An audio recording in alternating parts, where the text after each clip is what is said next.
welcome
to the stage, Mike Zakarian.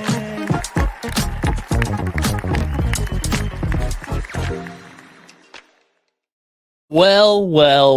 Look at us, huh? Look at us. We're back. We're doing it again. Thanks for tuning in. This is our third year, the third year of the NBA tip-off show, 8 hours of chaos, and we're out here. I will say, like, you can see this is a different surrounding, right? We're not seeing like half of the 3 photos that are usually behind me hanging up on my wall. We're not seeing my dog passed out on the ottoman, right? We get different vibes in here. We're coming live from the Sorare studios in Park Ave, all right? Anytime you say Park in New York, you know, it's big time. Sure, I don't really want to hang out on Park, but it means it's a successful business that's there. That's what I know about Park. I've played Monopoly. It's good to have everybody back. One caveat for today, though, that's going to be a fun thing. So normally, my camera is set up right above my monitor. That's where my monitor is today. So if I'm looking at chats and I'm not making eye contact with you, that's why. But here we go. We got a fun one today, and we're going to start it right away.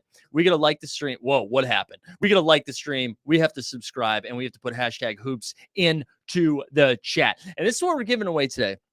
We have a ton of, like, I know you're not here for the giveaways. You're here for the sweet content. You're here for what my voice is going to sound like around 7 o'clock. You're here for all of the guests. But here's what we're giving away today. We have 3 different pairs of NBA tickets. 3 different pairs. All right. 3 different pairs of NBA tickets. And you get to choose. It's based on where you live, based on your location. Although I swear to God, if you're like, dude, give me Christmas Day. No. All right. There are going to be some caveats. But we've got 3 different pairs of NBA tickets. We've got some team hold merch we're giving away, maybe some So Rare cards. Not only that, though. Do you recognize this? We got a little.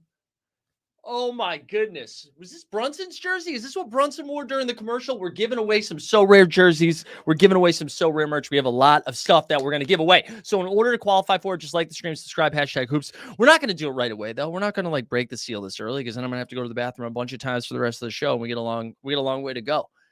So that's exciting. That's an exciting place to start. So how about all the NBA news that happened while I took like a day off to get my voice ready, huh? How about that? Right? Giannis is staying in Milwaukee forever. He got a bag. Shout out Damian Lillard for the assist there. Bradley Beal, right? What was the one thing we were concerned about with the Phoenix Suns? We were like, hey, what if they don't stay healthy? Right off the bat, Bradley Beal's not playing tonight and Devin Booker's 50%. What are we doing? Phoenix? All right, let's see. Who do we got in the chat this morning? Is this a cat signed shoe behind him? Yeah, we do have some autographed shoes. That is a cat signed shoe right there. I think, right? Is cat 32? I don't know. I didn't pick the shoes. They look great, though. Shout out Karl Anthony Towns. What else we got here? Who else is in the chat? Who else is in the chat over here? Did I bring Bandy? No, we didn't bring the dog. We didn't. Who else is in here? A lot of people just saying hoops. Are those your shoes in the background? Yeah, those are mine. I signed them. Hey, let's do before we bring guests on. How's the audio? How's the video? Is everything crisp? Are we feeling good? Are we sounding good? How are the vibes over there? I see some Twitch fans over there, but yeah, make sure we're liking the streams, we're subscribing, all that stuff. Connor's trying to get us a Guinness. We're not getting a Guinness this early in the day. We can't do that. Not this early in the game. Wi-Fi's up good. There we go. Swingman says, Mike, one question. Does Sorare Studios approve of the bowl drops? Well, you know what? We're going to have to make a couple of adjustments on the drops because, we have a couple of, we got to do. We got a couple. You know what we can share, though? Oh, my God. Hold on, everybody. Ladies and gentlemen, Milo goes to college. He is back in business. I've missed Milo so much. We did get fancy, and you want to know why? Because of oversubscribe, baby. Shout out our oversubscribe bros who helped make a lot of this stuff work out. But I really appreciate Sorare for making this work today and for trying something a little bit different. I mean, it's pretty wild that this is the third consecutive year that we've done this show and we go for this long. And I mean, I'm blown away by like the guests that we have, which we'll talk about again. But shout out to Sorare for making this happen and doing this together. This is pretty cool. They should let you do this every time. I agree, LG. I agree. Also, LG in the chat. But yeah, do you want to talk about our guests here for a second? This is what we have lined up today. Okay. This is who we have lined up. Ian Karmel is going to be joining us here shortly. We have Adam Maris from DNVR is going to be popping on. We've got Howard Beck from The Ringer. We have our man J.E. Skeets from No Dunks. I also wrote down No Buffs just in case he wants to plug No Buffs. We've got Andrew Schlect. We're going to talk some Thunder with Andrew. He's from Down to Dunk, also the Down to Dunk podcast, also over at The Athletic. Katie Heindl is going to be coming on, and we're going to be talking strictly good vibes when Katie joins. Marcus Thompson from The Athletic's coming. We're going to talk with our boy John from Sorare for a little bit. Keith Parish from Fastbreak Breakfast. We're going to just pour it out for a half hour for our man Steven Adams. Then the 89 Cavs are coming in. And then last but not least, live before lock, our very first LBL game week 1. I wasn't going to do game week 1 because it's a big day. And then you know what? We're here, right? We're at the Sorare Studios. The least we can do is do a live before lock. So TST is going to be joining us here towards the end. Good. Which John? That's a great question. John from John, the Sorare John, community John, baby. I'm just saying John as much as I can right now. All right, here we go. Man, LG, what happened to your vibes, dude? We need to do a vibe check on LG. Are you good, man? Are you good? Everything all right? What happened to, what's up, everybody? We miss those days, LG. We miss you. Yeah, somebody was asking about predictions for tonight. Dude, I still am like stunned that the Suns are going to be missing like 2 of their big 3. Well, I guess Devin Booker's not confirmed yet, but that is pretty nuts. I'm assuming the Nuggets and Warriors both get W's tonight. I did fire up a little. I know. Can we talk about other products? I did fire up an underdog pick'em. I did over 9.5 assists for our man Jokic, 1-3 for our man Anthony Davis, and then 2.5 assists for our man Yusuf Nurkic. Which, again, I don't know why I do the Bosnian pronunciation in a Scottish accent. But it's because it's an international show. Yeah, Suns are tanking early. I saw our friend Matty Harrison in the chat. He was talking about the Detroit Pistons. Like, Boyan's already going to be out sometime. And Detroit's already got the tank job ready to go. I don't. What do you guys want to do early on? Should we go over some of the accoutrements we got here? So we're hydrating with some water. I did make a mistake this morning. I had my normal allotment of coffee and then picked up what can only be described as a $345 cold brew downstairs. And we got some snacks over here, courtesy of Sorare, to help get us through the day. It is going to be interesting to see how I decide to eat, how, when. Like, these are all things behind the scenes that I think everybody should be a part of. Yeah, Suns game 1. I'm sorry, I'm Book. I'm sorry. I feel bad. Also, we got Jordan up in the chat too. A lot of fun stuff today. I'm really excited. Yeah, no water sponsor yet. No coffee sponsorship. Honestly, I got a bone to pick with some of these coffee sponsorships too. I mean, what an easy W it could have been for them. Easy W. Distance to the restroom. This is another good question.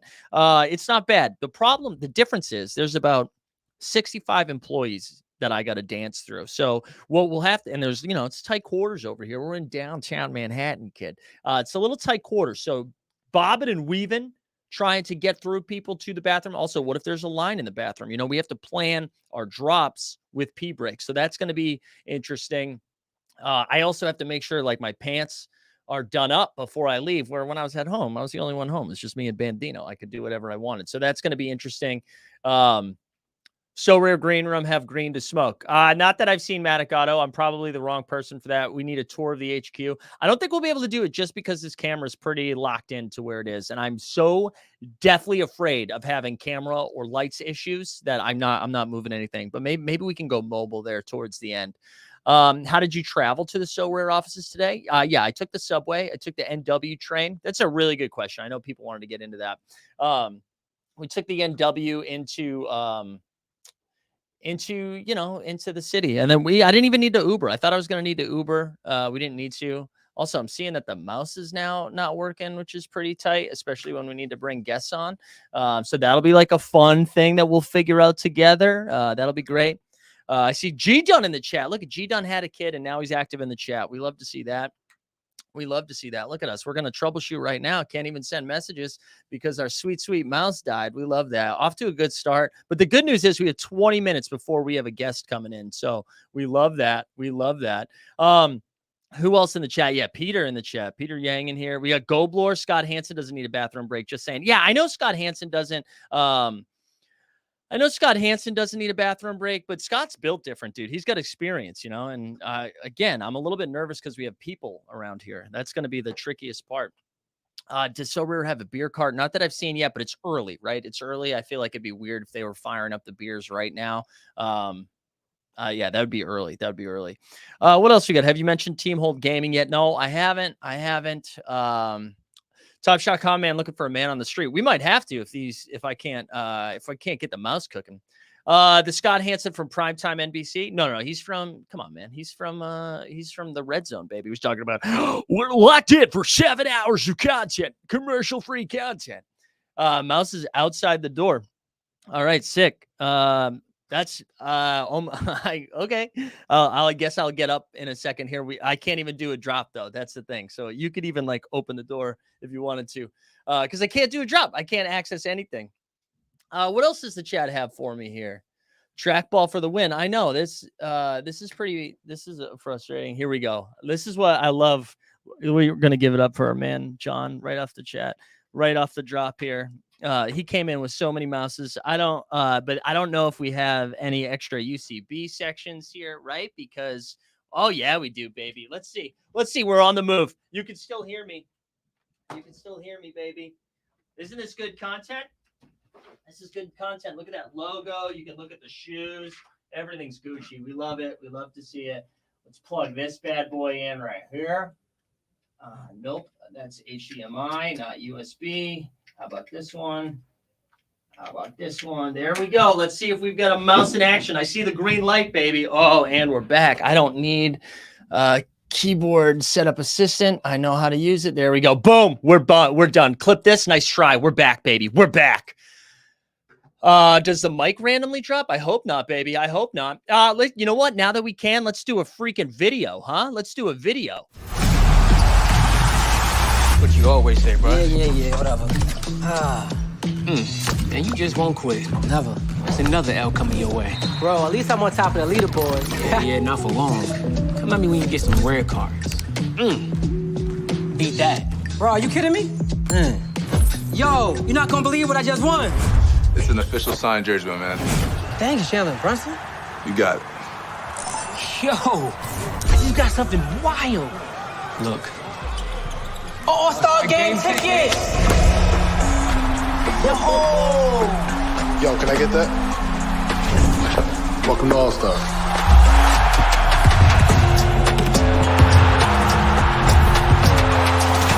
Win cash rewards. Merch, signed by me.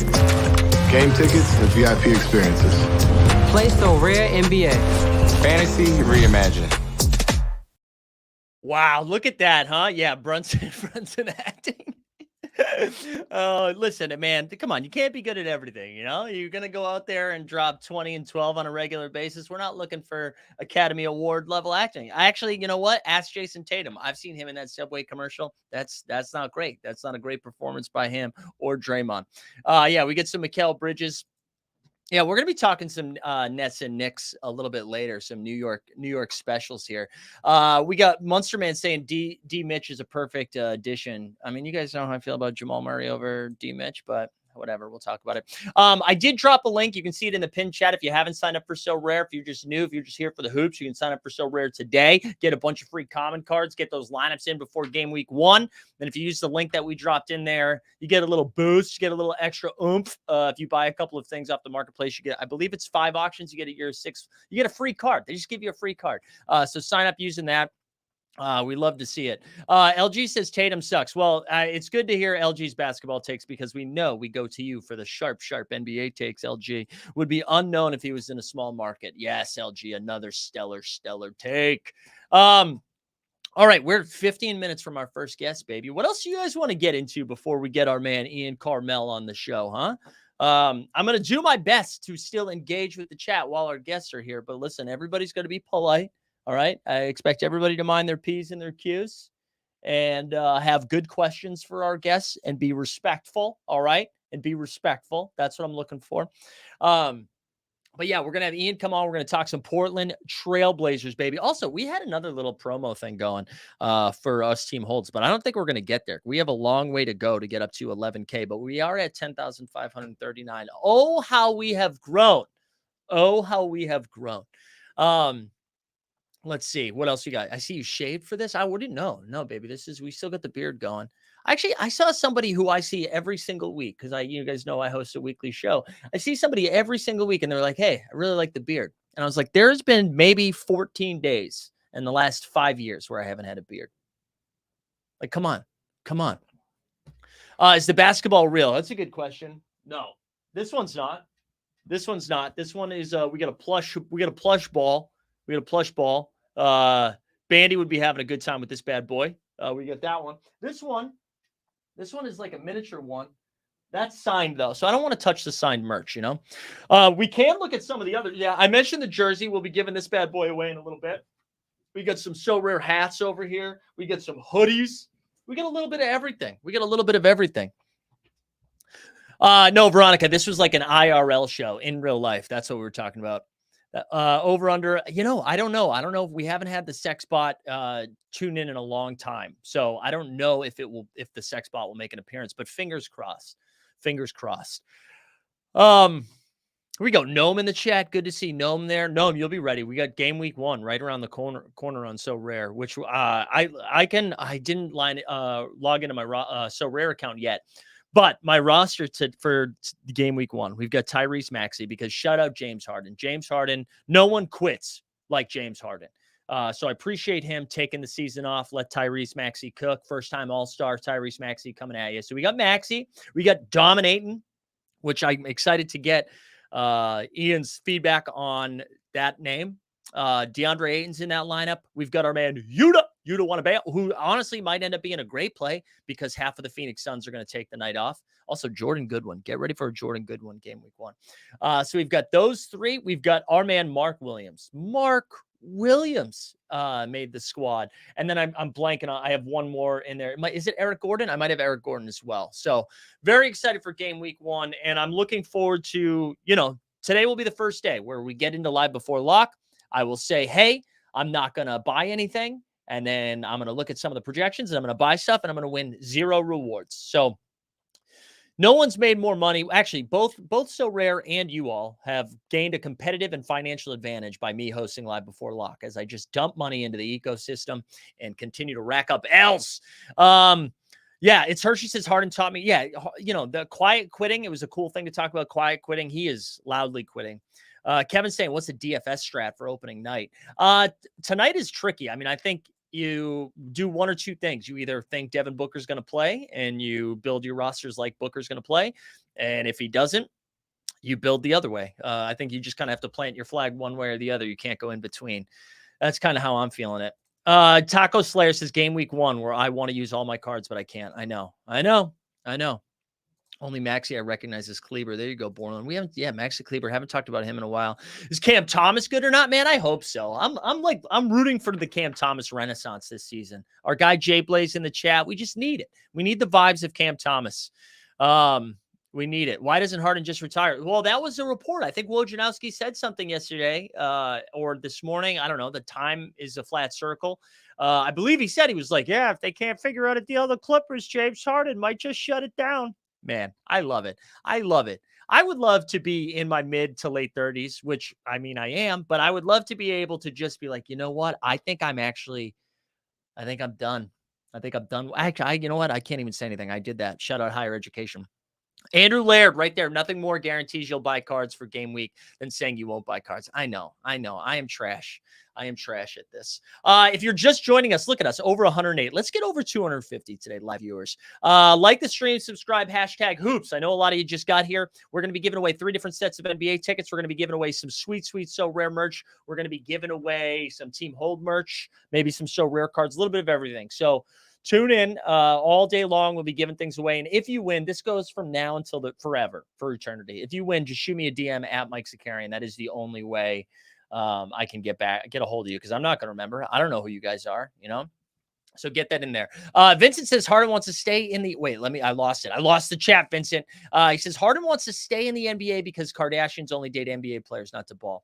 Okay, that's interesting. You think that's why? I hope our man, I don't know. Yeah, you're probably right. Poor Harden. I'm just kidding. Not poor Harden, but let's go Tyrese Maxey. I am a little nervous for Sixers fans this year, though. Although maybe this will set the bar so low that it'll be easy to have like good vibes, because it's like, listen, it's supposed to be bad, no Harden. What are we going to do? Maybe DeAnthony Melton all of a sudden fires it up, DeAnthony Smelton, if you will. All right, just a few minutes away here from our first guest. Very excited about today, guys. A lot of work goes into it, and now that we're live, I feel free. No more DMs, no more rifling off DMs, no more begging people to come hang out with me for 25 minutes at a time. We're out here. We did it. We did it in this new studio, too, with the beautiful lights. We love it. Who else we got in the chat today? Who else we got? Don't give everything away, says Boston Base. Don't worry about it. We're good. So Rare came through with some of these giveaways too. So don't worry. And What Your Dad's here. That's good. What Your Dad, how many best ball lineups? Did you guys get your best ball lineups in late last night? Because I knew I was going to be able to draft today. I think I did like 20 last night, and we got to 150. We did it the whole way. We got the full 150. Huge. I'm excited to see how bad I'm down on that as well. But we had a lot of Mark Williams, a lot of Keontae George. I got hooked on the Wembayama hype. I tried so hard not to get snookered into the Victor Wembayama hype, and I did it. He was going like 5th overall. And then I was listening to a couple of podcasts. They're picking Wemby Defensive Player of the Year now. He's going to come out here his rookie year, lead the league in blocks. I don't know if they'll do it. I don't know if they'll do that. We got Dick Chuck in the chat. Let's go. Adam Cleves here. No Zach Collins anymore. Williams. Well, no, I still like Zach Collins. They're going to start Wemby at the 4, so Zach Collins still going to be on the court. Jeremy Sohan, though. Did we see it? Did you guys see it? Yes, Leon. That's what I brought this up like a month ago. That Jeremy Sohan, watch out, might be doing some point forward. And then bang. That was like their best lineup it was only like 25 minutes total, but it was their best lineup this preseason. It was like Sohan running point, Devin Vassell up in there, and then was it Keldon Johnson, Wemby, and Zach Collins. Whoo! It's going to be fire. Kevin's saying Chet versus Wemby. That is the one bet I made this preseason. I did the bit back in like June. I bet on Chet to win Rookie of the Year when it was like plus 850. But Wemby looks so good, man. He looks so damn good. He really does. And I saw it happen live, right? We were at Summer League. I saw him. I think it was that game against Houston where he was cooking. And I was like, man, or maybe it was Detroit. I can't remember. It was the second Wemby game. And I was like, wow, he's going to be awesome. But I'm like, they're still going to, they'll play with kid gloves. They're not going to go too crazy with them. I was wrong. They are super, super hyped. Super hyped for Wemby. And it seems like Pop's going to play him. Also, like, are the Spurs going to be kind of good? That's the other thing. Are the Spurs actually going to be like sneaky good this season? Not like top 6 good, but are they going to be out there? I don't know. We'll see. Hershey, yeah, get your, we've got a few minutes before our guest. Get your takes in before we start for our awards. So Scotty Barnes, your most improved. Could be. Speaking of point forward, right? Scotty Barnes running the offense now for Toronto. I don't know. I could see it. I feel like it usually goes to someone who turns into a superstar. But I guess, he could. Jordan Poole feels like if he averages 30 points a game, like you got to give it to him, right? Zion for MVP. Holy crap. Goldblur saying, I'll be in the building. Chet versus Wemby, episode 1. All right, there we go. I like that. I wish I was there. Şengün MVP, Udoka Coach of the Year. All right, wow, we got a lot of Houston love in here. It would be wild if Ime Udoka, who was removed as the coach for the Boston Celtics, right? Removed. And he wasn't removed because they really liked what he was doing and wanted to give him a year off. It wasn't for good behavior. Removed, goes to another team, and then immediately wins Coach of the Year. God, can you imagine the think pieces that would come out about that?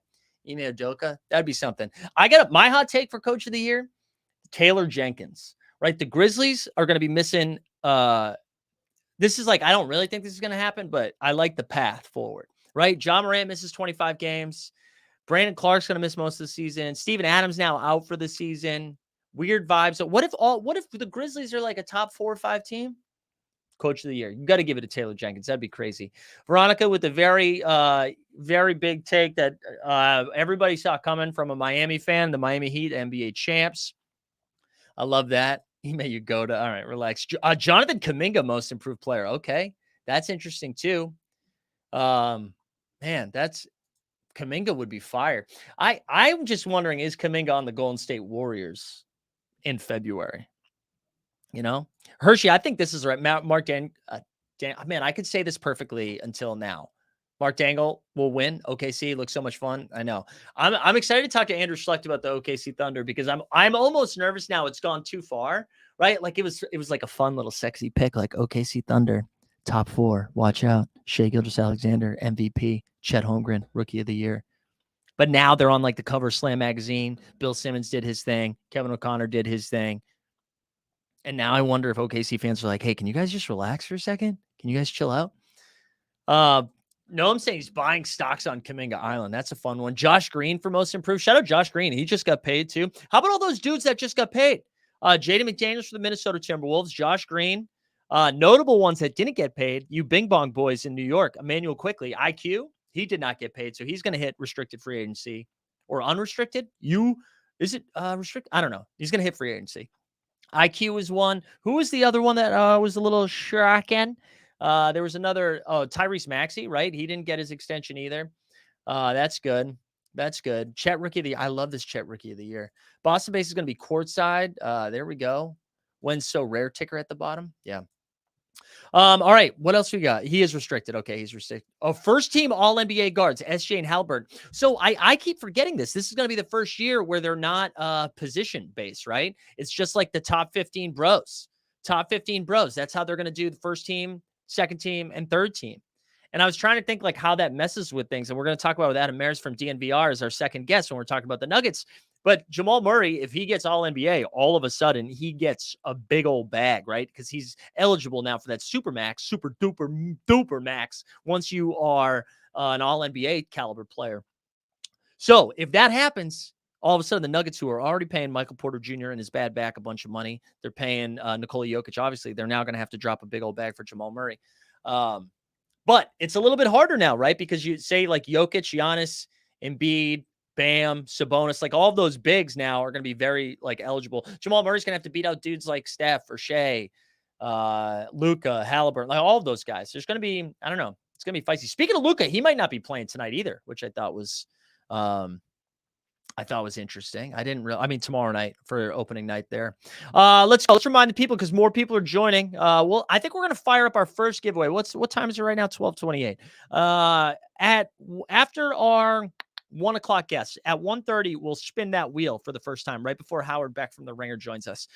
So we'll spin that wheel right before that happens, and we'll give away our first set of NBA tickets. So all you need to do, there's 118 people in here, and only 68 people have entered. You have to like the stream, you have to subscribe to Team Hold, and you just got to put #hoops into the chat. Into the chat, baby. That's all you got to do. There we go. We're going to take a little sip of water here. Look at Jay Kim in the chat. We love that. Vincent says another year of Jokic playing with NBA players and making them look like high school boys while being more focused on horse racing. Dude, listen, you know what? Shout out the guy for having good work-life balance. You know, work-life balance. That's important. Everybody should have that. Everybody should have work-life balance. I'm not going to hate on Jokic for saying I wake up in the morning and I eat basketball. You know, no, dude likes horses. I'm happy for him. I'm happy for him. Joker Rock said I almost went in with Tatum MVP. I was listening to the Zach Lowe podcast. He was saying, I think that was his pick. It was either his pick or Kevin Pelton. I fell asleep listening to it last night. Not that it wasn't riveting conversation, but that I had to go to sleep. Did you bring any snacks with you? Yeah, man. We get some pretzels. We get some smart food. We get a little bit of everything. We're going to try to figure in lunch break here at some point. We already got the mute button cooking. Felix in the chat, back for season 2. Bought some Nurkic quickly, Herter, Turner, DiVincenzo, rare to compete, and contender. And there you go. That's fun. I'm excited to see those Nova boys. I know our man Andrew Laird's very excited, right? We got Dante DiVincenzo. Do you think Mikal Bridges, like whenever his deal's up, he's like, listen, I got to go to New York? I kind of like it. I like that they like each other so much that they're like, we need to play together. It's not like they're building a super team. They're building a super friendship team. I think that's really nice. When's the last time that's happened? I guess Miami was like that with Wade and LeBron and Bosh, but even though I guess Wade and LeBron aren't like boys anymore. But hey, that's nice, right? Mikal Bridges come on over. What did they signed Ryan Ardasiano? I killed that last name. My sincerest apologies to Ryan. They brought Ryan back, fired Tom Thibodeau, go get Jay Wright. Or you know what? You don't have to fire Tom Thibodeau. Just let Jay Wright hang. I know Mikal Bridges is in New York. There we go, Laird. That was for you. Mikal Bridges is in New York. Also, man, Mikal Bridges super fan of the New York Liberty. He's at like every single game. He's like a legit fan. Wilding out on Twitter with Asia Wilson too. That was really fun. Really fun to see that go down. It felt cute. It's good stuff. All right. That's it. I don't need to. I was talking by myself for 30 minutes. You don't have to do that. Now, from here on out, you get a break from me, which is very exciting. I mean, I'm still going to be here. I'm not just like bringing on somebody and leaving them. But, man, can you imagine how pissed they would be after agreeing to come on to this, like taking time out? And I was just like, here you go. You by yourself. I'm very excited for our next guest. And more important, the reason I'm so excited is because now every single guest has a basketball podcast, because there was a short moment where that wasn't the case. But Ian Karmel is joining us today. Ian, thanks for being here, man. Happy to be here. Started it just for this occasion, and I'll be getting rid of it as soon as this is over. That's good. Dude, I mean, you still did like a total of 5 hours of content. So that's still very impressive if that's where it ends. Thank you. I can't get on a podcast without it going at least 2.5 hours, just based on all fantasy everything. So yeah, you know that's just my natural state of being. So, and it just so the people know, it's a basketball podcast. It's with Mr. Talk Hoops and also Isaac Lee producing. It's really good. It's a lot of fun. I recommend checking that out. Dude, I was excited to have you come on. When I asked, I don't even think the Dame stuff had been settled yet. So I was like, man, this will be fun. What I appreciated so much is that you seem to be the only voice of reason while all of that was going down, where like everybody was so angry either at Dame or at Miami or at the Portland front office. And you seem to be like the only one being like, guys, it's okay. And it was okay. I think the general vibe of the Portland Trailblazer fans was, we're happy for Dame. Like there were a few people who were like mad at him or whatever, like, or saying like, oh, you said, you said you were loyal and now this is happening. Like there were like 2 or 3.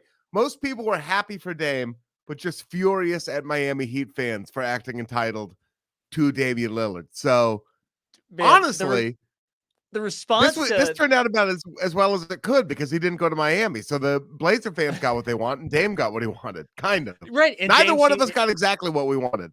Yeah, everybody's happy but Miami, which makes everyone else happy. So I think, although Miami reaction after the fact was fascinating too. Like the Dan Le Batard stuff. Like I just like these impassioned speeches about how like they've been wronged, and I was like, oh man, guys, like you just can't win them all. You guys have run so hot for so long. I mean, it's okay that he didn't come to Miami. Everything's gonna be all right. It's all just falling apart for them. Dame doesn't go there. Giannis signs an extension. It's really bleak days for the Miami Heat, and they'll probably make the Eastern Conference Finals anyway. And I know, and I'm a Celtics fan, and they to me are like just the best team of all time. Anytime like Caleb Martin turns into Larry Bird when the Heat play the Celtics, it's brutal. So what was your take on DeAndre Ayton's nickname? Like, are you embracing dominating? Are you dominating? Yeah. I hope he figures out ways to dominate and without the ball in his hands for 48 minutes a game. But Listen, man, I'm excited. I'm buying in on Ayton. I'm buying in on Time Lord. I'm buying in on Malcolm Brogdon being a steady hand off the bench. I know I will end up buying out at some point later in the season at various moments, but for right now, I mean, this is what opening day is about, right? It's about buying in on your team. Even if you're a jaded Hoops fan, it's about having that one glimmer of hope where, you know, I'm seeing other Blazer fans tweet, you know, this might be a play-in team. Hey, this might be a play-in team. You know what I mean? That's what the spirit of today is about. This is not a play-in team. Something terrible's happened to the rest of the league. If this is the play-in team, then all of the New Orleans Pelicans have been arrested for murdering all of the Memphis Grizzlies. But that's what today is about. Yeah. That is the best. Like when everybody's undefeated today. So you can go and they're like, listen, dude, Bradley Beal's missing game 1. All of a sudden the Suns are falling apart. Blazers are hosting a home game in the playoffs. That's right. Do you think DeAndre Ayton was workshopping some other names, or do you think it was dominating? It stuck right away. And he's like, this is what we're rolling with. He strikes me as a first idea in the head kind of guy. So I don't know. I'm trying to think like mom cooked dinner and I've eaten more than my share. Trying to think. No hating on Ayton. That could be a good one. That seems like it might be a.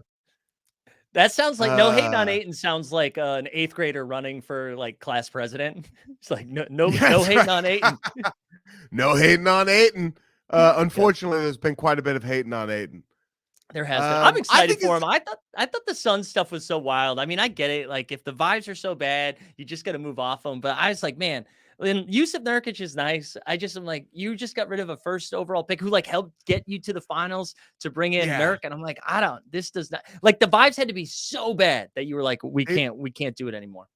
They must have been terrible because the vibes with Nurk, by all accounts in the locker room, are always fantastic. Like, people love Nurk. It's a matter of him getting on the court enough, which has not traditionally been the case in his NBA career.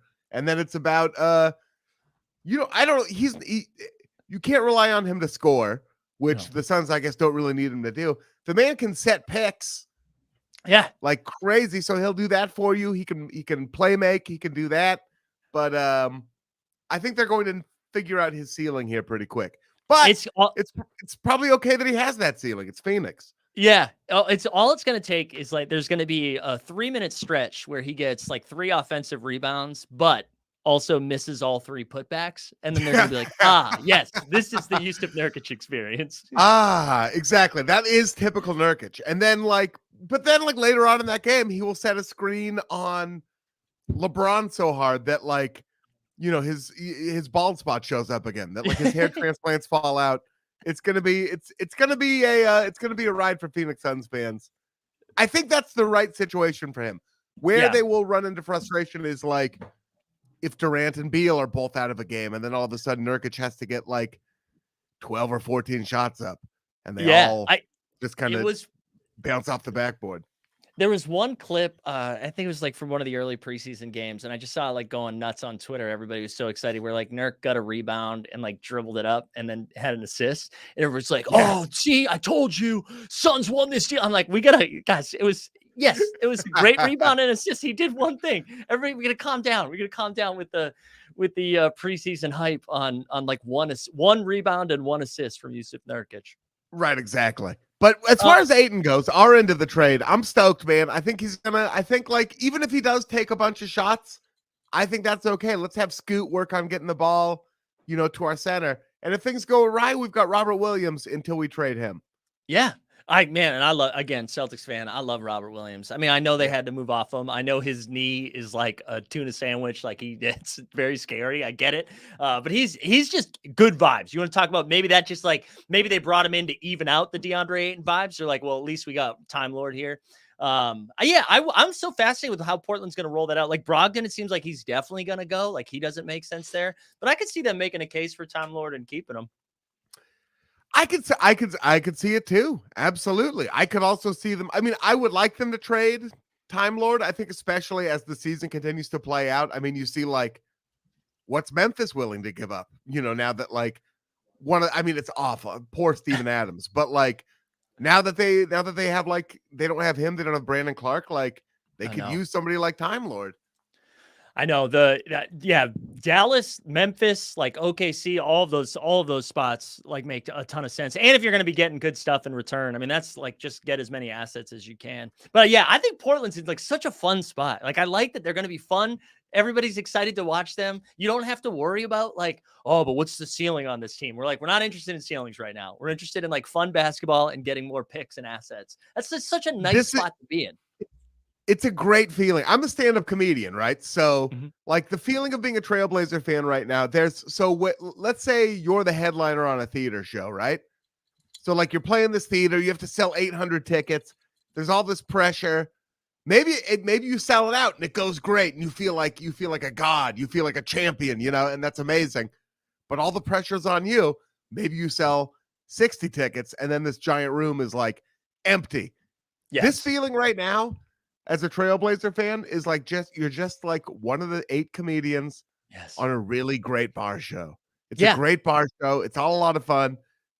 The best and thing you're can not happen producing is you it. just have a good time. You're not producing it. You're just there to go do your set. No pressure. It's nice. It's not a big thing, but it doesn't need to be a big thing. That'll come later. Yeah. It's a very nice feeling. It's such a and then, like, you're like, if you lose a game, no one's like, oh my God, we're gonna fire the coach. We're like, no, you know what? We lost. But did you see Shaedon Sharpe? He's developing into something. Like you get to just pick up all the positive stuff. It's great. Right, exactly. But they will try to fire the coach because it's Blazer fans and Chauncey Billups.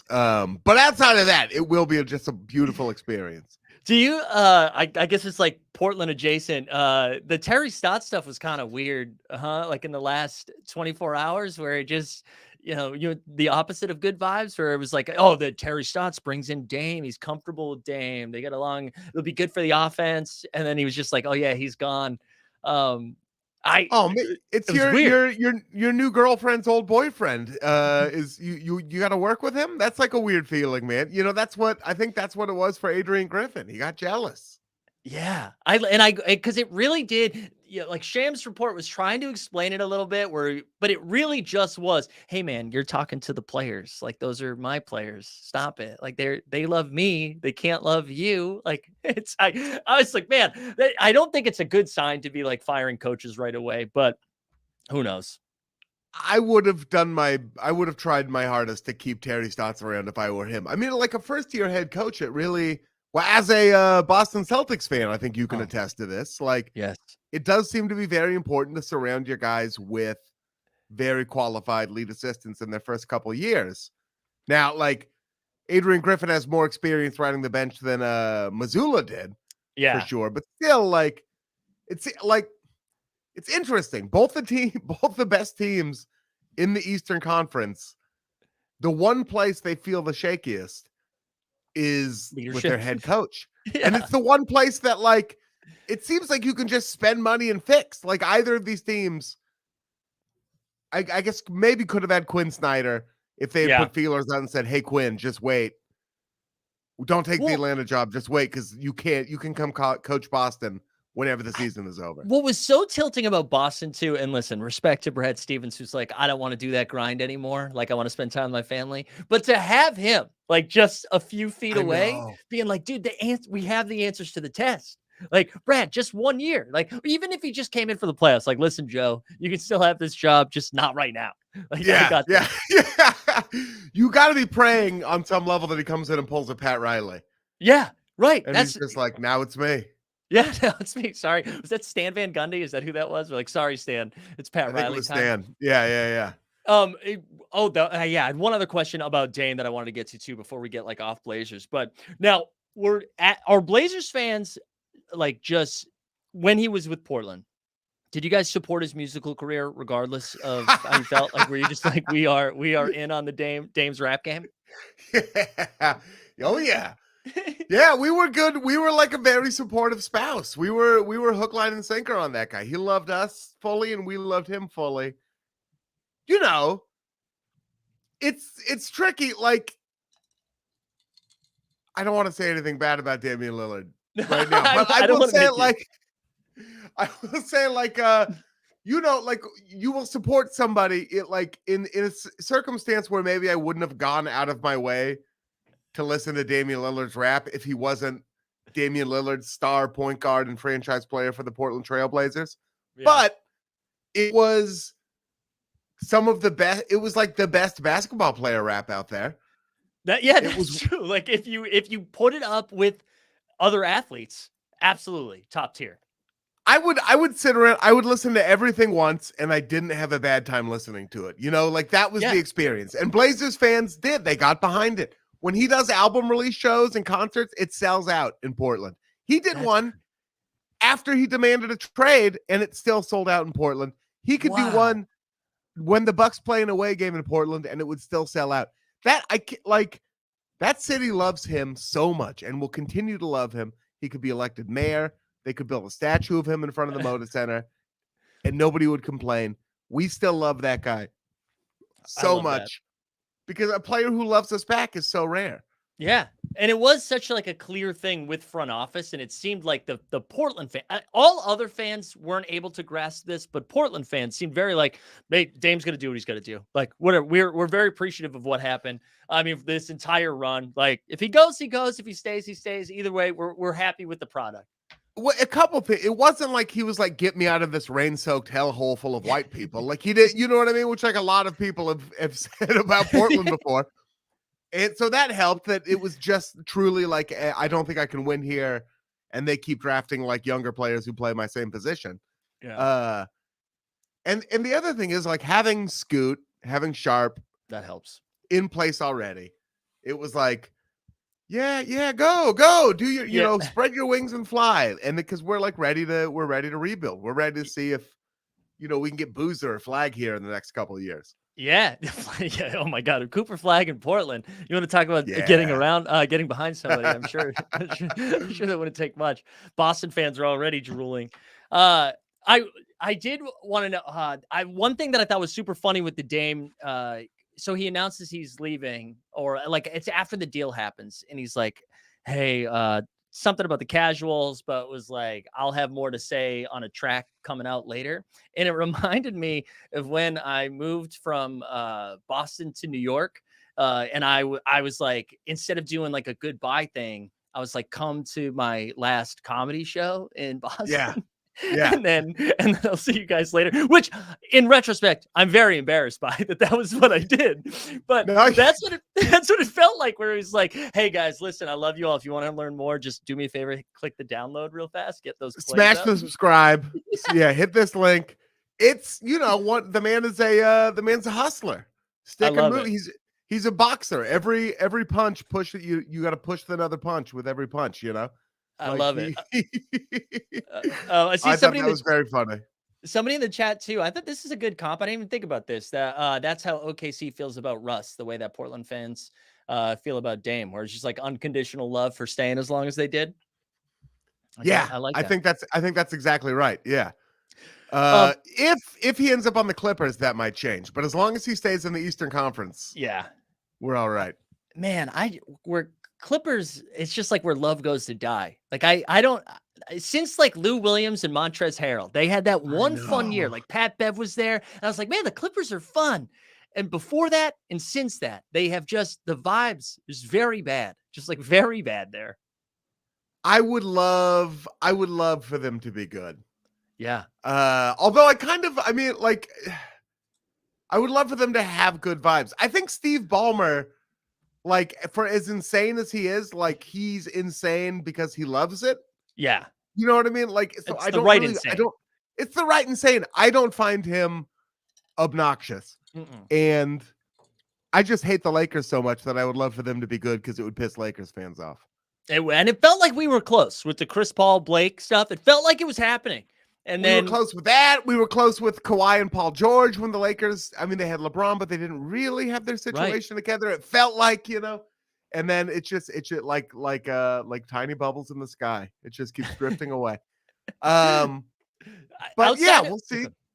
I was going to say, outside of Portland, what are you like most looking forward to following along? I think it's going to be fun to see if the Orlando Magic can figure out their guard rotation. and they can put that team together, because that's a team that could be like, that's a team that could be like 6th in the East. That's a team that could completely miss the play-in either way. I hope that isn't the case, but I'd like to see that happen. I would love that. I was surprised they re-signed Cole Anthony. I thought, and maybe they signed him in like it's a team-friendly deal, and maybe they'll move off him I thought they would like gonna condense a couple of those guards and go get like a real one. I thought that's what they still might. That seems like what they need to do. Like a Malcolm, timeline-wise, a Malcolm Brogdon wouldn't make sense, but like that is somebody where it's like, okay, this does consolidate your guard problem, and he can shoot, right? Which would be nice. But yeah, it'd be nice to see them figure out what's going on over there. I would like to see the Memphis Grizzlies figure out what sort of cursed amulet is buried underneath their arena. God.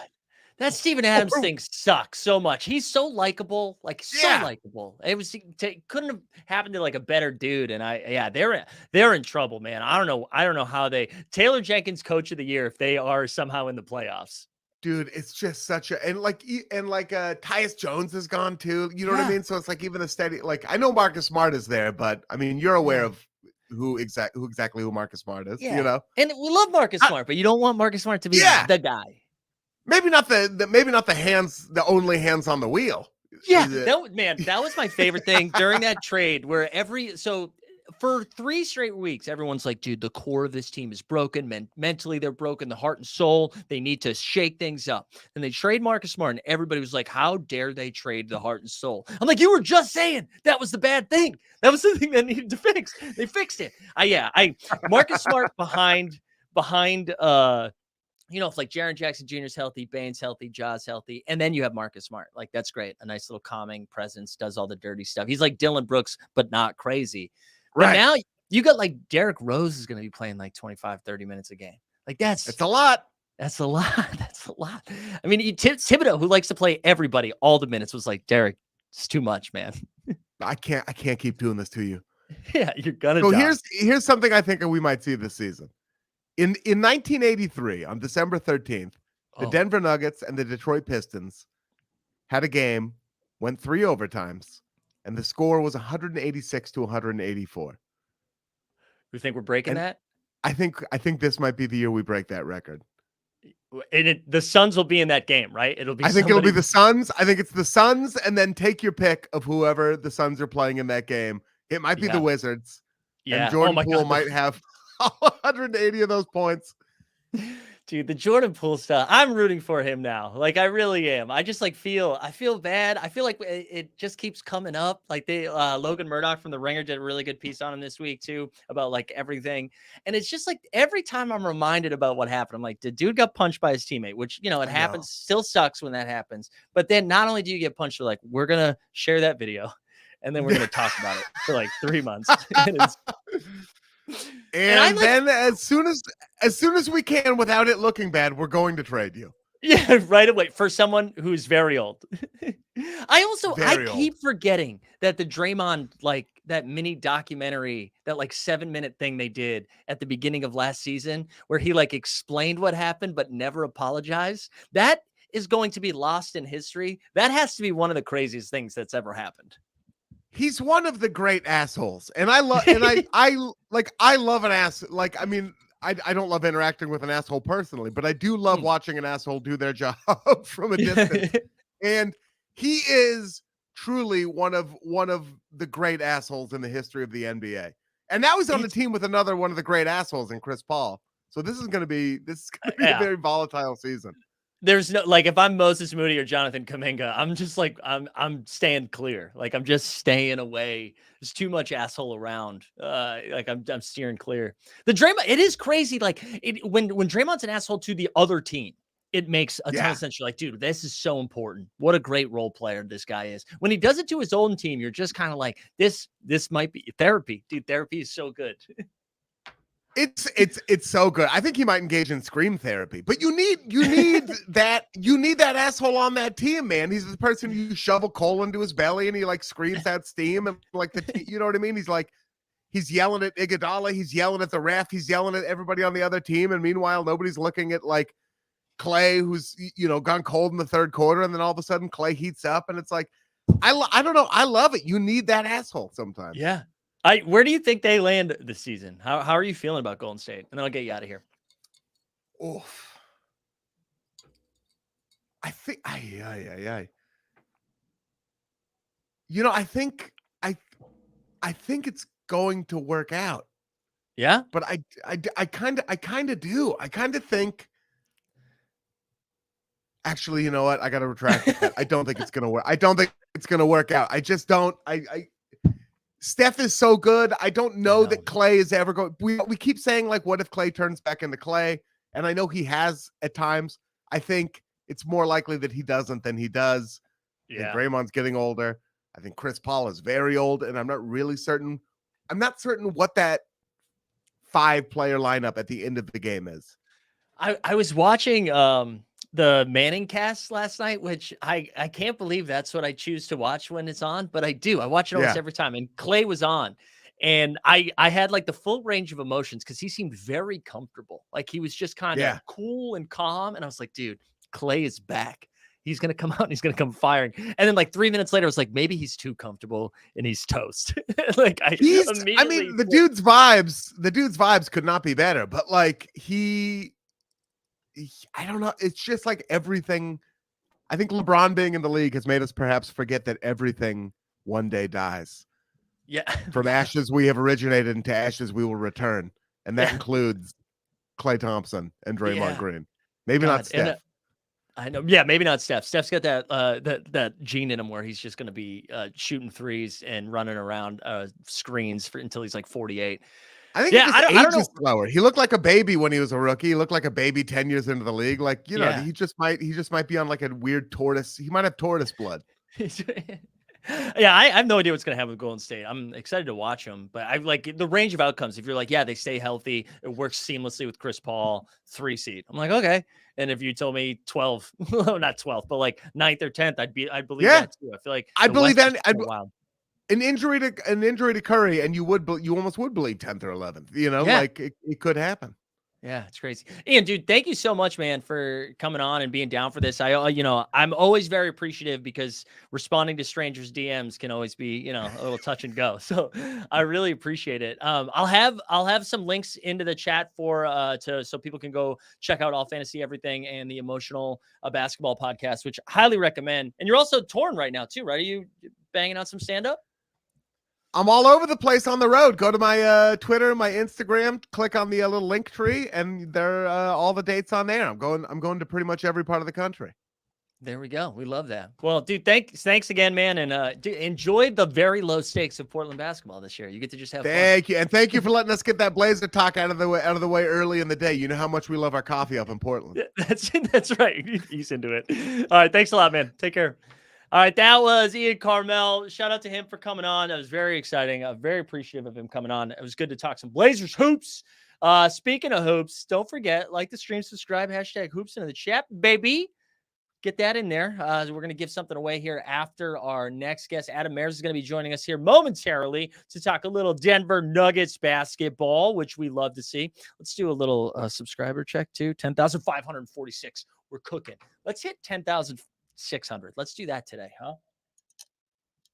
Actually, you know what? And let's take a quick break for our sponsor, huh? How about that? How about an ad read for one of our sponsors? And by one, I mean the one. Today's NBA Bit is brought to you by Sorare. Daily fantasy sports is annoying. Constantly paying attention to injury news, who's starting, who's sitting, and just having to remember to enter your lineups each and every day. With Sorare, you just have to enter your lineup once for each game week. And instead of having to pay an entry fee each time you enter a contest with Sorare, once you buy your cards, the tournaments are free. Each game week, you'll have a chance to win more card rewards to bolster up your roster. And this year, Sorare is introducing cash prizes. So sign up for Sorare today using the link in the description, and they'll start you with 20 free common cards. And by using our link, once you buy 5 cards from auction, they'll give you a 6th one free. So sign up for Sorare today and see if you can take down Mike Sorarian. Right, we're back. We love it. Sorry, trying to multitask here. As we're a one-man wrecking crew. What's going on in the chat? How are people doing? Yeah, people were asking about whose sneakers are these behind me that are signed. Which way should I move? We get some Karl Anthony Towns. We love that. We love that. Yeah, W ad read. Alan said, I've listened to Adam for like 10 years. It's the best crossover episode. Yeah, man, I just found them this year, and I'm like blown away by what DNVR is. It's really so cool. It's just like they've created like the best both worlds. So like, hey, what if we just create a bar where we do all of our podcasts? It's just like a Denver sports bar. It was amazing. And I know they did one in like PHX as well. Look at a lot of love for the ad read. We love that. But yeah, just a reminder, we're going to be giving away 3 different sets of NBA tickets. So 2, that's a total of 6 tickets, 3 different sets of 2. We've got some So Rare merch. We also got that Jalen Brunson jersey from the So Rare commercial. You kidding me, baby? You kidding me? Look at this. We'll put it on later. I like we're getting the W ad reads. I love that. Is Devin Booker playing yet? Do we know yet? Anybody find anything out here? Trying to keep up with my news. Yeah, Jump Shoot says we're 1 hour down, 1 to go. How are we feeling? We're feeling good, man. I think we're feeling pretty good. We like where we're at right now. We're off to a great start with guests. We love our guests. We're very appreciative of everybody that's come on. It's good all around. Let's see. I think we got to retweet a Skeets tweet. Skeets doing both club top or CTS, the club and the show today. We appreciate that. SPM says, waiting for my So Rare football thresholds to buy more NBA players. There you go. Yeah, are people buying stuff today?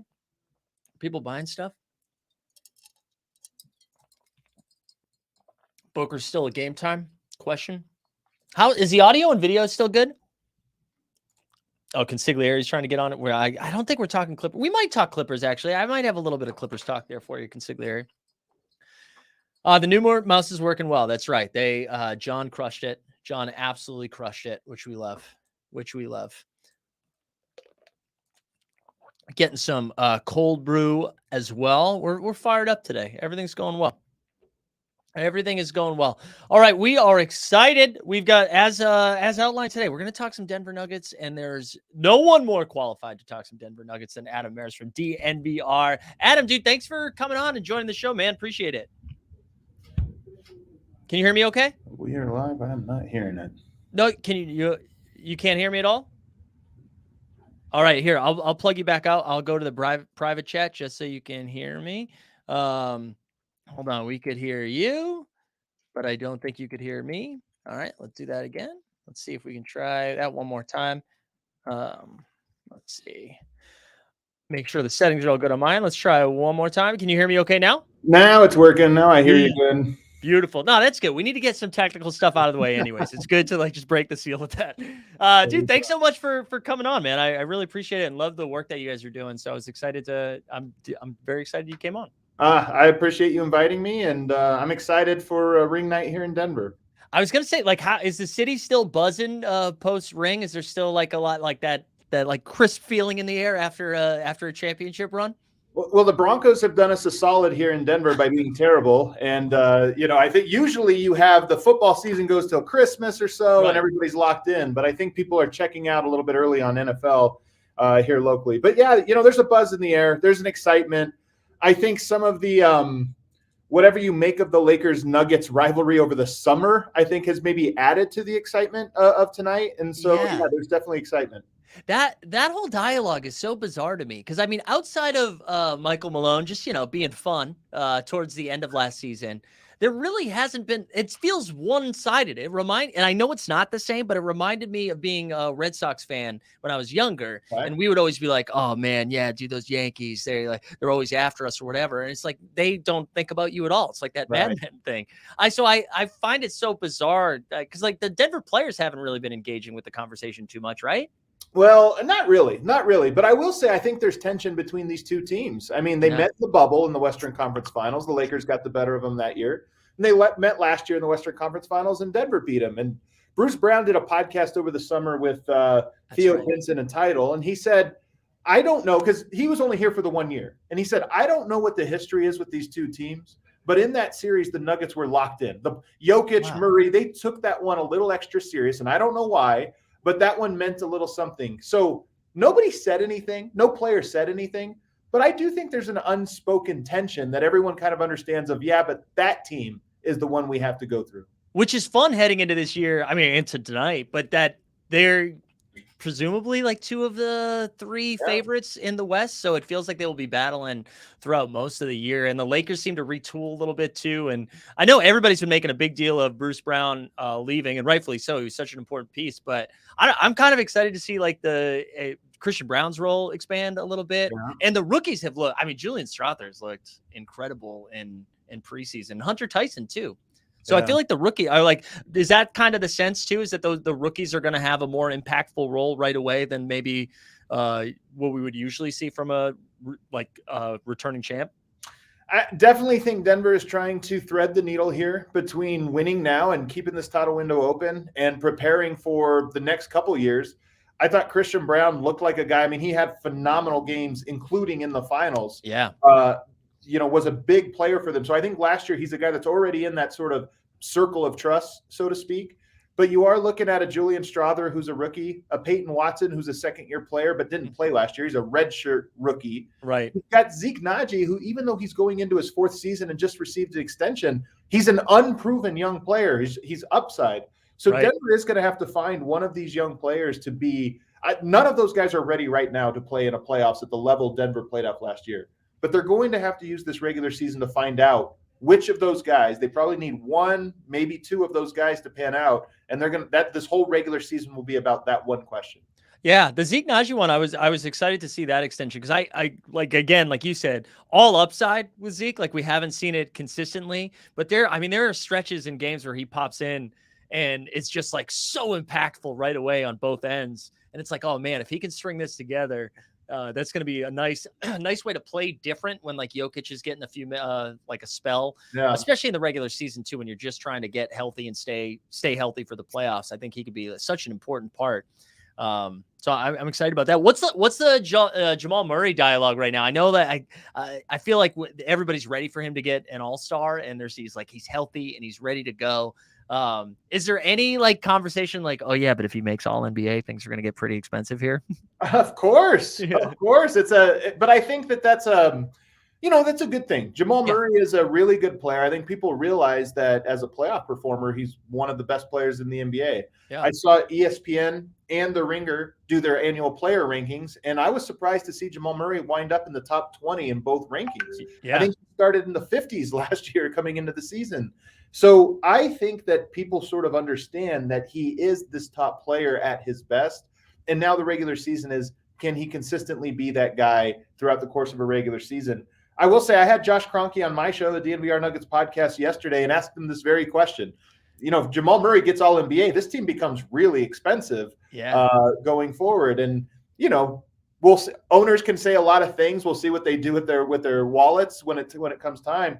But, he said he's rooting for it. He believes that he is going to hit those marks this year. So in their head, they've already prepared for paying a super max for an all-NBA player. That's great. I mean, and it's probably much easier to break out the piggy bank when you win the championship, right? Yep. It's like the championship has happened. So we're like, we know we can get that playoff money back because we know this team can go deep. So we're more likely to pay him. I'm excited for Jamal. I think he's been one of my favorite players for a long time. I mean, that bubble run, it was so like fun to fall in love with him. And then the dialogue, of course, around that afterwards was like, oh, that was, that was the conditions made it possible for him to shoot like that. That's not who he like really is. So it was really cool for him to come out there. And we debate we've had on our show just like so many different times because I am a Jamal Murray super fan, and I was like, I think I would take him before I would take Donovan Mitchell. Not that Donovan Mitchell's not an incredible player, but I'm like, Jamal senses the moment, like, and yes, it's helpful that he gets to play with Nikola Jokic, but like the calming presence and like the killer in him, which I believe was the Ringer gave him that Stone Cold Killer title in the rankings. I mean, it's just it's a game changer when you have that level of stability in the playoffs. It totally is. And I love that debate because I think that those two players specifically are fun to pit against each other because it really reveals what you value. Mm-hmm. And I think with Jamal, the thing that is so exciting about this season, in the bubble, he was spectacular as a shot maker. The guy made some tough shots. Donovan Mitchell made some tough shots. Yeah. You could probably look at numbers and say, yeah, but Donovan Mitchell does it more often. Therefore, I put him higher. But what was so impressive about this playoff run for Jamal Murray was he made big shots just like he did in the bubble. He stepped up in big moments, but he also played the point guard position better than he ever has. He looked like especially in the finals where he averaged 10 assists, one of very few players to ever do that in the finals. He looked like one of the best point guards in the NBA, not one of the best scoring guards, one of the best facilitators and table setters. And to me, that's what sets him apart from Donovan Mitchell. And I think that's the thing that is going to stand out this year is what a good table setter he is alongside Nikola Jokic. Yeah, and I can – there's not many possessions when you look back at that playoff run where it felt like when Jamal's on the floor, it felt like the Nuggets were out of control or anything. You know what I mean? Like, it seemed like they were always getting the shot that they wanted. And again, obviously having Nikola Jokic on the floor helps that, and surrounding it with like Michael Porter Jr. and KCP who can just knock down threes. But I think a lot of that is because of Jamal. And I know we always say like Jokic makes everybody better. I think Murray is making those guys better too, because he's finding them in their spots.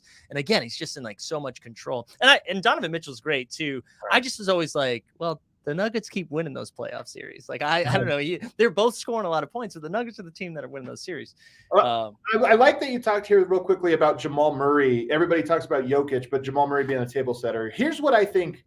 Here's how I would describe the Nuggets to someone who maybe doesn't understand why they are so good. Why did they win a title when other teams maybe have as much talent? I think Denver, first of all, I think they have the best player in the NBA, the best individual in Nikola Jokic. Yeah. I think they have the best duo in the NBA in terms of how do the two players play off of each other. Murray and Jokic's chemistry is unbelievable. They could play blindfolded. Yeah. I think they have the best trio in the NBA. The Murray, Jokic, Gordon, Aaron Gordon trio is Denver's actions all involve those three guys in some way, and you can't switch. A person that guards Murray can't guard Jokic. A person who guards Murray can't guard Aaron Gordon. There's no combination of those players that you could piece together and say, oh, we'll just switch that. You can't switch against those three guys. They can all handle, they can all bully, they can all do a bunch of different things. So they have the best one, the best two, the best three, and I think they have the best five. Then you put Michael Porter Jr. and KCP in the corners, both of whom shoot 45% from three or higher. And it's just a great collection of players, not just because they're great individually, but because they all fit together so perfectly. Yeah. I mean, and I think like the unlocking of Aaron Gordon too, I think gets overlooked a little bit. I mean, he's been so important for that team because of how he can defend, because of like the switchability of what they can do. But what I also thought was nuts was like their defensive rating was a little bit, I mean, it was a lot better than what it was in the regular season in the playoffs. But even the minutes where Jokic was resting, like Gordon was out there playing like some five. And I'm like, man, if this is something that was just unlocked, I don't know if Malone had that in his back pocket, like the whole regular season was just waiting for the playoffs. But I was stunned by that and how effective the Nuggets still were, because that was the conversation with every series, right? It was like, how are you going to be able to handle the Jokic-less minutes? And I totally agree. And I think when you were talking about like a big three, my brain is always just like, oh, Michael Porter Jr. is the third. But like, no, it's Aaron Gordon that because of what that allows them to do on both sides of the court. And Jokic and Gordon just have such good chemistry moving off the ball too. Yeah. I mean, and KCP, I think, is another one who's overlooked that helps them both defensively, but still is like a knockdown shooter when he gets them. KCP and Michael Porter's role in the offense. Again, big three. Sometimes you could start to split hairs about who's a better player, but KCP and Michael Porter's role in the offense is as floor spacers. Yeah. They're mostly in the corners. They'll run off screens and they'll cut and they'll do different things. But when you talk about what are the actions designed to do, the ball handlers are Jamal Murray, Nikola Jokic, and Aaron Gordon. Mm-hmm. And those are the guys that are usually rolling to the rim or screening and handling the ball and different things. Yeah, I totally agree. One of the other things that I wanted to mention too about the Nuggets, sorry, I was just got a notification. One of the other things I want to mention, has everybody chilled out about the Calvin Booth comment? Like the one tiny little thing that they pulled from that Ringer article, where if you like read the rest of the article, it's really nice. Like that was a really nice piece. And it's so funny that that's the thing that everybody's pulled out. And I think that's probably just social media and Twitter. You just get to pull one quote, put it with a big photo, and then be like, oh my God, can you believe what he said? And I actually thought that was like a really nice profile. It was a nice profile. The quote was tough. And I think in today's day and age, a coach, a player, a front office person, they all have to be aware of, hey, I not just what am I saying or what do I mean to say, but am I giving a soundbite that can be taken out of context? Sure. And let's be honest, that soundbite was rough. Calling Michael Porter a me first guy, a defensive liability, those things are tough. But I will say, it belies a great story about Michael Porter. I remember his first season in Denver. Paul Millsap was on the team, and at media day, somebody asked him about Michael Porter. What have you seen? And he said, I just hope he's as good as he says he is. This is a kid who really believes in himself and is maybe a little cocky, and we'll see, kid, we'll see. He goes from that reputation. He has 3 back surgeries. He somehow buys into a role that is below his skill level. He is a more skilled player than what is asked of him in this Nuggets offense, and he has fully accepted that. And then you talk about the defensive liability aspect of it. Calvin Booth's not wrong that he is not a natural defender. I mean, he's a little stiff. 3 back surgeries will do that to you. But in the playoffs, he was the target in almost every series in game 1, and he was not the target in game 2, 3, 4, and 5, because I think a lot of teams tried him and said, you know what, he actually can hold his own defensively. And to me, it's a great story of growth that he's accepted being part of a team, not just a guy that, hey, wait till you guys see how good I am, and that he's become a good defender that can win a championship. Yeah, and I mean, he rebounded the hell out of the ball in the playoffs too, and I thought that was such an important piece for them. Yeah, and it's funny because he did come in with this reputation, right, like from that Paul Millsap quote, that he, would probably like wild out a little bit.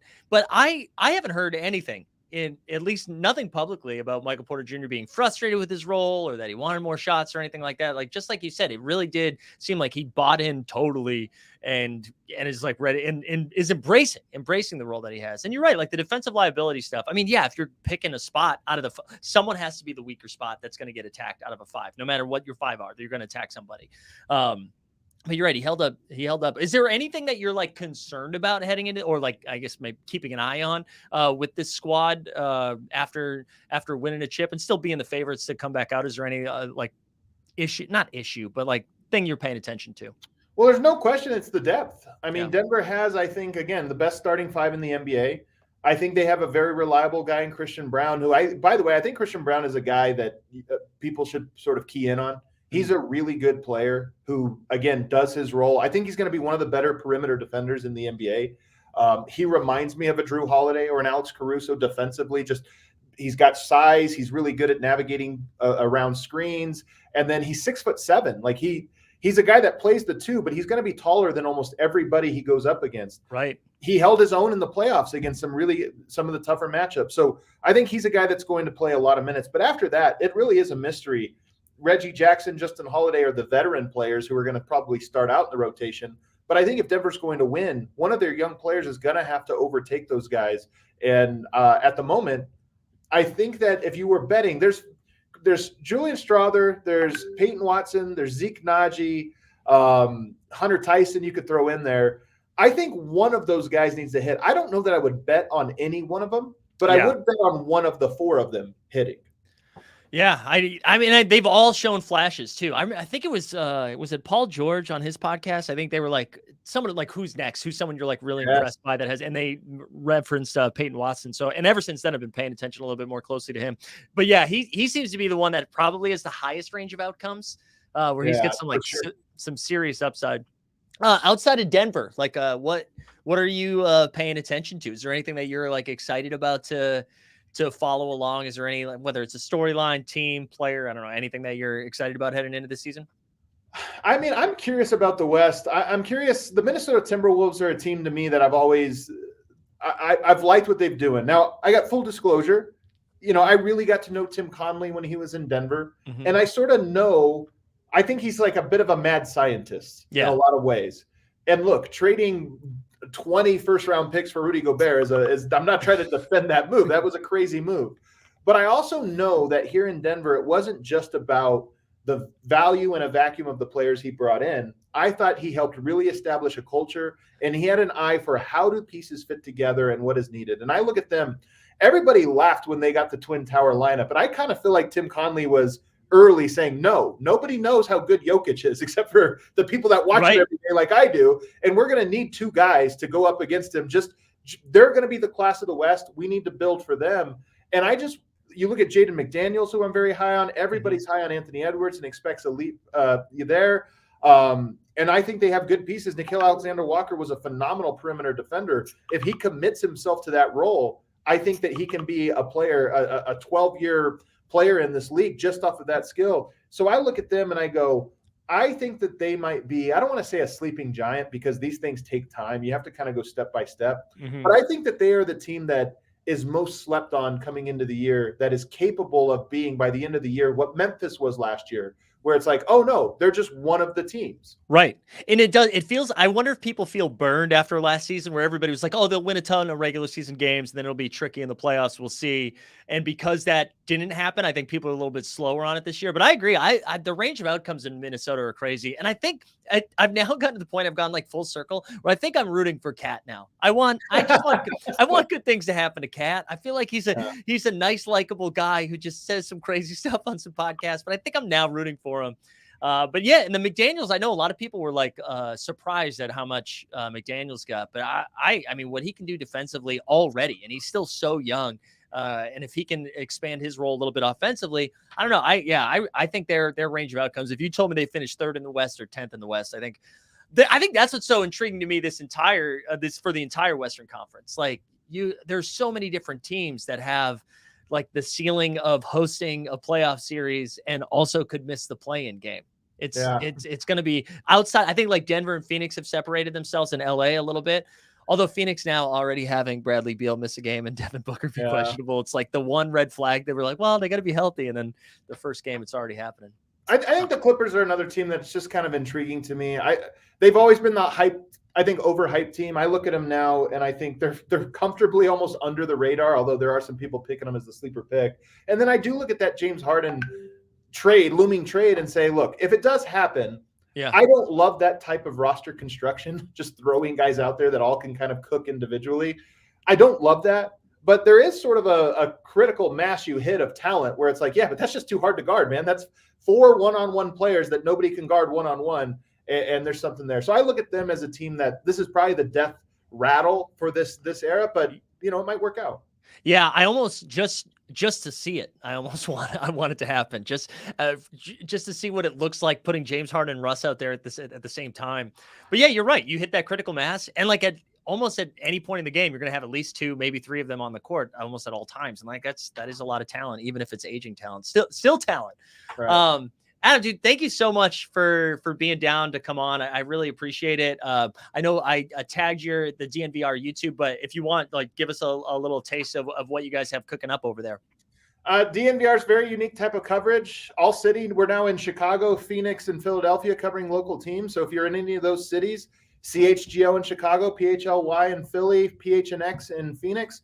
We do pregame and postgame shows on YouTube, just like this stream right here, with the best coverage. And we just had, by the way, Josh Kroenke, the Nuggets owner, on our show yesterday. We had Julian Strother on a week ago and Reggie Jackson a week ago. So, we have great coverage here at the Denver market. If you ever want to learn more about Denver, tune into those shows. It was cool too. I had learned of you. I subscribed to the House of Strauss and heard your episode with Ethan Strauss. And then I swear within like a week, you were then on like the Low Post and something else that I listened to. And I was like, okay, I now need to start consuming all of this. And it's been really cool. I mean, it's such a unique experience. And I was tuning into some of the live shows like right around during the finals run. And it was a lot of fun. So even if you're not a Nuggets. Okay. I'll tease one more thing, and all I can do is tease it. But I do have a new show coming online next week.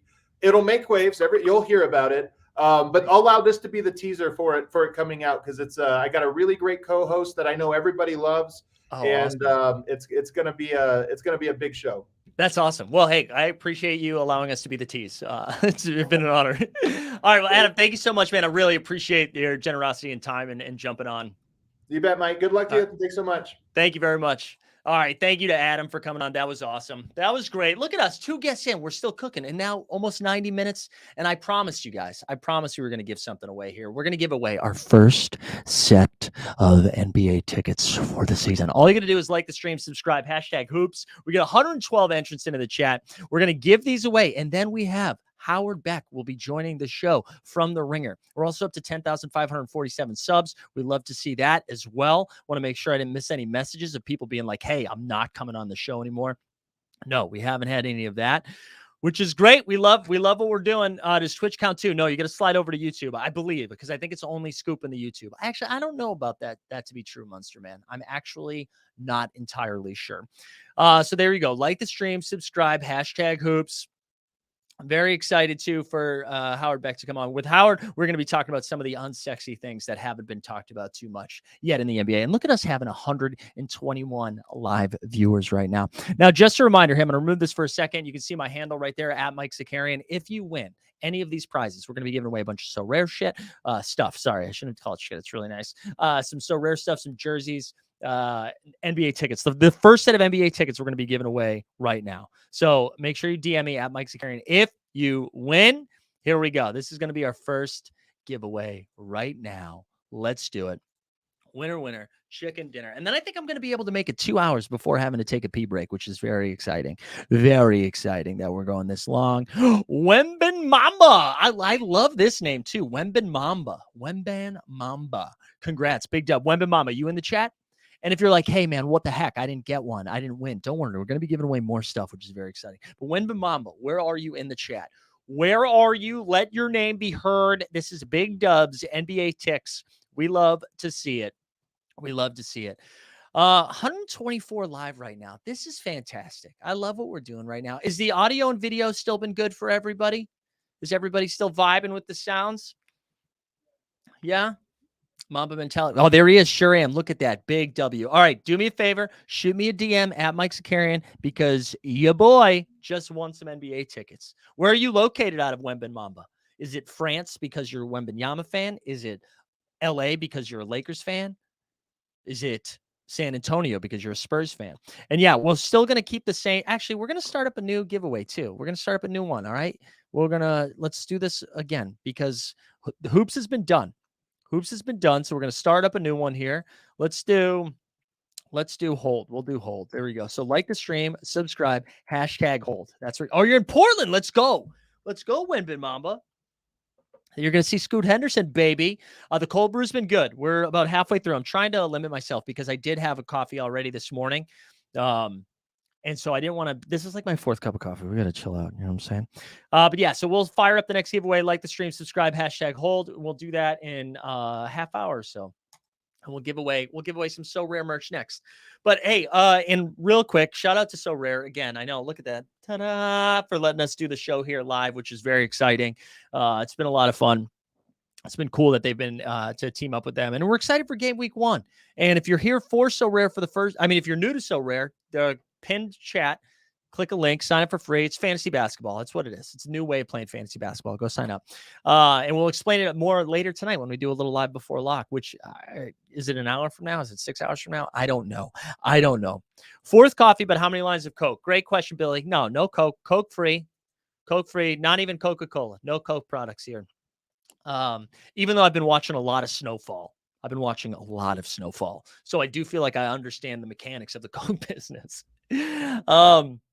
But yeah, that's what we got coming up a little bit later. We'll do some So Rare. Also, shout out. I saw our man, Jay Kim in the chat. Shout out oversubscribe, right? Oversubscribe. Appreciate everybody that participated in that last year. That allowed us to pay Veronica, which is very exciting. It's allowed us to grow, to do all that stuff in Vegas that we've been doing. And if you are new to this, if you were new to Team Hold, this is your first time. Maybe all of the guests got you over here. We do so much content. We have a daily NBA show Monday through Friday at 9 a.m. where we do the NBA bit, where we just kind of go over what happened the night before. We have a good time every morning, 9 a.m. Eastern. And then we also do some live before lock contents on Mondays and Fridays. We have Shot Tank. We do an Underdog Fantasy Friday afternoon happy hour. We have a lot of stuff. You can find all of the links in the show notes. So go check that out. Baby. Any Underdog pick'ems? The only ones I did today was Anthony Davis over 3. I think you saw it coming, man. Anthony Davis over 0.5 3-pointers. Jokic over 9.5 assists. And Nurkic over 2.5 assists. Travis says Overzet coming through. No, dude, hoops only, bro. Hoops only. Tell Pete he's a casual. We couldn't get Peter on here. It's too casual. No, we love Overzet. Overzet's got the club today. He was too busy. I didn't ask him. I should have had him come on to talk Portland with Ian Karmel since his cousin is Joe Cronin. Isn't that crazy? Also, I want to thank our guests, too, that have agreed to come on here. Breaking news, Ish Smith signed with the Hornets. He's been on the Hornets before, though, right? I want Ish Smith to get on every single NBA team. I think that is my goal. I want him to go 30 for 30. Or is it 32? It's 32. Yeah, we do love Ish. Ish got his ring last year with the Nuggets, right? Wasn't he technically on that roster? There we go, J. Kim. We love to see it. Ricky Beers. Let's go. Ricky Beers in the chat. Yeah, the club The club's going up. I think it's at like 4. Well, I'm not going to tell you when it is, okay? Because you got to stay right here for the content. This is what we have coming up the rest of the show. We've got Howard Beck is going to be joining us from The Ringer. What? Yes, Howard Beck from The Ringer. Wow, there's a big thumb. How did that happen? That was weird. Howard Beck from The Ringer is going to be joining us. Then Skeets from No Dunks is coming on. We'll have Andrew Schlect from the Down to Dunk podcast talking some OKC Thunder. Katie Heindl from the Basketball Feelings is joining us. Marcus Thompson from The Athletic. Then we'll do some So Rare talk. We have Keith Parish from Fastbreak Breakfast to do some Grizz. And then we'll close it out with some 89 Cavs and then TST to do a little live before lock. Excited. I think Justin, Jay Catch himself from the 89 Cavs is going to be joining me live from this studio. He's in New York. I think he's going to come swing by. We'll see. We will see shortly. So that's what we've got on tap for the rest of this afternoon. And look at us. We're 90 minutes in. 90 minutes in. My voice hasn't died yet. I feel fresh. It might be the cold brew residuals, but that we're going to continue to fight. We're going to continue to fight the good fight. Very excited for our next guest, Howard Beck from The Ringer, now from Real Ones as well. Howard Beck, thanks for joining the show, man. How's it going? Let me just quickly adjust. Yeah. Okay. Are you hearing me through this microphone? You sound fantastic. You sound crisp and clear. Yes, I've got the technology here. I just hadn't quite changed my settings before you actually let me in. So I was trigger happy. I came too aggressive with the introduction. How are we doing? I'm doing great. Thanks. How are you? I'm doing well. Thank you. Thank you again. I said this to a guest earlier. It can be a terrifying thing to do to respond to a stranger's DM on Twitter, but I really do appreciate that you did. It's everything about Twitter is terrifying. Yes, frankly. that is true. My mentions are terrifying right now, and I didn't even do anything controversial today. You know, sometimes you try to write something just thoughtful and kind of, testing out theories and thoughts and just whatever, and that people just flip out about everything. So I apologize, Milwaukee, for whatever it is that I did. I'm still not quite sure. I imagine by the end of the week you will have ticked every box for every fan base. So you have to infuriate them all immediately so that they can calm down, and then you can move forward. On any given day, somebody's mad about something. Like fan grievance is now like the primary calling card of sports discourse. Like that's the state of sports fandom. At least I should qualify this. At least if Twitter is an indication, yes. And that's probably a very bad gauge to use for anything on Earth. It's a bad gauge. It's a bad gauge, but it's what we see the most. So it also messes with it because you're like, oh, it's got to be true if I'm seeing it more than anything else. I mean, look, if I'm walking down the street, not that anybody knows who the hell I am, but if I'm walking down the street, I'm not getting the same kind of just insane backlash and grievance and everybody just mad about everything as when I'm on Twitter. But I mean, look, passion drives sports fandom, right? And that passion can be positive, negative, happy, mad, frustrated, whatever. There's the whole range. It's why we love sports. It brings out the best and sometimes the worst. But man, in the social media age, and maybe just sports discourse has changed in general, or maybe it's Twitter, maybe it is generational. I'm not sure what it is, to be honest. But it has, been a kind of a I don't know, just kind of a jarring sensation over the last several years to realize how much of what happens on Twitter regarding the NBA, which is the only thing I cover, is really just about grievance. You snubbed my favorite player in the All-Star voting. You snubbed my team. You dared to speculate about the future of this player, which means you want him to leave. And maybe you want him to leave to go to a bigger, glitzier market. You're caping for New York or LA or wherever. It's right. There's just a lot of it. It's crazy. Yeah, it's so interesting to me too, because I don't think I've ever gotten mad at a journalist or a media member for a thing. I mean, I've gotten mad I've gotten mad at the front office execs before as a current Red Sox fan. I've been frustrated, but they actually make decisions. So I always find that interesting. The one positive is I feel like because of how active NBA Twitter is, I've found voices of different types of content that I probably wouldn't have found on my own. That has been the one nice thing. I feel like I've seen and consumed a lot of different stuff that I normally wouldn't have. But speaking of that, consuming stuff that we normally wouldn't have, I did not anticipate that transition, but I feel very good about it. It was excellent. I feel like I said this to you via email, that the only things that I've consumed are Dame Harden. Good Lord. Damian Lillard, James Harden related stuff. And so with the season starting, I was like, maybe we find some of the things that are less talked about, maybe a little unsexier things to dive into. Is there anything that like fit that bill for you of stuff you were like looking forward to that maybe people aren't diving into yet? I mean, there's a lot of just curiosities anytime we're here on the verge of a season, right? Because all this stuff has happened in the offseason, the draft, and free agency, and trades that may yet come. And, obviously it's the usual thing, right? Everyone's 0-0 and have all the greatest expectations in the world. And 30 days from now, some of them will feel much differently. So I've got more curiosities than anything. I mean, big picture wise, look, the NBA's put a lot of time and energy and investment on many levels into the in-season tournament. Yeah. Something that I am still in kind of the skeptical camp of. I'm open to the possibility that this might be absolutely spectacular and a rousing success. I just am not sure why it will be. Yeah. And my friends at the NBA offices get very angry with me. Speaking of people who are angry with me lately. But look, I tend to think of it this way. If the players care, not just say they care, but show they care when they're playing the tournament games, fans will probably follow. And we in the media will recognize it and kind of follow too. That doesn't mean I've changed my mind about it, but more like it's a success if the people who matter make it a success. And that's the players. And then the fans. If the fans get into it, well, then all my skepticism is irrelevant. But I am skeptical going into it, and I am very curious. Yeah, I'm actually going out there for it this year, which I think only because I've only gone to Vegas lately in the 118 degree of July for Summer League. And I was like, we should try it when it's not gross, although it might still be gross. So I'm looking forward to seeing it, but I totally agree. I think if we see a team like the Washington Wizards in the Final Four, that would prove your point of like, oh, they also don't care. Not that the Wizards wouldn't care, but that maybe some of the teams that we expect to be at the higher end of the standings don't care. I mean, look, single elimination and pool play and all these other mechanisms means there's like, it's the opposite. It's a title that the NBA is trying to promote as a really important thing, but it is kind of the opposite of the finals, right? By the time you get to the finals, you had to go through a gauntlet and you have to win best of 7 series over and over and over against the best teams in the league.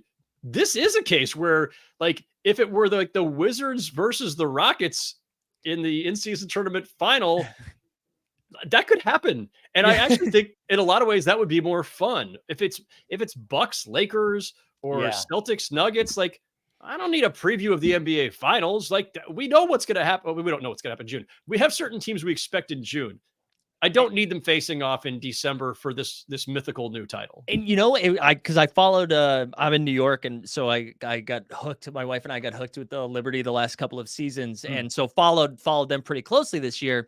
And you're right, like they're having the Liberty and the Aces play in the Commissioner's Cup final was kind of fun, but also was like, oh yeah, well, we will see this again in September or in October when it matters more versus this mattering right now. It's like, yeah, it's a temporary title that won't, like, because I can't remember who won I think the Liberty won the Commissioner's Cup. I'm sure they would much rather have won the WNBA title instead of the Commissioner's Cup at this point. So yeah, you're right. It probably would be a little bit more fun if we saw Jalen Green and Jordan Poole trading buckets there in Vegas. Or just some other random thing, right? Or even if it's one of the favorites, right? Maybe it's the Lakers versus the Wizards, or something. Like, I just want it to feel different. Like, the stakes in June are clear. Those are the ultimate stakes. I don't know what the stakes in December really are. That's part of my skepticism of this whole thing, is like, why do I care? Why is this important? But having it be different and unexpected, I think, is the fun of it. And single elimination, look, the March Madness is not exactly the greatest basketball. Sorry, college basketball fans. People love it partially because they get into office pools, and even if they haven't watched a game all season, then all of a sudden they get into it. But a lot of it is just that the drama of single elimination is hard to beat. It's right, so the urgency is baked in. And I think that's one of the advantages of this. Yeah, I think the first time we get a fourth quarter where it's a 1 or 2 possession game and a single game elimination, I think there'll be some excitement in that. I think people will get jacked up for that, which I'm looking forward to. One of the things that I came with like a curiosity. I think that was a better way of phrasing it than unsexy, as I titled it. I'm like, I know we're not allowed to be excited about the Atlanta Hawks. I feel like that's an uncool thing to do, to be excited. I'm kind of excited about we know what Trae Young and DeJounte Murray are. I said, that Okongwu signing I thought was pretty interesting. It made me wonder, do they move Clint Capella? Is that something they're going to be doing? But Jalen Johnson, I think I'm in love with, and I'm really excited to see how he impacts Atlanta's rotation, and if he's going to start or if he's just going to be on the second unit. They just have so many guys that are good basketball players that I feel like it's gotta work out at some point, right? Like, there's just too many talented people on that team for them to be, especially with the East being what it is and with Philly being kind of weird. I feel like they have a shot at being somewhat exciting this season. Well, look, I mean, they made that incredible run a couple of years back, and they've just been kind of going the wrong direction ever since. And bunch of things, right? Young team, maybe got a little ahead of themselves, and so expectations got raised too quickly. Too many guys who think that they're owed more shots, possessions, whatever, and now they've thinned the herd a little bit. I'm not blaming it on John Collins, but by offloading John Collins, that's one more guy who really wanted to take a lot of possessions who's out of there. Sometimes you need to streamline a little. There is such a thing sometimes as too much talent on a team. And then the third piece is, well, Quinn Snyder is starting the season there, and Quinn Snyder's a really good coach, and you could see some of the impact he made even in the midseason arrival. So I think there's a lot of reason, if you're a Hawks fan, to be optimistic about the prospects there, because the talent was already there. I do think, I'll say this about Cleveland with Donovan Mitchell and Darius Garland. I'll say this about Dallas with Luka and Kyrie, who are starting their first full season together. DeJounte Murray and Trae Young, I think jury's still out on. I'm always a little skeptical of a team that's based on two stars. If your two most important players are primary ball handler / creator scorer types. Like, it's difficult. You're trying to figure out the division of labor, the division of usage rate. Like, that takes some time. And so I'm curious to see if they get a little bit more bang for the buck out of it this time. Yeah, I'm again from Boston originally, and so I follow the Celtics pretty closely. But it does, like, that; those do feel like the guard versions of the Tatum Brown conversation that was had for so long. But because of the wing position and because of how Tatum and Brown play, I don't think it's like the same exact thing, but it is that type of conversation of can these two work together? And I hope so. I mean, I feel it's almost, I said this about Karl-Anthony Towns earlier, the not slander, the shade has almost gone so aggressively towards Trae that I'm now rooting for Trae. It's gone too far that I now, the pendulum is swung, and I'm like, I would love Trae to have some happiness this season. So I think I'm rooting for Atlanta a little bit here. He's a really enjoyable player. So it'd be fun to see them have some success. Yeah. Any other curiosities that you've been poking around at? My own backyard. I'm here in New York as well, and I'm in Brooklyn. I'm curious to just kind of see what the Nets are and what they want to be. I don't think it's clear yet. They're in this strange middle ground where they offloaded the stars. They got a great haul back, considering those were trades made with the proverbial gun to the head. But this isn't exactly a logical team. I mean, there's a lot of interesting pieces, and actually they could all fit together. So there is potentially a logic there, even though this was kind of done on the fly. But it's not. This isn't the end goal, right? The end goal is not to have Mikal Bridges be your number one offensive hub, right? So, but they have all these interesting players, and they have all these picks, mostly from the trade with the Suns and some others. At some point, there's a consolidation trade. At some point, there's a swing for the fences. Is that now? Are they okay with, they don't have control over their own picks for the foreseeable future because of the Harden deal from a few years back? Are they okay with missing the playoffs this year? Because it's not guaranteed they're going to make it. They got a lot of talent, but they don't have the one guy who can propel you. Yeah. And that's the Ben Simmons stuff is so fascinating too, for lots of reasons. But if he ends up get into a version, maybe not what his peak, but a version of himself, and the Nets obviously become a little bit more competitive. And so maybe they want him there to be competitive, or maybe it's like rehabilitating his value a little bit, and he's a part of the oh my gosh, part of the trade package. I'm like blanking on the word right now.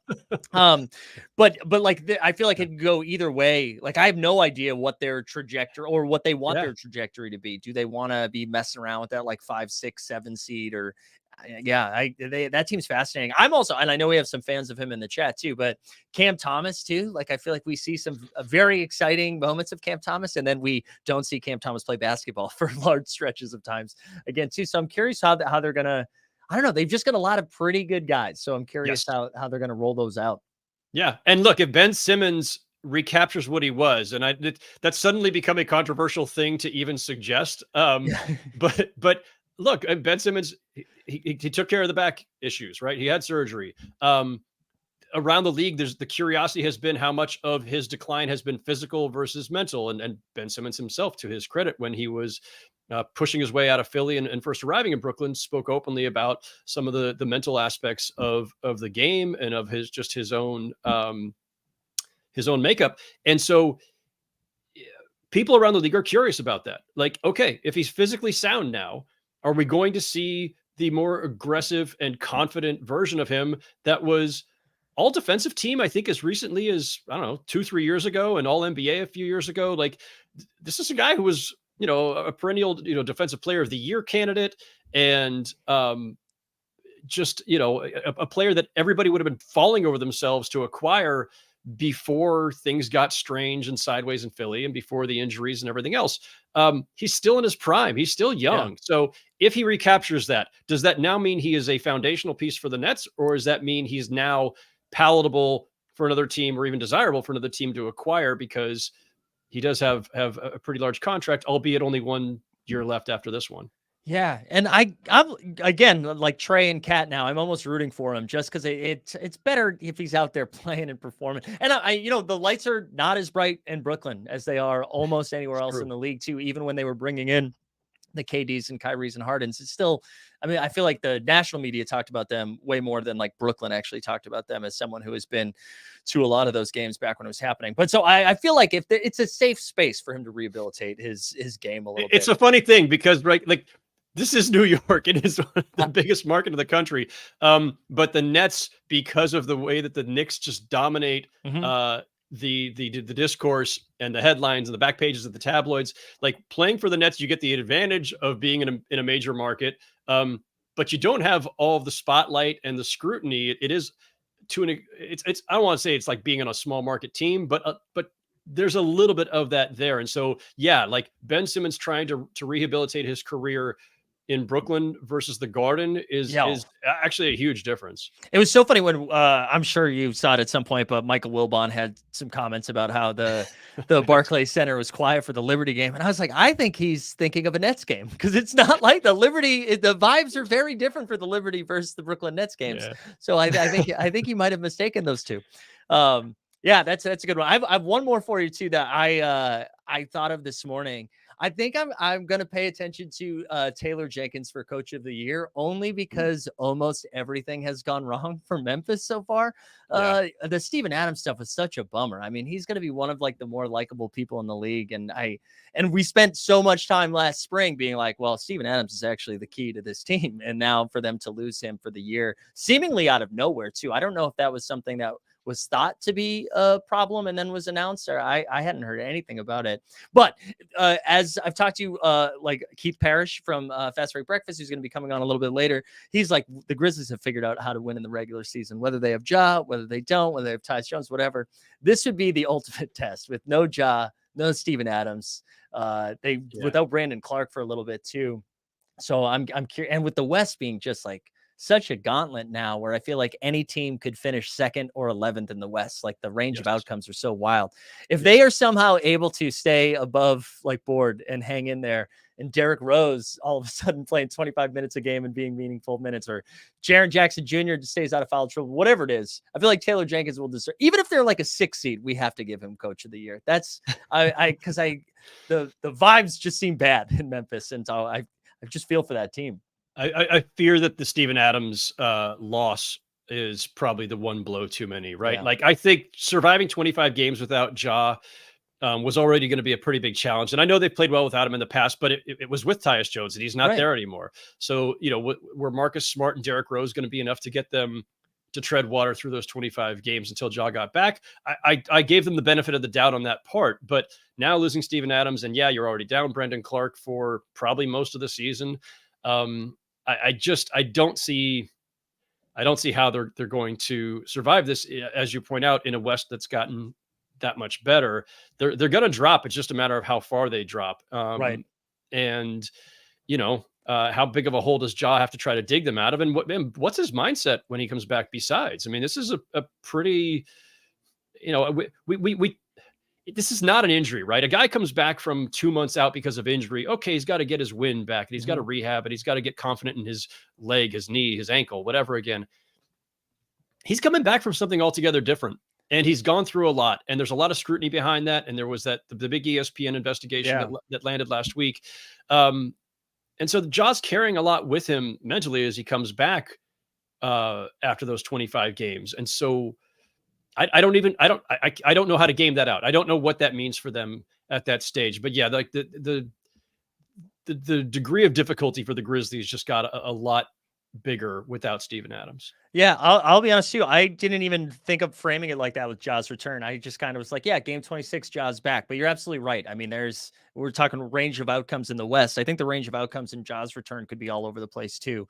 And I rooting for that situation to get ironed out because he's so electrifying. I mean, I'm not saying anything new. Yes, he's an electrifying basketball player and, just brought so much life to the game that you just hate to see it to kind of hinder down this road. You hope that is something that's worked out soon. Even though in the ESPN piece, I thought the comment, I know this has been brought up too, about like changing the rap music during the pregame warmups. I'm like, I don't, what are we doing? What year is this? What are we talking about? I know. What year is this? That's exactly the response.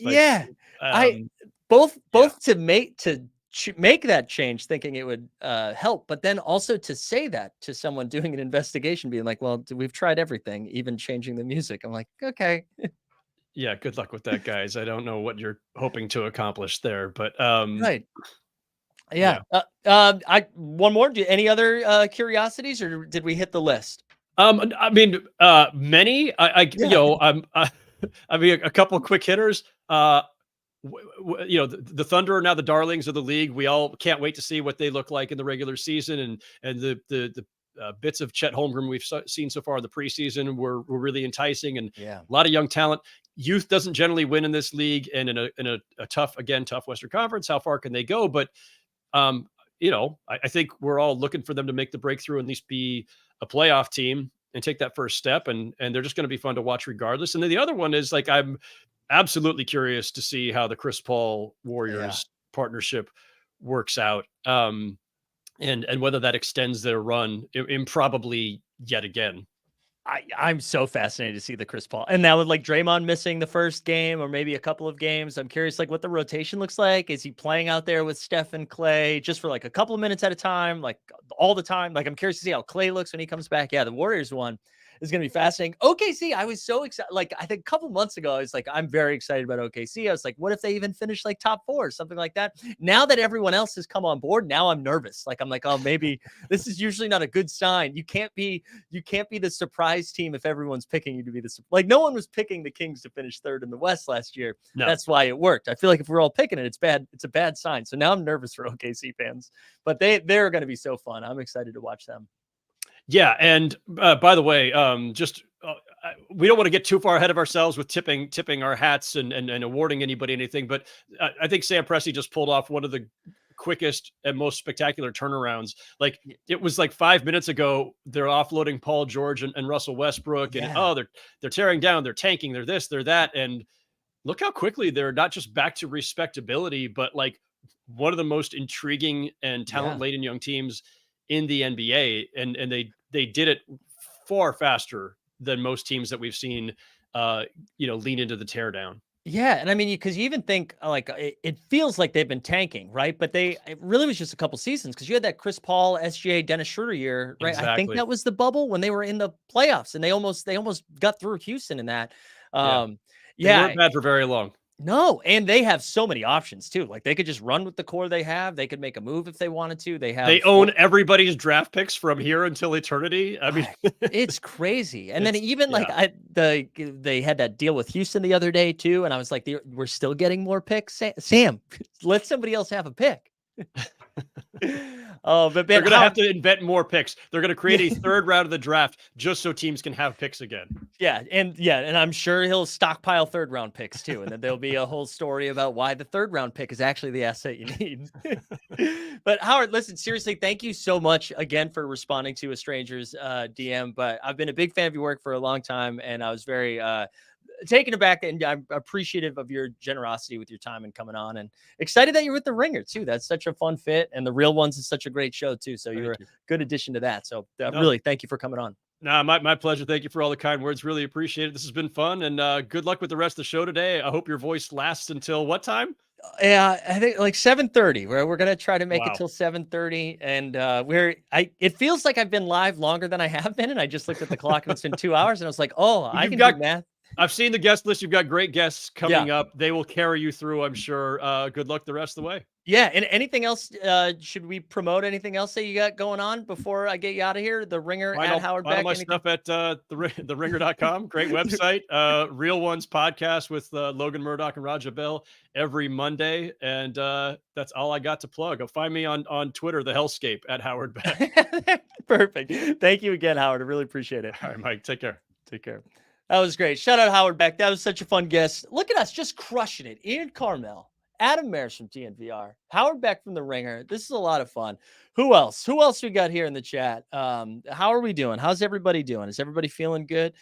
We have our friend Jay Skeets is going to be joining us here momentarily. I am going to try to do my first bathroom break of the show. I think I'm going to try to do it. And I think what we'll do, I think I got to look at our videos. What's our longest one? I think I have a 90-second one, right? Our little intro video. Maybe we do that. Maybe we do our intro video. I'm going to try to get myself to go to the bathroom. And then what I will do too, I'll remove myself and I'll leave this up here because we'll give something away when I come back. Again, now I never had to worry about someone else being in the bathroom when I took a bathroom break. You know, I'd never, and now I do. I wonder, like, there's a lot of employees here. Maybe someone's in the men's room. So this is what we're going to do. Like the stream, subscribe, #hold. All right. And then I'm going to remove myself and I'm going to press the video and I will be back in 92 seconds, or you get to look at the merch, which will be equally as funny. All right, here we go. We got to time this thing. I'm also afraid I'm just going to like run into the door.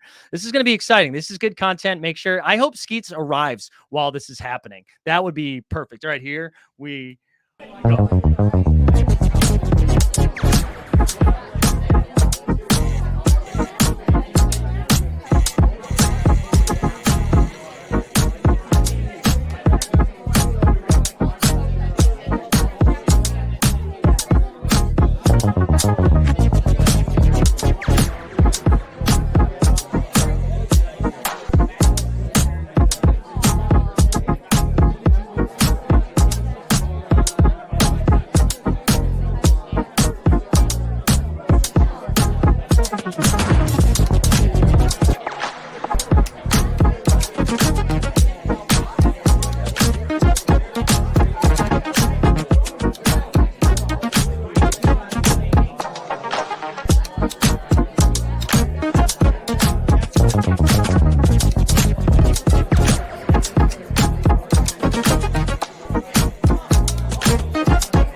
Welcome to the stage, Mike the Carrion.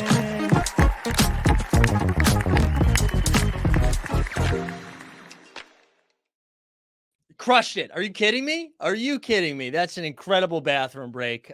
We rifled through a bunch of Sorarians who were working. They also had water ready for me. I'm never doing a show from my apartment again. Whew. All right. Did I miss anything important in the chat? People just saying he's peeing. Where is he? This is good. This is good content, guys. This is good. Speaking of good content, the king of content himself, we are bringing our friend who, just the GOAT. We got Jay Skeets up here. Skeets, what's going on, man? Did you wash your hands? Be honest with us. I did not wash my hands. Yeah, there's no way. I didn't. I normally it's not a problem because I'm at home. And I know they're watching out there right now too. I saw it on their screen. So now people that I just saw are going to know I didn't wash my hands. But if it makes you feel any better, I peed like this. Yeah. Oh, wow. How are you doing, man? I'm good. What's going on, man? How you holding up? I feel good. I feel good right now. It's been a fun start. Howard was great. Adam Mares was great. Ian Karmel was hilarious. So we've had a good time. All right, sweet. I can be shit. All right, let's go. No, I'm not even worried about it. This is, and if you are, that's just prep because you're on the club later today too, right? We're double dipping, huh? I am on the club. I think I just locked in a Tandy time for next week. Man, I'm making the rounds. Like I got a book to pump up. Yeah, it's incredible. First, actually, before we dive into anything, you guys shared a wonderful photo on Twitter. You get to go see your boy Tess, and he looked healthy, looked great, and I'm sure that was it must have been such a powerful thing for you guys to just be able to see him and hang with him for a little bit. Yeah, we've got to see him a couple times now. We saw him in the hospital. And then he's now moved to outpatient rehab. So him and Danny, his wife, and Trey and Matteo was in town. They came by my house. That was in front of my place, actually. Oh, nice. But yeah, he looks incredible. And every time I see him, getting better and better. So there's no real timetable on when he's going to return yet. Like I said, he's doing a lot of rehab, but I don't know. I don't even know what to say. Like, I feel like it could be, a month. I feel like it could be a couple months. I'm not sure, but like just the fact that he's back home with his kids and just like getting back to the quote unquote normal Tassie is amazing after a month. I know I couldn't believe it. I was stunned by it. The fact that you're even wondering like, oh, I wonder when he comes back is such a good thing. That's great. That's great to hear, dude. So I was thinking the last time you were here, when we did this show, also we got to get you like a jacket or something because you have been to every single one. So I'm pretty sure you did all three of them. Yeah, that sounds. Sure. Yeah, I think you're right. I'm 3 for 3. Yeah. So this not to say that you have to do it again next year, but I'm just saying. I got to keep the streak alive. Yeah. But the last time you were here, we talked about the Nets just because it was annoying because that was like the only thing we talked about. That to me is nuts. That was just one calendar year ago. Like Steve Nash was still coaching, Kevin Durant, all of that. Like all of that was happening just a year ago is so bonkers to me. But it made me wonder, what do we think is going to be the next most annoying thing? I thought it was going to be, I guess it's James Harden now. Yeah. But if we don't count James Harden, is there something coming up? And the only reason I thought about this is because I saw the report about Karl Anthony Towns potentially going like, are the Knicks are paying attention to Karl Anthony Towns? And I feel like that might be the next one. Yeah, I was going to say, it feels like it's Harden, obviously, and then adjacent to that is Embiid. Yeah. And how the Sixers come out of the gate and how they look with Nurse as their head coach and how his attitude is obviously going into this season. And then, we're already seeing Knicks trade rumors, that pivoting into, maybe it's not Embiid they could get with that, but maybe it's Karl Anthony Towns. So yeah, I guess it's like they're all sort of linked, right? It feels like. Yeah, like there feels like a domino needs to drop and then maybe a bunch of other stuff. I kind of want to root the other way though. I think I want Minnesota to just be good this year. And then the Sixers, maybe we lower the bar a little bit for them because they're like, oh, it's a mess. It's a mess. Harden's gone. It's just bad. And then, maybe they still win like 48, 50 games. And it's not bad vibes. I don't think that's crazy. I mean, they have a good team still. I'm a Raptors fan, so I know Nick Nurse can coach a team to a lot of wins and even postseason success against these very Sixers, actually. So, that shouldn't be an issue. It's just, maybe it is a good sign that they're going in with, very low expectations. Nobody's including them as a title contender. They're definitely not on that tier. I've even seen them bump down a tier from that. So, it's low expectations. Maybe that's the best thing they could have going for them. But at the same time, couldn't you just see this, it could just torpedo out of control so quickly with a guy like Embiid, and I almost say rightfully so with the nonsense he's had to put up with time and time again here. Yeah, I could see him just being, especially if it's not dealt with quickly. I feel like they just need to rip the Band-Aid off so they know where everybody stands, right? It's so different than the Ben Simmons situation. I really do feel like they just need to rip the Band-Aid off. How are you feeling about Toronto, being a Toronto fan? It's weird. I oddly am not as high on them as a lot of people that cover the team and maybe even casuals or NBA fans are convincing themselves they're going to be back to being pretty good. I guess I'm doing the whole thing where I'm really trying to temper expectations, and I'm a little concerned still about the shooting. That's my biggest concern. I know Grady Dick's there now. Hopefully they keep Gary Trent Jr. happy in whatever role he finds. But yeah, they defensively they should be locked in, and by all accounts, as silly as it sounds, the vibes are a lot better. Nurse, and Van Vliet there, that was starting to grate on people in that organization. It became not fun, and with Darko there as the head coach now, and just sort of a lighter mood, that can translate to better play, or at least more fun play, and maybe that turns into wins with Scotty Barnes leading the way now. So I still think they're a 500 team. But, I'm obviously hoping I'm wrong in this regard. It almost feels, and not that I'm rooting for this, but it almost feels like if they did make one more move, whether it was Siakam and OG leaves, it takes a lot of the pressure off for this season, where not you're full Portland, because I think you're a little bit more talented than Portland if that happens, but you kind of get to just enjoy it. You get to enjoy the Scotty experience as point forward. Does it work?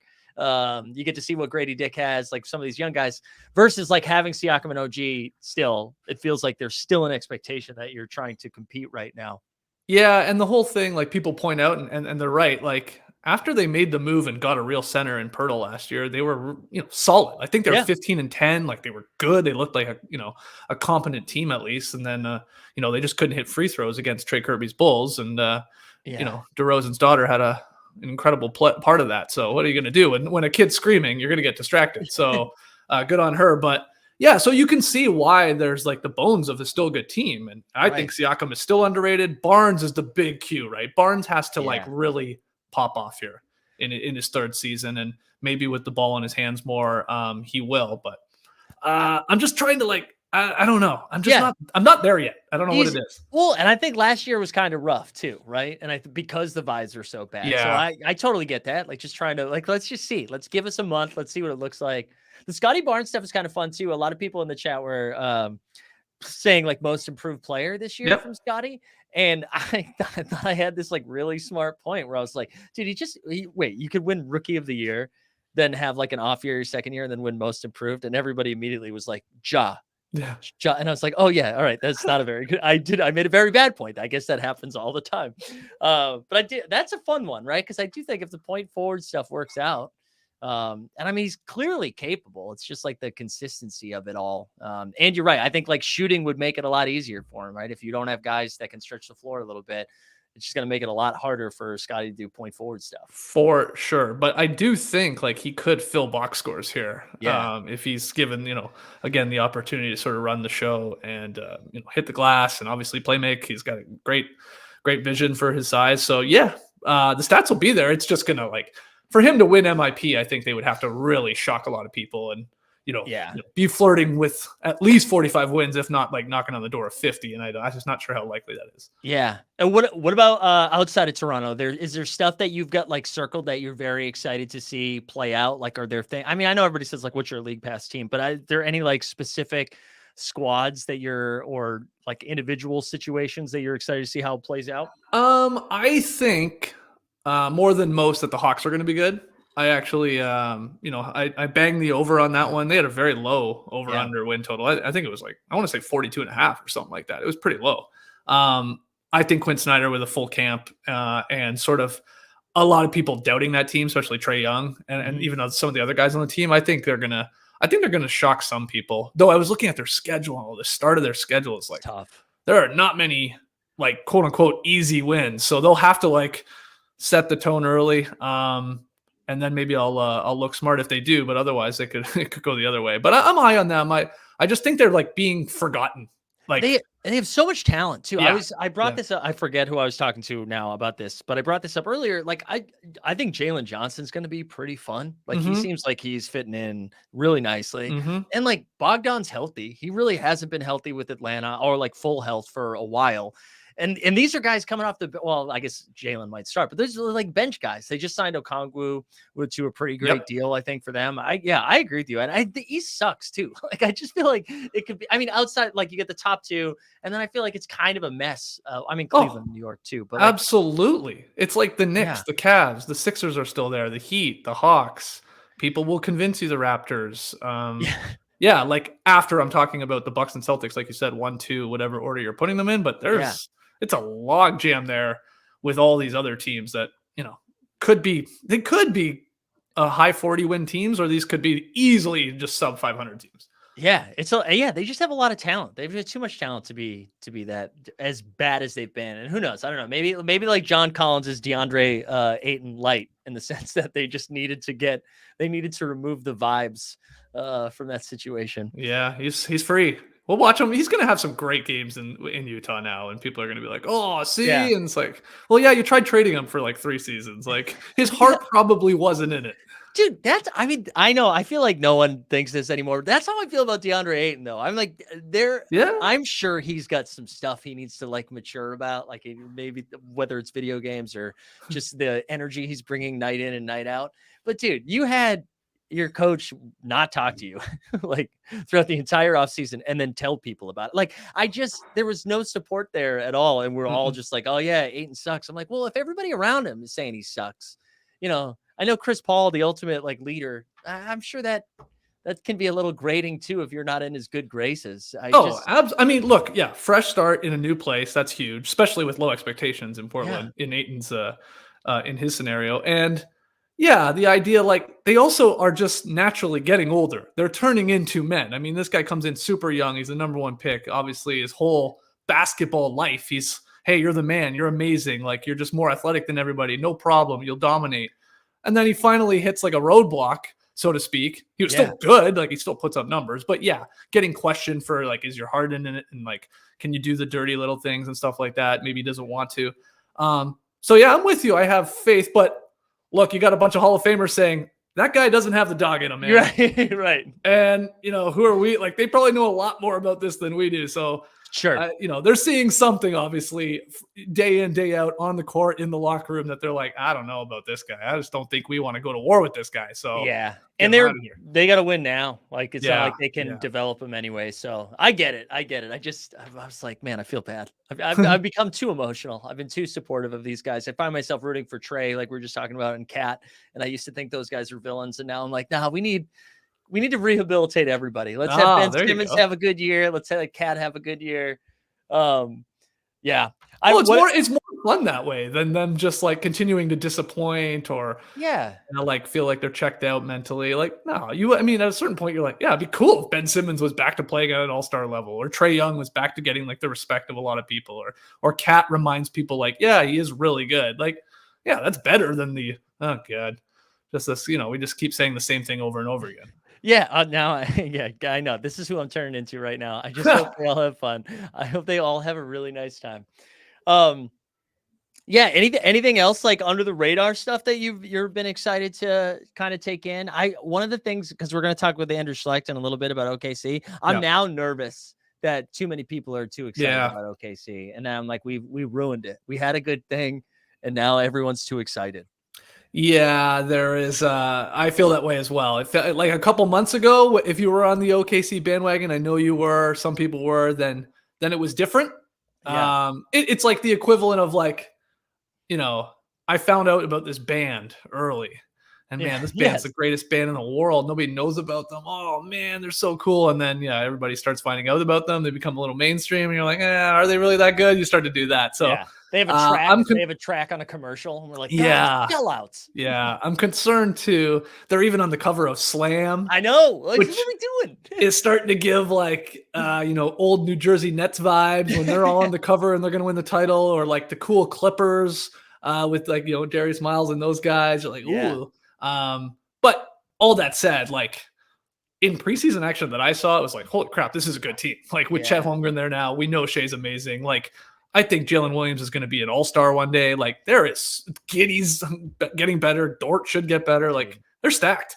They look so good, and they Yeah. look fun. They look fun. Yes. There just seems to be a lot more fun teams. I mean, especially in the West, just because everything's going to be so close. But and like no one's talking about the Kings anymore, and I feel like they're still a super fun team that are going to be so fast. And I don't know what their actual ceiling is when it comes to playoff time, but there just seems to be way more fun squads that I'm like excited to tune into. Where before, when people would be like, who's your league pass team? It's like, okay, there's one. You have like one league pass team. I feel like night in and night out, we've got, I don't know, maybe it's because of the parity in the West and I guess in the East as well, where it seems like every game is going to be close.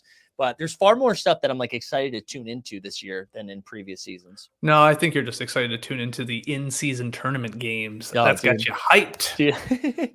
Are you buying it? Are you ready? We were are you locked in for it? Locked in. I'm not sure I'd say I'm locked in for it, but I have no issue with it. I mean, they're games that are going to be played anyway. If they're a little more exciting, then I'm all for it. I mean, I watch a lot of basketball. If we can make these early season games a little more entertaining, sure. I hope they are, because geez, the people complaining and whining about it, if they do and we're going to have some stinker games between some stinker teams, and then people are going to be like, oh God, who cares about this? Like, okay.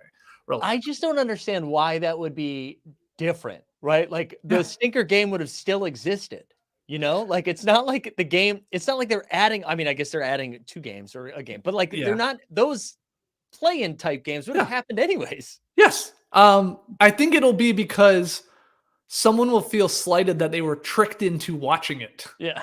Like, you told me this was an important game, and then I needed to watch this in-season game, and then it was, a 20-point blowout, and so didn't play. How dare you? You've wasted my good time. I think that's what people are going to do. But I think I was listening to, I think it was the Bill Simmons podcast where they did the over-under like special or whatever. I had no idea.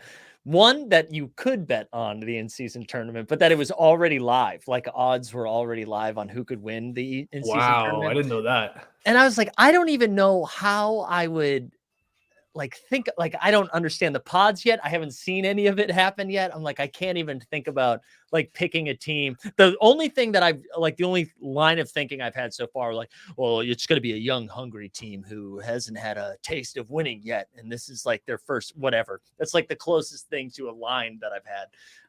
But won't it just be one of the best teams? Like, how could it not be? Right. Really? And that's now I forget. I think it was when Howard was on, but the idea of the Commissioner's Cup in the WNBA was just like Liberty versus Aces. And then we saw Liberty versus, of course the best teams are going to. Because there's still games that matter. These are still the good teams. They should in theory win. I guess you could talk yourself into, a team like last year, the Utah Jazz, the Utah Jays. Sorry, I did a baseball podcast this morning too. The Utah Jazz, they came out and surprised everybody early in the season, right? The Pacers weren't bad early in the season. So I'm trying to think of you could a young team that a lot of people didn't expect, are just coming out of the gate hot. People are overlooking them. I guess maybe just the games line up, the matchups line up, but I mean, good luck picking that. I'm a sicko when it comes to that stuff, but even I have limits. I'm not gonna gamble on the in-season. Well, not until the in-season tournament comes. I mean, once it's here. Oh yeah, I was gonna say the actual matchups. You might bet. Yeah. Will you be making your way out there? Yeah, we're trying to pitch to the Athletic. It's funny. I was sort of talking about this tongue in cheek, but we are trying to pitch to them that we want to plant our flag that we're the biggest in-season tournament fans going. That's no dunks. We love it. We're sickos. These games do matter more. They're the most important games of the season. In fact, I would argue they're more important than the NBA championship. So we're trying to pitch that to get us out to Vegas and watch the games there. Who would love that is the NBA. Oh, so yeah. They would be very excited for people. Well, the NBA had us once upon a time and decided to let us go. That's but true. They're going to come crawling back. That's true. And it was only a matter of time. It just took the in-season tournament for that to happen. That's right. So, it'd be fun. I mean, we'd love to go out there to it'd be cool just to be a part of quote unquote history for whatever the first thing, and then do some live shows out there and do some live podcasts and stuff like that. But we'll see. I always have the mindset of I feel like the NBA really wants this to work. So I feel like they're going to make the being there experience very good. So I'm excited to get out there, and I'm excited for it not to be July. I don't think I've ever, maybe once in my life have I been to Vegas, because prior to this basketball summer league life, I used to go out there for poker, and it was Mhm. always in July. It's at the same time. And so I'm looking forward to it not being 120 degrees. Yeah, I don't think I've ever been there when it's not that. Yeah. I don't know. I haven't. I've definitely never gone in the winter. It's always summer league, year after year after year. I mean, I would go for 15 days at a time to Vegas Oh, back when we were the starters. Like that would I don't know how I survived. It's insane. I That's- can't last like 3 or 4 days now, if that. I was so mad at myself. I thought I like figured it out. And I was like, I'm going to get out there a day before everybody. So I don't have to talk to anybody for a day and like get acclimated, have my own like on Saturday night. I was like, get me the hell out of here. I've been here too long. I can't Well, you know what imagine happened doing with me. Oh yeah. You had the flight from hell, right? Or on the way out too. I forgot you had a terrible travel too. Or was that All-Star game? No, you're right. I had forgotten about that part. Whatever. Our flight got like rerouted and we had to I think we had to land in Memphis, I think. And then we flew to Houston and then we flew to Vegas. That was going there. But then the tables were a little too kind on the last night. The night turned into day and I made a brutal mistake of getting back to my room very, very early in the morning. I had a super early flight and I was like, I'm all packed. I'm ready to go. I'm like, I could get 2 hours of sleep here. Maybe I should stay up. I could get 2 hours of sleep. Yeah, but I'm good to go. Maybe I fell asleep. And when I woke up, my flight was gone. And that sucks. Yes. But usually you can just jump on another flight. Well, not that day because everybody was leaving Vegas that day. And a million people are coming to Atlanta.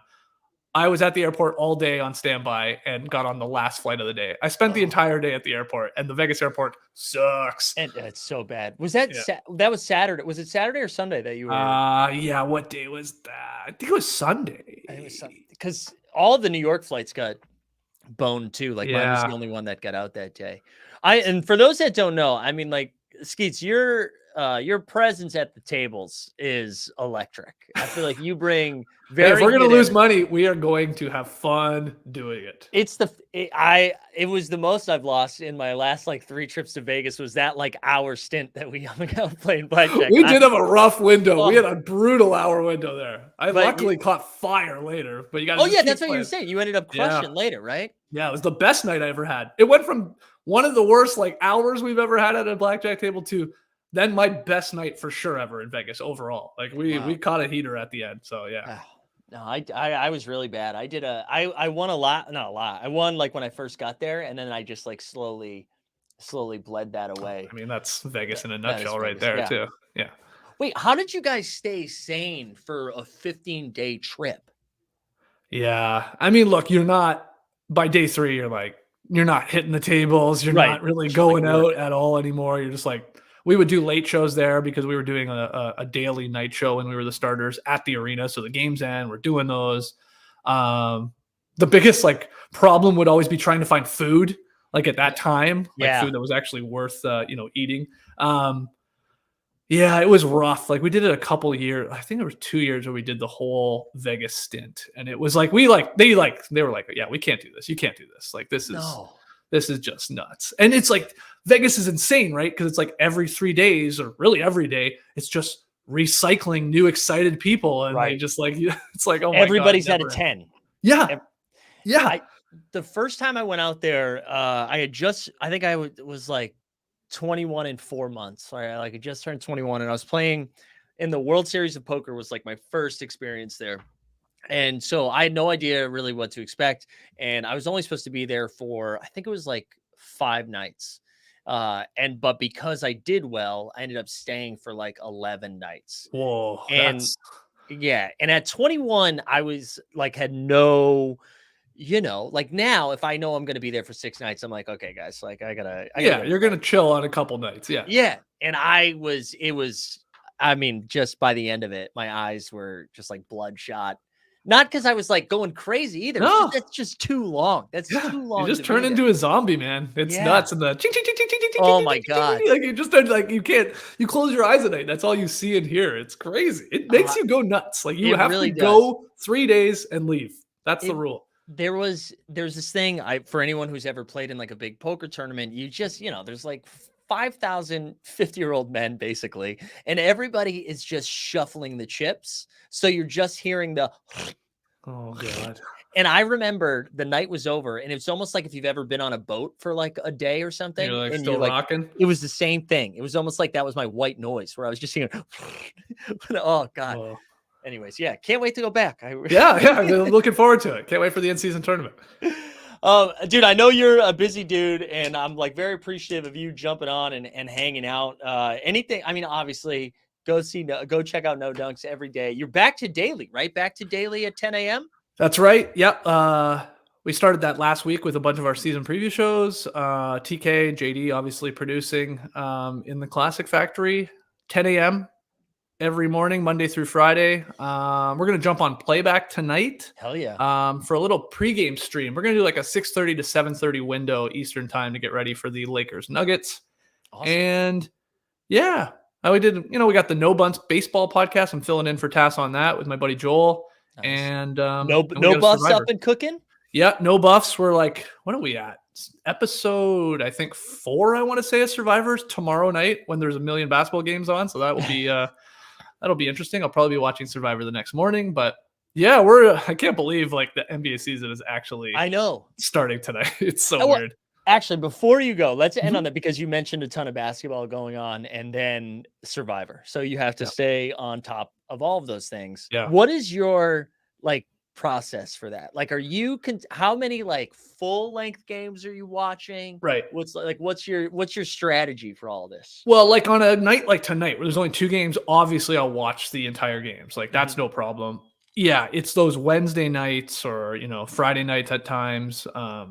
When there's so many games on, I try and pick and choose ones that I really want to at least see second half action for. Like, hoping that's going to be a matchup or storylines. Like, obviously Wemby tomorrow night is going to be like, that's must watch. Right. But then otherwise there's a lot of condensed game watching either later that night or generally in the morning. Obviously I read as much as I can and listen to other shows and stuff like that, but it's those condensed 10-minute games for games that I had no idea, like I wasn't tuning in for, like those are like lifesavers. So I try and watch as much as those for games I missed as possible. But otherwise, like we'll be bouncing around on playback and stuff like that. Like you just can't watch it all. But within the first couple weeks of the season, I do try and go out of my way to be like, yeah, like, hey, let's really focus on a Blazers game tonight, or let's focus on a Hornets game. Because as the season goes on, and those teams, in theory are pretty poor, you won't be watching as much and you won't be talking about them as much. So first couple weeks, I do try and like really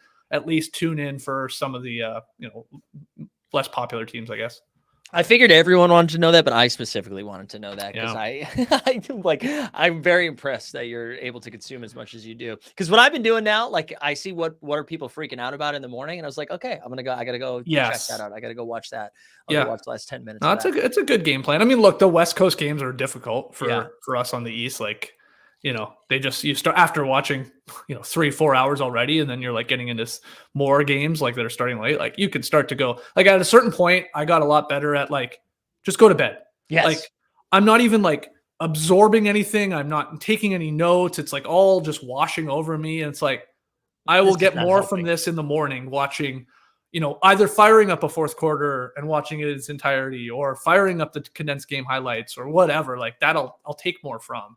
So, right.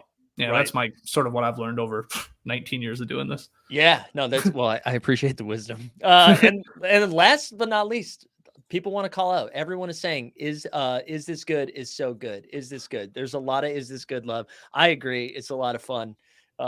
I've enjoyed that quite a bit. I know that's not technically yours, but it's no, but it feels like mine. I feel like a part of the is this good team. I helped come up with the idea, if I'm being honest. Matty O and JD do a podcast called Is This Good? It's on YouTube. It's on podcast feed. Had you ever heard of the Cartnark? No. Oh, do you know what I'm talking about at all? Now I do. Yeah. Yeah. Matt just interviewed this guy called Cartnark. If you know, I won't spoil it, but it was an interesting interview.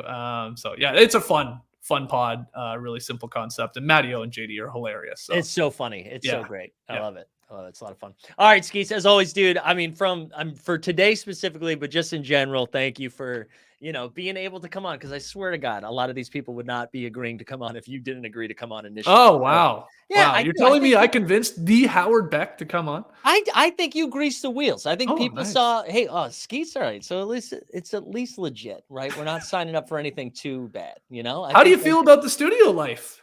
You know what it did? I will be honest, like leaving my house and going somewhere felt better. Like it felt like I'm going to a job. Like a real job. Yeah. Yeah. Instead of me just like, I don't have to worry about the dog, which is kind of, even though I miss the dog, that is nice. It is bizarre that you guys can't see this obviously, but there's like 40 people at work right now, like outside this door. Like outside the door. I thought they were like sitting right there. At the no. God, no, that would be so weird. Okay. No, but like are still right like outside this door. So it is bizarre to go, to the bathroom and be like, hey, what's up, guys? But especially when they're talking about you right now, that guy definitely did not wash his hands. Right. No, especially. Yeah. But again, hands are up. Hands are up. So you're coming back like this. Hands are up, guys. Everything was fine. Everything was fine. Hands are up. But dude, seriously, I really do appreciate it, man. And excited that No Dunks is back on the daily grind. Appreciate it. Thanks for having me. Check out No Dunks, check out No Buffs, check out No Bunts, check out Is This Good? And Mike, good luck with the rest of the day. And I can't wait to, I'll be popping in, I'm sure, throughout the day, seeing who you got on next. So good luck, man. Awesome. Thanks, man. Appreciate it. Take care. Peace. Shout out to Skeets. He's the best. He's the greatest. If you're just joining us, thanks for being here. Just a reminder, we're giving away just like a ton of stuff. The next one we'll give away is in a half hour. What's today? What's today? It's 2:30 right now. So all you got to do here to qualify for that is like the stream, subscribe, #hold. And we've got 2 different sets of NBA tickets that we're giving away. We still got a ton of those jersey merches that we were talking about earlier. So make sure you go do that, and we'll do the next one in a half an hour. Well, how are we doing? How's the chat doing? Is the chat still feeling great here? We're 128 strong right now. We love to see that. We got big ups from AFC Red. We love that. We're going to keep things moving along, though. I'm very excited for our next guest. I've been a fan for a while. Was actually keeping my Saturday content fresh because they were dropping their Saturday Slam and Jam, which has now moved to Friday, which is very exciting, which feels like a promotion. And I don't know if that's true, but Andrew Schlect, thanks for joining the show, and congrats on the promotion that I just created. Hey, thanks. I don't think it's a promotion, but it is something that's happening for sure. Yeah. Okay, great. Dude, thank you for coming on. For those that don't know, you do some work with The Athletic, also the Down to Dunk podcast, which covers all things OKC. And I just, first and foremost, I thought the video series that you put out there on social, interviewing some of the OKC Thunder about how Oklahoma are you was fantastic. And the joy that you were beaming with whenever they got something right, it felt very genuine. It was genuine, and the guys were like such good sports about it too. Yeah, because you don't know, I know several of those guys a little bit now, but going into it, there were some people that looked at me like, especially Chet was like, who is this guy? What is he doing? Like, he's making me wear a cowboy hat. Like, what's going on here? So it was great. It was really fun.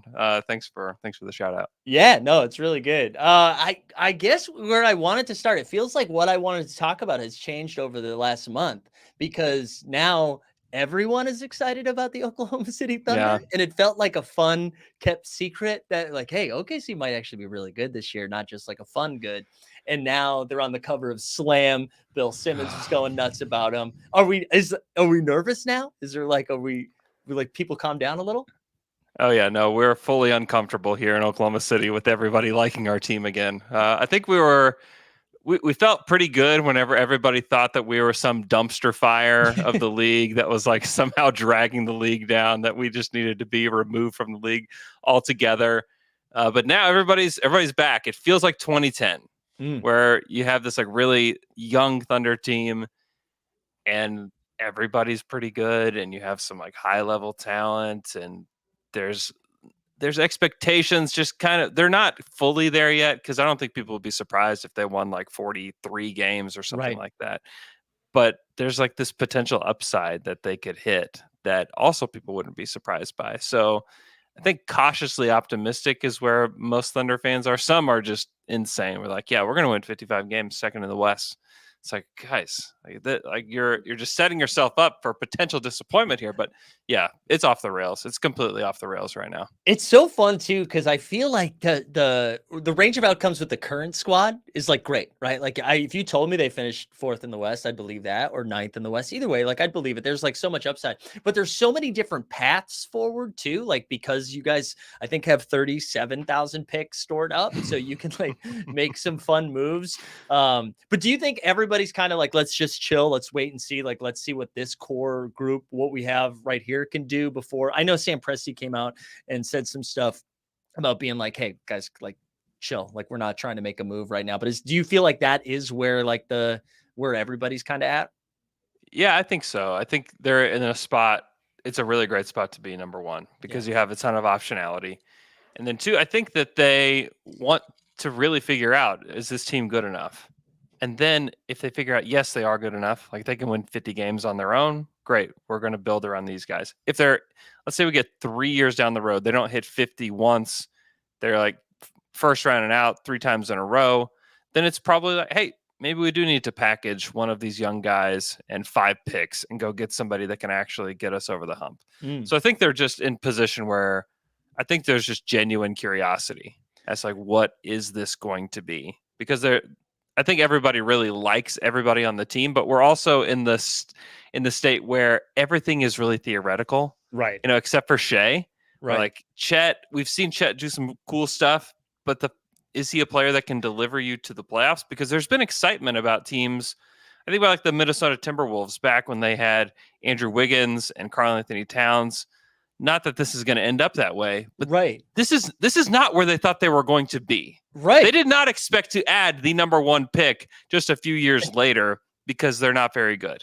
I know, and this came up a little bit earlier too. It's so funny because it feels like, oh, this is what OKC does. They tank, they get all these assets. I mean, you guys were in the playoffs like a couple of years ago with Schroeder and Chris Paul, and now all of a sudden, you're right. And it feels like that was such like a snap of the fingers. We're like, oh my gosh, we're actually like back in, you know, not contention to win everything, but you like a contending team to make a little bit of noise.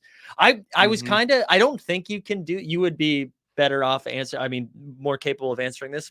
I was surprised to see JRE leave in that Houston move. And I know you guys have had to make a couple of moves, and I saw that Houston waived him. Is there any possibility that he makes his way back? Because I feel like if there was one area that you could shore up a little bit, especially with J. Will missing a little bit of time, would be that spot. Is there any way that he makes a return? No, he won't come back to Oklahoma City, but I do think that there will be a landing spot for him. I think there are teams. I think about Memphis, who's just depleted of big men. I think he could go there and be a decent 4th or 3rd big man for them and just kind of a placeholder. I think maybe Boston and Milwaukee are also some spots where he could land and just like, hey, your job is to do 2 things, like defend, rebound, maybe even make a good pass here and there. And if you're open, shoot it. Yeah. I don't know. He definitely had a rough second year. He had a good rookie season, a rough second year, a lot of it due to injuries. But he's a super guy, really hard worker. I think that he's got a chance to play in the NBA, but I think his time with OKC is done. It was done. So do you think that if there is any sort of like, I guess with Jay Will's not going to be out too long. But is there do you think that will be the area where, even if it's not like this splashy big move, if there is any sort of, shoring the foundation a little bit, is it in that spot, in that 5? It's possible, although they really want to play small. Yeah. And that's where they thrived last year, was when they started 6'6" Kenrich Williams at center. It was funny because he would jump center a lot last year. And when I say jump center, he didn't jump at all. He knew he was going to lose. They just threw the ball up and he would just kind of walk away. Yeah. It was like Steph jumping against Wemby the other night. Yes, exactly. Yeah. Exactly. They know their identity lies in playing as fast as possible because they have everybody that can handle the ball, and they want to kind of live into that identity. And I know so many people want them to get a big, and maybe they will. Maybe they discover that, hey, we are devoid of like 7-foot talent outside of Chet, and we need to get somebody else in here, and they're just getting bludgeoned by teams like Denver. But maybe they don't. Maybe they can play like this. I think that they want to first try this, like even for like a full season. They have Olivier Sarr, which is a sentence that, probably shouldn't be said on a season preview podcast, but I think they do like him. He's on a 2-way deal and they'll use him some. But I think when Kenrich Williams is also out, he's had back spasms, so that's a problem. They'll use him at the big position. They'll use Jay Will. They used Ousmane Dieng as like a makeshift center a little bit in the preseason. I think that's a bad idea, but they did it. But I think like those three will definitely, and we can't forget about our guy, Alexei Pokushevsky, still on the roster, didn't get the extension. I know, but he's still there. He's still there, and I think he's going to play, and he is tall. He is tall. The Poku hype remains. I'm rooting for him. I want. Me too. He might not live to the initial Poku hype, but or live up to. It's I a hope shame. He lives. Yeah, it's a shame. You bring up like bringing in the bludgeoning big or whatever. I don't even think, because yes, that makes sense. Nikola Jokic, whatever. But no one else has shown that you can just like throw a big in there and it fixes everything. So I actually like that approach of being like, well, listen, we know that there's nobody you can bring in that all of a sudden solves the Jokic problem. So why don't we attack this differently and just do it small and spread it out and run around? I like that approach. Do you think this year, and I don't know if this is a problem for local media, but for national media, we will be able to get past the Jalen Williams conversation of being like, oh, it's too hard that there's two of the same names. Yeah. Or like, it's the good Jalen Williams. Yeah. It's something that people do, or like this is what they say. And you can even take the J out of it. Everybody calls Jalen Williams the wing. They just call him Dub. Like, that's what they call him. Yeah. Everybody calls him Dub. That's what his teammates call him. That's what the coaching staff calls him. That's what I call him when I see him. That's what his name is Dub. Just call him Dub, and then you can call the other guy Jay Will, and that's what he goes by. That's like simple enough. Yeah, I'm nervous about like the critical thinking skills of the masses. That this was, we spent a whole ass year talking about that, and it was every time it was brought up. It was announcers, it was podcasts, people who were writing things, and I'm like, people, you have been in school where you have had a classmate with like, we can do this, guys. Yeah, we can make it through. We can make it through.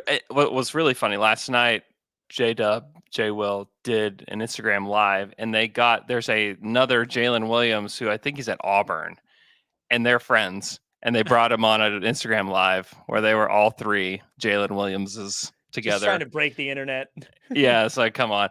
But yeah, I think it's Dub and it's Jay Will. You can remember the big Jay Will as Jay Will take a charge, because he's going to take a charge. So I'm excited. I know that's we spend more time talking about J-Dub because he was awesome. J-Dub was like incredible. I think like Jay Will really does unlock a lot of stuff for them too if he continues to progress. Like, because like you mentioned the charging, but he really does stretch. Like, he stretched the floor, and he can, if that shot can come down a little bit more consistently, I feel like that he's going to be a really nice piece that more people will be talking about Jay Will a little bit more, I feel like.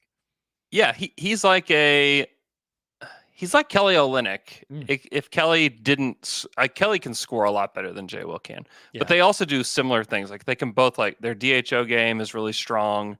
Their just processing of the game is really strong. They're both not like great defenders, but they both know where to be. And like, they're not going to block a ton of shots at their height, but they are just going to be in the way a lot. So I think that is kind of what he can be at his ceiling, is like a Kelly Olynyk type player. And if he's coming off the bench for you, I think you feel really good about it. Yeah. And how have like, to talk a little bit about this year's rookies class, how's like the Kaysen? Is it Kaysen? It is Kaysen, right? Kaysen. It's Kaysen. We went on another name journey here in Oklahoma City. Also, how dare me just like the J-Dub J Will conversation and then immediately be like, is it Kaysen? So you know what? I'm as guilty as no. This is Sam Presti's fault. This is not even your fault at all. Sam Presti called him Kassan after the draft. And we're all like, just like bewildered. Like, this is the guy who like interviewed him, discussed him, has like sat down with his family, like probably broke bread with the man's family, and he's calling him Kassan. And so like, we're like, what's going on? So we ask him when they do his introductory press conference, and he said that it can be pronounced Kaysen or Kayson. is the way that he said it. And so we were like, okay. And then I said, so no, like, don't do that. Like, tell me exactly what your name is, please. And he said his mom named him Kason. So for 3 weeks on a podcast, I would refer to him as Kason, and we were saying his name a lot, and it felt really weird. And then we get to the Thunder released their media guide, and in the media guide, it said Kason. And so I'm like, okay, so I make a phone call. Why? Please tell me. It was his wishes that he is to be called Kason. So now we have gone full circle back. We're Kason. No Kason, no Kason. I've heard a lot of those recently when people try to talk about the Thunder. It's we're back at Kason fully. If there's any confusion, just blame Sam Presti. Good. So after 5 minutes about his name that we've now discussed, how are we feeling about him? Like on the, I mean, I feel like he had like a couple of moments in the preseason that are pretty exciting.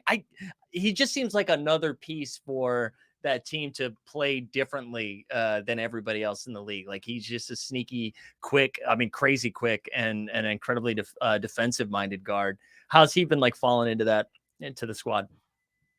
He looks really good. He knows how to cut within an offense. And when you play with Josh Giddey and you cut, you get the basketball.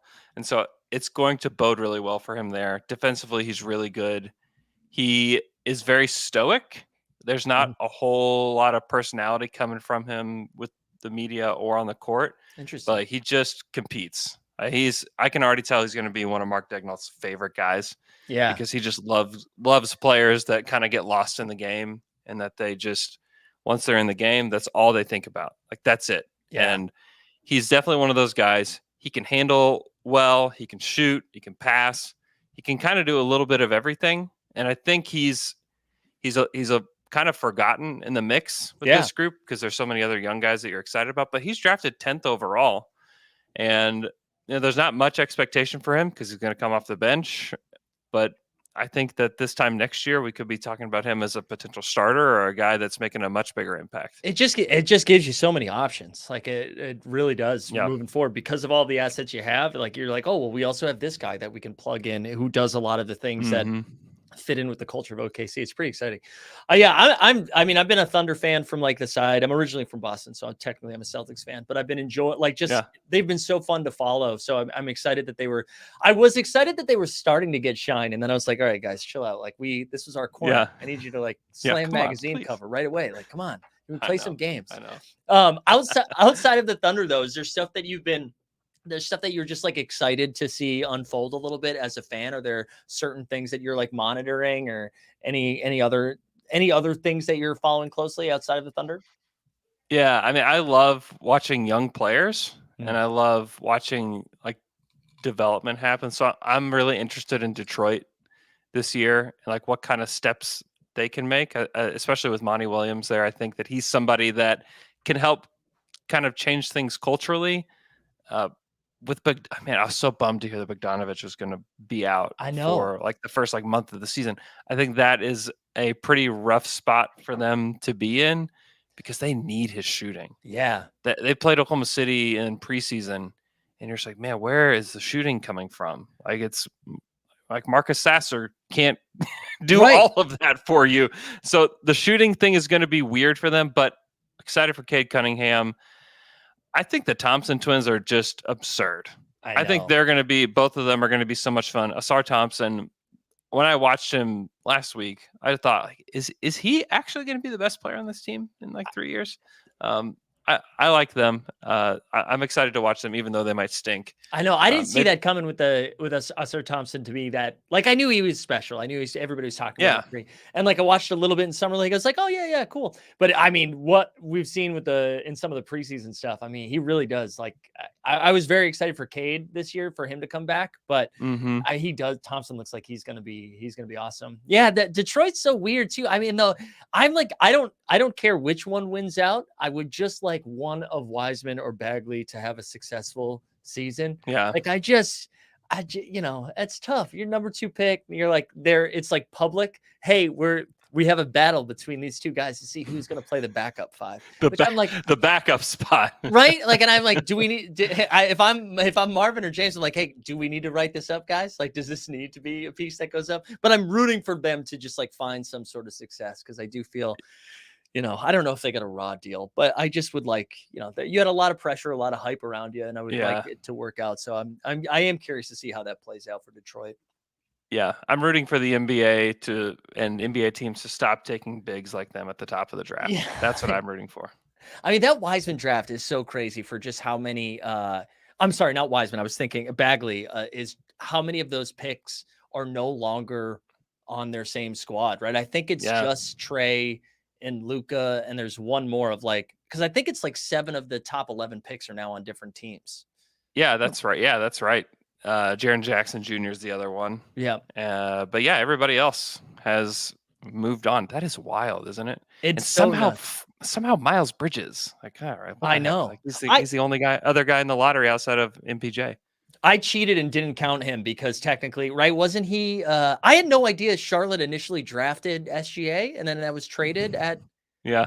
Wow. So man, dude, Charlotte, just keep on winning, Charlotte. Just playing the hits, Charlotte. Just God, good Lord. Hey, so you were talking about young guys in development. So Detroit, anybody else that any of those other young squads that you were looking at? Orlando is fascinating. I mean, I'm so fascinated by Orlando. Yeah, I'm excited to watch them. Franz is a revelation. Paolo's, I think, going to be really good. And then it's Markelle Fultz is a good NBA player. Mm-hmm. And I think people kind of figuring that out this year, I think is going to be pretty cool. Because I kind of hope that they don't go out and get a guard. I just don't think they need to. I think that Fultz can do it. And then you try to work in guys like Anthony Black in the background and see what they can do. They just need shooting. I mean, they're just in dire need of somebody that can really shoot the basketball. And I think if they can get a true shooter, that they will be in good shape. I think they'll be in good shape anyways. I just think their young guys are just kind of weird and big, and they're going to be tough to deal with because the skill level is on such a high level. Yeah. I just would like to see them get to the play-in tournament and then give themselves a shot to get to the playoffs. And they already defend, which I feel like that's usually the harder part with young teams, to get teams to lock in defensively. And they already do that. So you're right. If they find any sort of shooting, I feel like they are going to be tough. And I'm like a sneaky Wendell Carter Jr. fan club member. So I'm rooting for Orlando, and the Cole Anthony extension too. Like that seemed to be pretty team friendly if they do decide to make any sort of moves. Yeah. I like them. Yeah. Me too. Anything else that you need to get off of your chest? I really am so appreciative of you popping by today, man. Let's see. Anything else I need to get off my chest? I kind of want to watch the Wizards. I just need to get that off my chest. I'm kind of looking forward to watching the Wizards. I think that there are a lot of NBA quality players on that team. Yeah. And a lot of people think they'll be the worst team in the league. Maybe they will be, but I think that they're a few trades away from actually being that. It's funny. And they're also not that young. They're right. They are not that young. It's funny. I know deep down in my heart that Tyus Jones is on the Grizzlies, but every day I forget he's on the Wizards. I know one piece of it and forget the second piece. And I'm excited for Bilal Coulibaly. Seemed like he was a lot of fun in preseason, and the Wizards seem like they're just going to start him and play him a bunch. Yes. I'm looking and they should. To that. Yeah. It'll be great. Yeah. So I'll just be over here with my few Wizards fans and Josh Robbins watching the Wizards. There you go. Well, Andrew, seriously, I've said this a couple of times today. It is always a dangerous thing to reply to a stranger's DM, and I really appreciate that you did that. It was great having you on. Been a fan of yours for a while, and it was so down to dunk. See you on Friday. Yes. Is it still called the Friday Slam and Jam? I did miss that, or did it get renamed? We're just calling it the Slam and Jam. Who knows? Okay. We may get shifted around in other places, but yeah, we're just calling it the Slam and Jam. Yeah. Awesome. Well, anything else to plug before I get you out of here? Just listen to the Athletic NBA show is the biggest thing, and go subscribe to our YouTube channel. And then if you're looking for more Thunder content, Down to Dunk is the place to go. YouTube, podcasts, all of that. Awesome. Well, I really appreciate it. Happy start of the NBA season, and we'll talk again soon.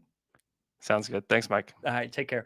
That was Andrew Schlect. We're crushing it. That was great. Thank you, Andrew, for coming on. Let's go back. How are we doing for giveaways? Like the stream, subscribe, hashtag hold, baby. Who do we have next up, by the way? We gotta look at us. Look at us. We're almost 3 hours in. That means it's 3 p.m.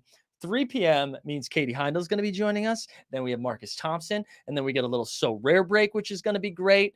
With our man John, who's in the chat right there. We love that. People are asking about that's the So Rare logo in the back, baby. There we go. J Mag in here. We knew he was pumped up for some Thunder talk. Let's see. How are we doing subscriber wise, by the way? Are we still crushing it subscriber wise? Let's see. Let's see how we're doing. We are at 10,552. We are cooking right along. If you have not liked the stream, subscribe to the channel. If you haven't done any of that, do that now. Go get in there. Our man John, I'm looking at my phone right now. Is telling me in the chat that lunch has arrived, which is very exciting. But John, you know what I'm going to do? I'm going to eat lunch while you're in here because I feel okay offending you, but I don't want to offend our other guests. You know how it goes. So yeah, like the stream, subscribe. You know what we're going to give away now? Let's go. Next we're going to give away. We'll give away a So Rare hat, and this is going to be a combo and a hoodie, a hat and a hoodie. That's what we got coming up next. The So Rare hat and a hoodie. All right. And then we'll do some NBA tickets here in a little bit. So like the stream, subscribe, hashtag hold. And shout out to So Rare again, too, for making this happen. This is pretty dope that we're doing it in here. Pretty dope. Pretty dope. Nice. Somebody said nice underdog appearance. Oh, are the ads running? Are my ads running, baby? Yes. Give me that cash. Give me that cold hard cash. There we. Oh wait, we have a full merch pack. Yeah, all right, that is the full merch package. There we go. And we got that jersey to give away here in a little bit too. Let's do it. Let's spin this giveaway. Let's do it now. Oh, we're gonna have. I think we're gonna have to take a bet. I think we can make it another hour. We can do it. We can do it, baby. How about this voice? The voice is holding up. All right, let's see. Winner, chicken dinner. Let's go to the giveaway. Who's taking home a hoodie and a hat? A hoodie and a hat. I see a lot of familiar names here. A lot of familiar names. A lot of familiar names. Here we go. It's Hershey. Let's go. It's Hershey. Très bien. There we go. Bonjour. Bonjour, it's Hershey. Congrats on the big dub, baby. Back on the big dub. It's Hershey. Takes it down. People are asking, was that water or vodka? No alcohol. None yet, anyways. None yet, anyways. It's Hershey. Make sure you DM me, buddy, at Mike Zakarian, and I'll get your info so we can send that to you. We're still working through the cold brew. I think we're going to continue to cook with the cold brew. Oh, I'm looking forward to it. People, look at Brackenridge. People love it. People love the Hirsch. Let's go. Let's go. We love it. 3 hours in. What do we got? Like 5 to go, 4.5 to go. Really? We're almost at the halfway point. Honestly, this is easy. This is easy. I don't know why people think this is hard. This is easy. It's not. Great stream so far. Yeah. How's everybody feeling? How's everybody in the chat feeling? Did any other NBA news break while we've been talking to these wonderful people? Did any other NBA news break? Did we find out? I guess D-Book is going to warm up, right? So we won't know about D-Book until that happens. What was your highlight of the summer? Oh my God, that's nice, D-Jack. My highlight of the summer. That's a great question. Can I cheat, D-Jack? I'm not going to say summer. I'm going to say September. My highlight of September. I recently went to Ireland. Ireland was great. We went to Dublin for a couple of days. Dublin was beautiful. We went to the Guinness factory. That was a lot of fun. And then after that, we hit up Galway, which was a beautiful little seaside town. We loved Galway, had a lot of fun. Did I freeze up there for a second? And then we went to my wife's friend. Actually, it's my friend too. My friend got married in Dingle, and Dingle was beautiful. Dingle's the most beautiful town in the world, I think. I'd put it up there with anything. It's the most beautiful place I think I've ever seen. It's very cute, very sweet.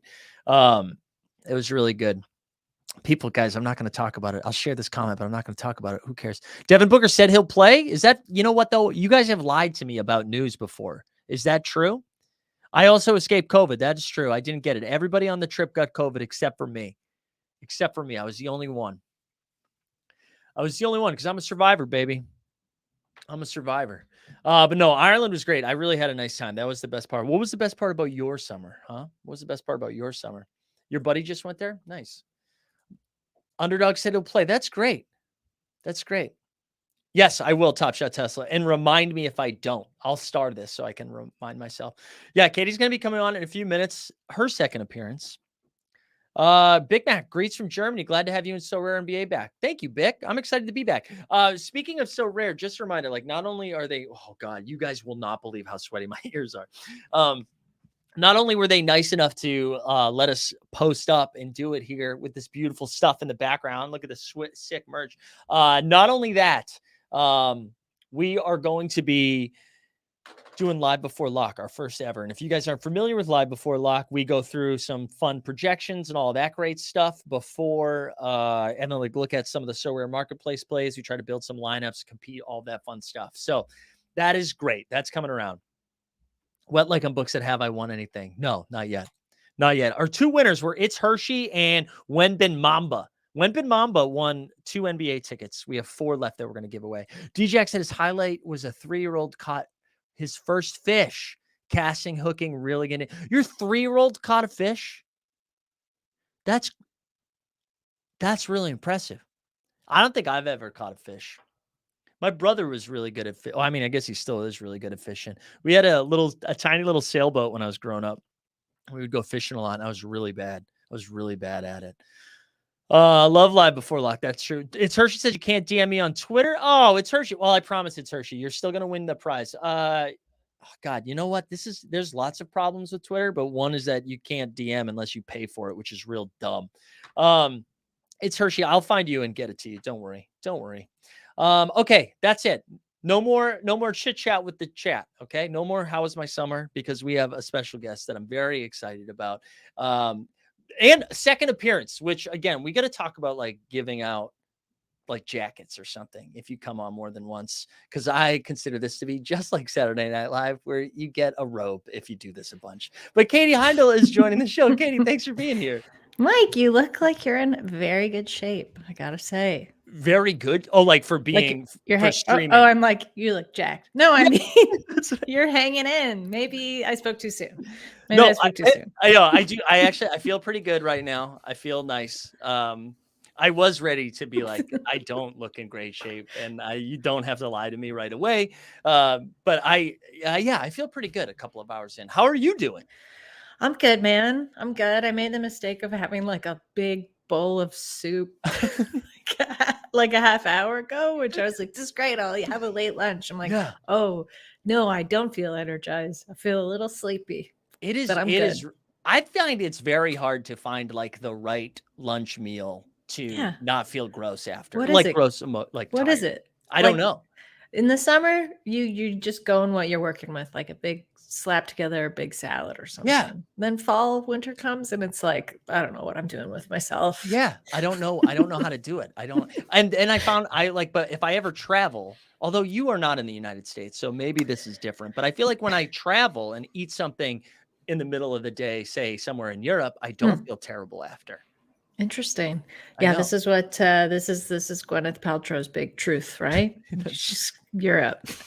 You're not gonna believe this. This is the first time that Gwyneth Paltrow has been brought up today. Skeets didn't bring her up? No, he didn't. Which was surprising because that interesting. Was not even Howard. Not even Howard. Howard's a big Goop fan, I think. I will say, for those that don't know, Basketball Feelings is your Substack. It's a newsletter, but you also have a podcast, which I really enjoy. And the Howard Beck episode I thought was great because I didn't know a lot about that, like his backstory. Two-parter. It was great. Two-parter with Howard. Yeah. The podcast is great. I'm glad that you like it. It's become a little bit of like an insider, like I like to chat with everybody because it's mostly like media people. Yeah. People in the biz. It's like very interesting to me to talk about how they got to where they are, why they got to where they are, the twists and turns they kind of took. Not like quite gossipy. I feel like the last episode was showing you got a little bit gossipy, but like in a fun way, like about JJ's podcast. Yes, that was great. Yeah, I loved it. And that was actually, I thought that was an excellent episode too. But that was actually why I was like, oh, you guys talked a lot about vibes. And I was like, that we should bring that energy to the basketball space. But I predominantly wanted to do good vibes because I feel like it's too easy to be like, here are some bad vibes. Yeah. So I was excited to say, like, just, what do we think are some of the good vibe situations in the league this summer? Was there any when I gave you this prompt, was there anything? I know I was very proud of myself, and it wasn't even that far in advance that it was like I did a good job with it. A couple days ago. Yeah, I know. It's baby steps. It's baby steps. But was there any like vibe situations in teams that you were that you're like, yeah, it seems like good. I will say, contrary to what probably the fans there feel right now, I feel like the Blazers are I feel like they could have a decent vibe because like I love Scoot Henderson. I think it's going to be really exciting just to see like what that team can do. I also love like an under the radar team. Yeah. You know, that like no one's really paying attention to yet. I don't want to discount the Thunder because I think like they're not just going to be good vibes. They're going to be a good team. Yeah. But they are on this like precipice where I feel like not me, but a certain type of like grumpy NBA watcher, media person, fan might be like, well, they're not going to be under the radar anymore. So therefore, like, I'm not going to root for them. I totally agree. I feel like their vibes are about to be tested. Their vibes, that's a good way to put it. Yeah, their vibes are about to be tested. But Ian Karmel came on earlier, and he is like resident Portland Trailblazers fan. Yeah. And he was saying very similar stuff. Like they're in such a great spot where they're like, listen, Dame's in a happy place. We're happy for Dame. We've got a bunch of new exciting things that we're happy about, but we're also not expected to do great stuff. So we get to just like have fun.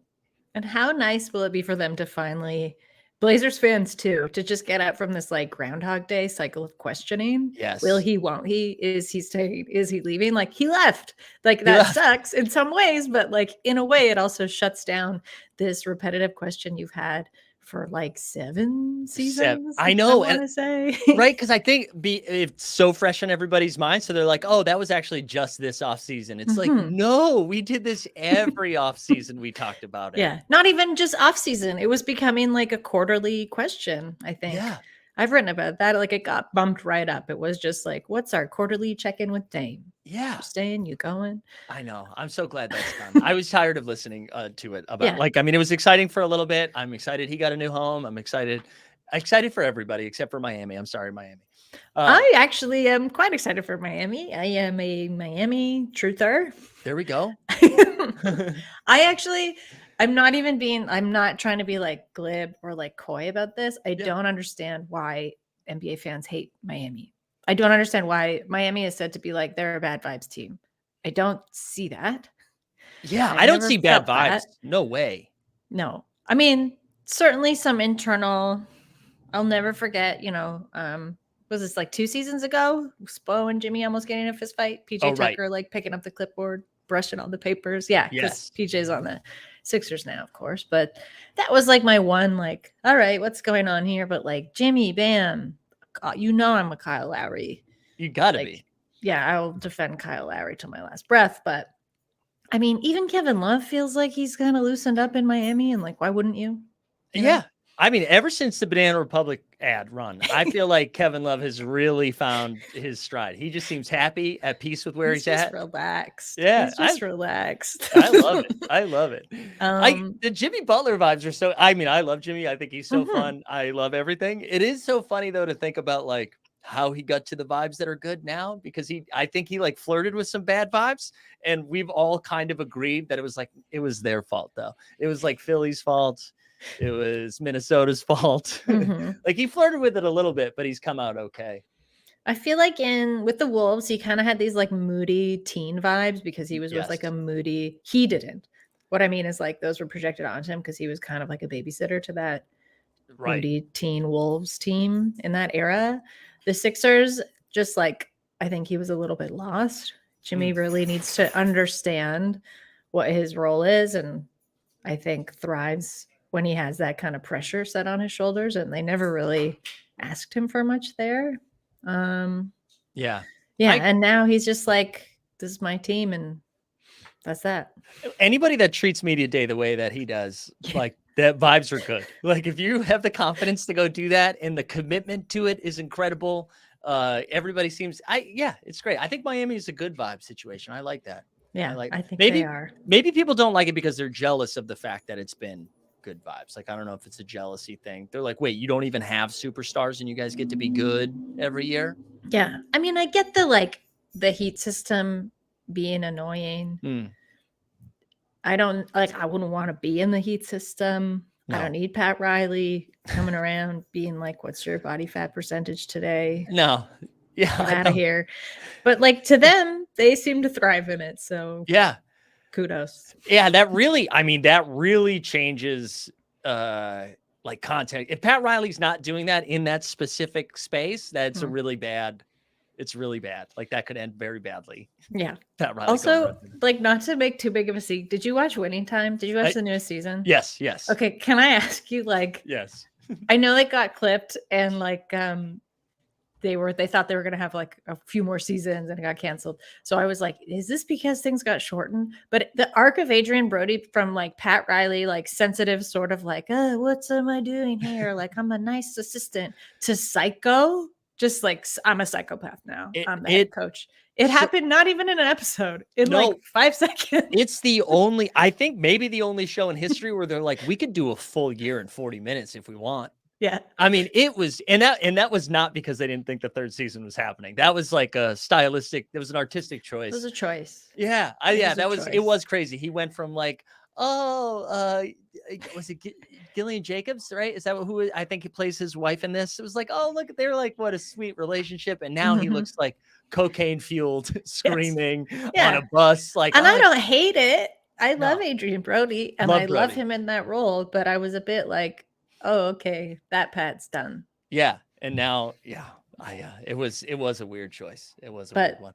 Back to vibes. Back to vibes. The one that I'm surprised that I like this one. The Knicks. I was just gonna say the Knicks. Yeah. Mike. Yeah. I think it's cool that they're not a super team, super friends.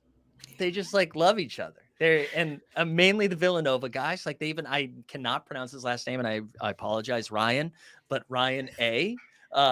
Who is now back. They just are like, hey, we're gonna hang out with our best friends from college and just like love each other about it. And I think we need more of that. I feel and it's weird to say the Knicks are like a good. I wonder if it's because Dolan's been so like focused on the sphere. Yeah. That this like eye of I always mix up Sauron or Saruman. Who's the evil wizard and who's the big eye? Oh, I don't. Whoever the big eye is, this is the time I want them to pop off in the comments and tell me who's the evil eye. But like, that's Dolan, and it's gone to the sphere. Sorry, there we go. Matthew Harrison immediately. It's on the sphere, and now the Knicks are just like free to be themselves. They're like free to vibe. They're free to have a good time. They're also just like, frankly, I'm not trying to undercut them because they look like they're going to be a very competitive team. Sure. Yeah. But the Knicks, and I know we also do this every year for like, sorry, Knicks fans, because it's like, yeah, this is the Knicks season, but maybe this is. But at least the vibes around it are good. Like, even if they're not going to go to the NBA finals, I feel like it's fun. Like, they're fun. I like forgot about James Dolan. Yeah. I forgot. That's honestly the biggest. Imagine how great the vibes would be if James Dolan wasn't here.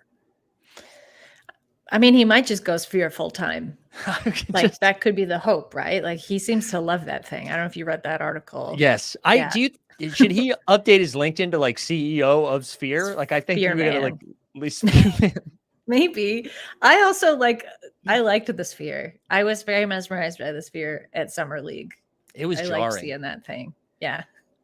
I've seen like a couple of clips where I think they have to be careful with what they're putting on there. There was like I actually shout out my one of our best friends, Greg Dunbar, who recently had a child, and one of his first things he put on Instagram was he photoshopped his baby onto the Sphere as that it was his baby on the Sphere. I was like, that would be an okay. I do like use. that. Yeah, that's a very nice usage of the Sphere.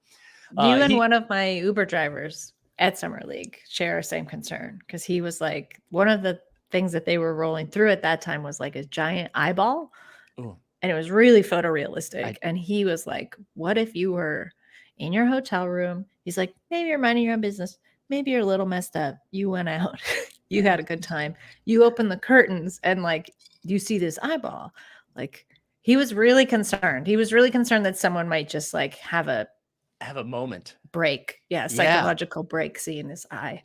It is. I mean, the eye freaked me out a little bit. I didn't like the eye. I was like, oh, the basketball's cute. Basketball was good. Yeah. There's never a point where I'm like, I need to see an eye blown up. Like I don't need that. That is, I do like that. I like the sphere. That's but again, I'm surprised that Dolan was responsible for that.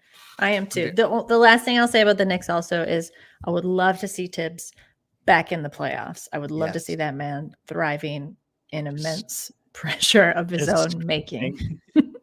We need it. We need it. We need again.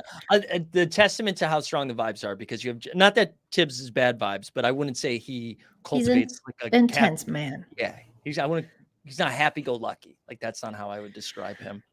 Yeah, he said he's like, I don't think I'll ever have a relationship because I need to focus on being a coach. That's so much coaching. And you've seen photos of young Tibbs. Like, yes, he could have had his pick. He could. Young Tibbs could get it. Beautiful young man. Could get it. Yeah.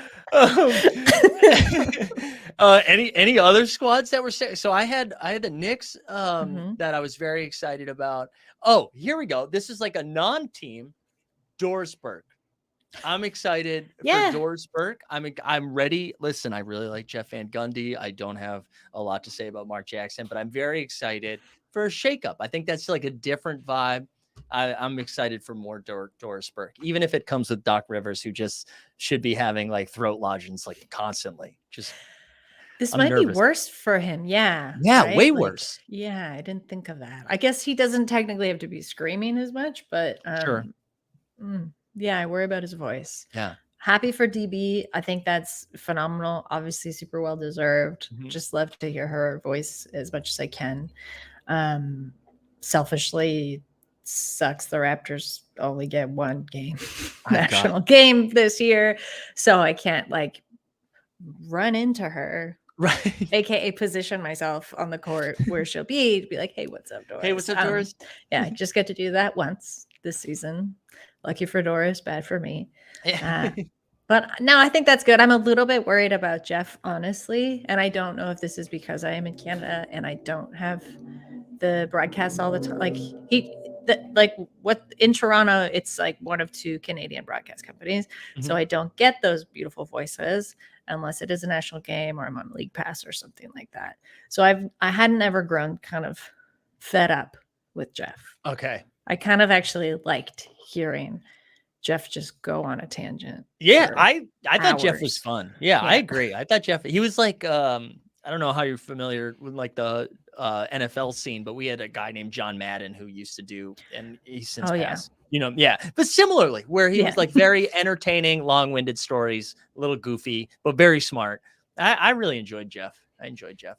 But he's now as a Celtics fan, he's in Boston. And I'm unclear what an advisor. I mean, I guess he advises, but I never really understand. Like that role didn't exist before. We're just like bringing Jeff in. He just gets to come hang out. Who's going to be brave enough to do rival advisor Stan though? That's what I want. I think they should have teamed up, and they were like it's like stepbrothers, except for they're real brothers, and they're like we're a package deal. You like one of us comes, the other one comes as well. Yeah, that's kind of like a big faux pas on their management, whoever it is. Unfortunately. Yeah, huge mistake. I also have the Pacers. I think are going to be some good vibes. I thought this last year, I just feel like they didn't really get they had some injury stuff and they didn't really seem to get their legs under them. But I'm always like hankering for that like 2014-15 kind of Pacers era team. Not that this one is really similar, but just like fun and kind of fast. I'm always curious about Rick Carlisle. I feel like he can go one of two ways where he can definitely foster really good vibes, but I could also see him being the architect of bad vibes. Like I could see him playing both, like will he, won't he, with vibes. But I the Pacers seem like they're going to be so fun. And Halliburton, I'm like, what a nice guy. He just seems like a nice, fun guy, very personable, smiling all the time. He seems like he has way more fun playing basketball than anybody else. He's nice. Miles is nice. TJ McConnell, nice as like stand-up dude. I think it's a great team. Yeah. I think that's a good one. That's good. Yeah. That's a fun one. How are you feeling for Toronto vibes? Because I wrote them down. Okay, you're Ann on the vibes.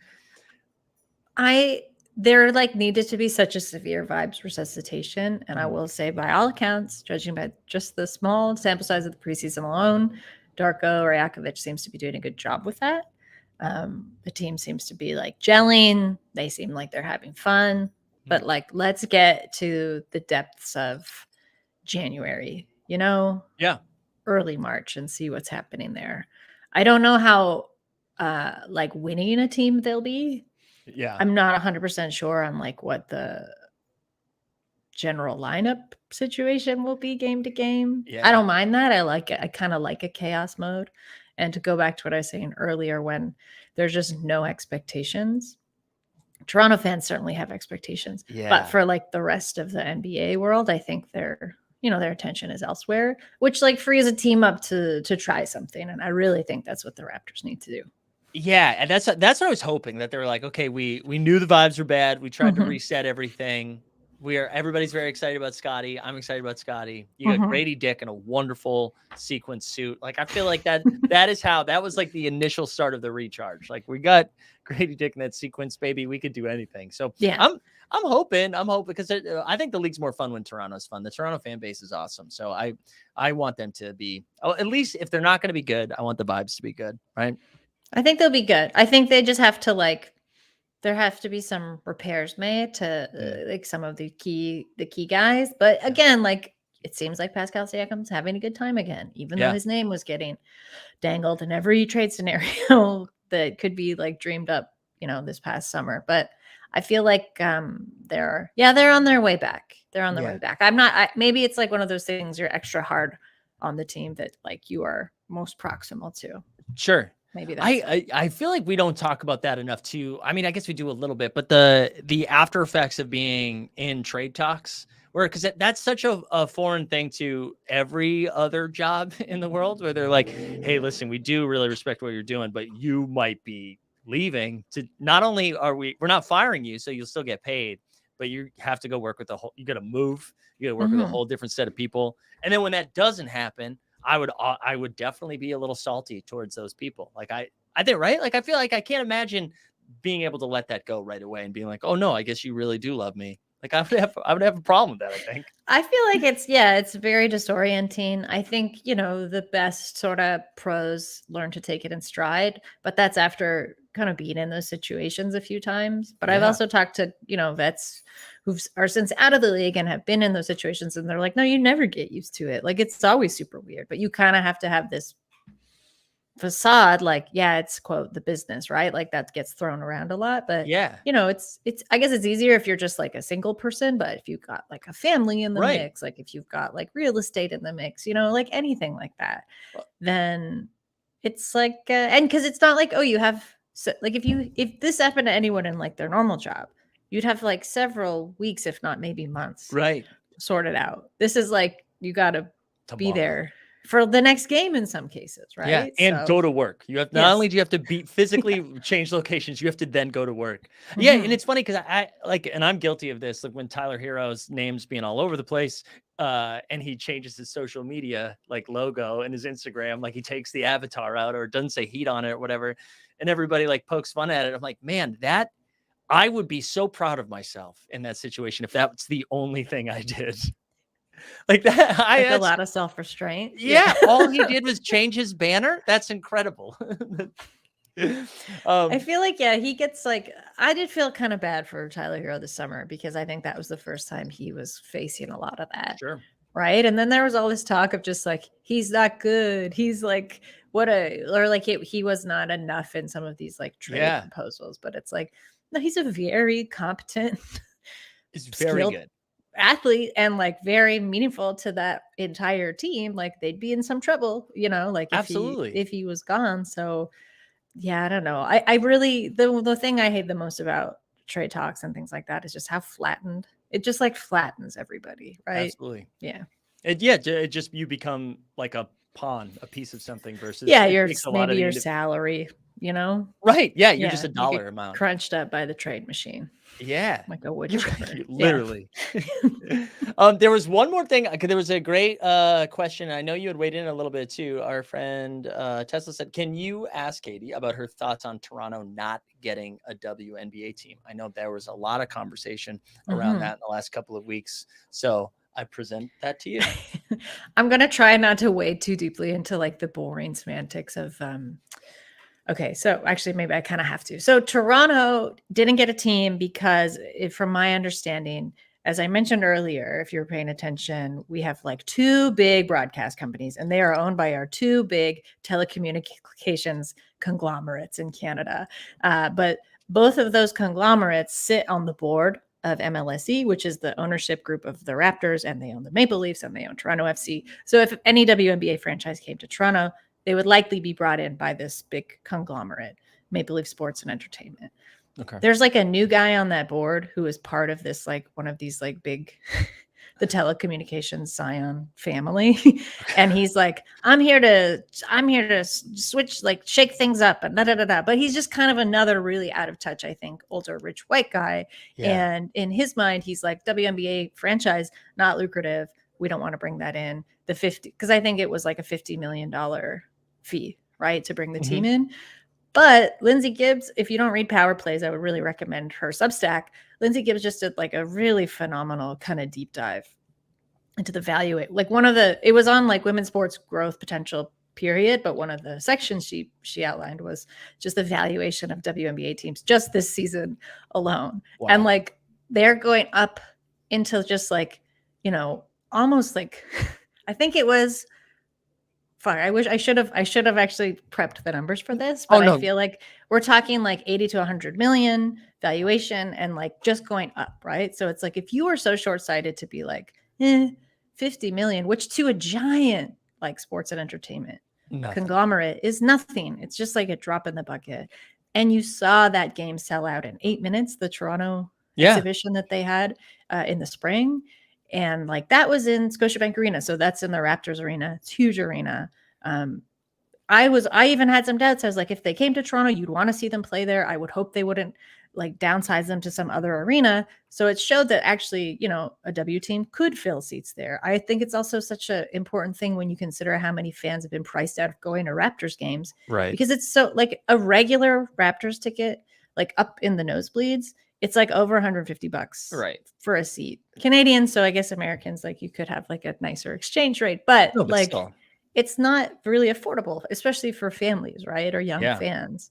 And I think initially a W team couldn't really price tickets at that level. So it could present like another way to get people into basketball. Yeah. Canada talks a really big game, I think, about, you know, our basketball kind of culture. And there's 26 Canadian players in the NBA this year, as they announced earlier today. And that's always growing. But you do something like that, and it just seems like such a short-sighted, frankly, just like dingus kind of moved. I mean, especially with like the excitement this season, more so than any other season. Like there was more coverage, there was more conversation. I mean, you saw it just on social media. You saw more discussion around. Like it's a very exciting time in the W, and I feel like that does feel super short-sighted, and I'm lucky enough to live in New York, and we went to so many Liberty games this year, and it's just the energy around the game right now is really something cool. And again, we had like one of the super teams, so of course the energy was a little cool. But it's been like this for the last couple of years. Like those games have been so much fun, and it feels like I feel like that even just from a business sense, that feels like it's going to be an L for them, like 3 years from now for not. Yeah. The Liberty is a great example because it also shows what happens when you invest in a women's team at the same level that you would an NBA team, right? Like you take it seriously, like you put the money into it, you see what you get out of it. Right. And the last thing I'll say about the Toronto short-sightedness is like, no, that would have been a national franchise, right? Like Canada wouldn't have gotten another expansion anytime soon. So that would have, like, much like the Raptors, that is essentially a national franchise. It's not just Toronto's team. It's like Canada's team. So I don't know, for like people who really like rich people, they just love money. So if you love money and you were like, no, this doesn't seem really smart for us, I don't know, I question your business I know it does. I think sense, yeah. I think the short-sighted, I think, is the term used. That's right. That's right. I think that it's too bad because it really is. I mean, it's a bummer. Yeah, I wasn't. My wife was a big Liberty fan, and that's kind of what got me into it like 3 or 4 years ago and started going. And I mean, you ask anybody in Brooklyn, there is way more energy around the Liberty than the Brooklyn Nets. And that's not even like right now. I'm including like the KD era Nets. Like they just, because they're competing with the Knicks, and in New York, you're not doing that with the Liberty. It's just, that's their team. And it's been cool seeing like the buy-in from like the NBA players in New York are always there in support. Anyways, that's a whole different conversation. But that's too bad for Toronto. That would have been cool because I do think you guys have a really solid basketball fan base, and I think it would have been embraced. But, yeah, nothing that this is like no knock on the fan base. And you'd also, I was like, that's the last thing, but this will be the last thing. Is like you have twice as many, like. Again, just like at the Raptors, the media market is so saturated for the Raptors. Like there are so many media that cover just an average Raptors game, not even just like a big ticket like Raptors game. You know, there's going to be tons of people out tomorrow for the Raptors first game against the Timberwolves, but like you go to a game and again, like January, February against, you know, the Pacers for like the 4th time, you'd have just as many media out covering that game because that's just sort of the nature of things here. So again, you would have had an opportunity to like split some of that coverage up, but also just like have some phenomenal coverage for a W team. Anyway, now I'm like bumming myself out a little bit. Yeah, I'm so sorry. It was supposed to be good vibes. Okay. It was supposed to be good vibes. Yeah, and I brought in bad vibes. Let's get back to good vibes. No. Who else? Who else? It's okay if we don't have anyone else. You were already so generous with your time. We did it. It's 3:28. You crushed it. I will say the Kings. I don't want to leave out the Kings. Yes. I think the Nuggets. I spoke with Jamal Murray last week. That guy is so excited. I'm really excited to see the duo. Yeah, I like him and Jokic, you know, again. I don't know if they'll repeat. It's really hard to do. But like I'd say generally, you know who the bad vibes teams are. Everybody I think knows who they are. They will stay bad vibes. They will. Yes, you will, Charlotte. Yeah. Yes, you will. Talking to you, Charlotte Hornets. But everyone else I think is like really on the up and up, which is a great feeling. You know what's cool about the Kings' good vibes too is that you would think after last year that maybe like OKC the vibes would be tested, but they're not. For whatever reason, it's fine. We can still have good vibes. Like Mike Brown is just there sprinting up and down the court, screaming. He's great. An infectious smile that man has. Yeah. I like Mike Brown. Katie, so basketball feelings, anything else, which I will link in the show notes too that people should check out. And I know I've talked about it before. I highly recommend it. The podcast is fun. And you get JJ Dirt, which you do get a little bit of gossip.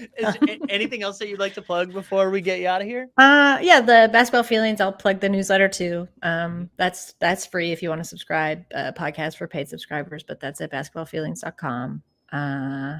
And you can follow along with the rest of my coverage at Dime. I'll be, writing over there again regularly this season, and kind of everywhere else I write about 1 million places. So you can follow me on Twitter. Well, it still exists at whatevs, WTEVS, and that's it. I'm really bad at plugging. So thanks for your patience. You crushed it. Seriously, thank you for being down to do this again. I'm always very appreciative when good people agree to do it. So I thank you, and for taking a prompt with 48 hours notice. So my pleasure. Appreciate it. I love it. Thank you, Mike. Thank you very much. Good luck. Thanks again. See you soon. Bye. Katie. That was Katie Heindl. She's the best. Look at us, 3.5 hours in, just cruising right along. We love to see that. How's the chat doing? Reminder, you got to like the stream, subscribe, #hold. We'll get you into that giveaway, HOLD, like our man D4Win did right there in the chat. Reminder, here's what we got coming up, babies. We've got Marcus Thompson is going to be joining us here. We'll talk a little Golden State Warriors, maybe some Armenian stuff too. Then our friend John from Sorare is going to be joining. We got Keith Parish from Fastbreak Breakfast. Then we get the 89 Cavs and live before lock. 3.5 hours in. We're doing it. We are doing it. Also, I see our man JJL Smith in the chat. Touchdown comments that he's 3.5 bowls in. All right. We're getting after it. We're going to do a quick we'll do a quick little So Rare ad break again. Let's do that one more time, mainly so I can hydrate here for a second. Today's NBA Bit is brought to you by So Rare. Daily fantasy sports is annoying. Constantly paying attention to injury news, who's starting, who's sitting, and just having to remember to enter your lineups each and every day. With So Rare, you just have to enter your lineup once for each game week. And instead of having to pay an entry fee each time you enter a contest with So Rare, once you buy your cards, the tournaments are free. Each game week, you'll have a chance to win more card rewards to bolster up your roster. And this year, So Rare is introducing cash prizes. So sign up for So Rare today using the link in the description, and they'll start you with 20 free common cards. And by using our link, once you buy 5 cards from auction, they'll give you a 6th one free. So sign up for So Rare today and see if you can take down Mike Sorarian. Welcome back. We are at 10,555, just cruising right along, babies. We're just absolutely smoking it. We love to see it. How is the chat? And we're over 100 live still. I think we peaked at like 145. Still over 100. That's strong. That's strong. 3.5 hours in. You know what I'm saying? Absolutely smoking it. CC Bus is in the chat, pumped for the new season. Mike gets stronger as the day goes on. That's his power is growing. That's a superpower. His power is growing. I will say right now, in this moment, is the first time that I felt after bragging about an hour ago about how I was crushing it. This is the first spot in the armor that I'm feeling right now. This is the first, but we're gonna fight through that as well. You know what? Maybe we'll give something away here while we wait for our next guest. Why don't we give away? Here we go. Like the stream, subscribe, #hold. We have 125 entrants in here.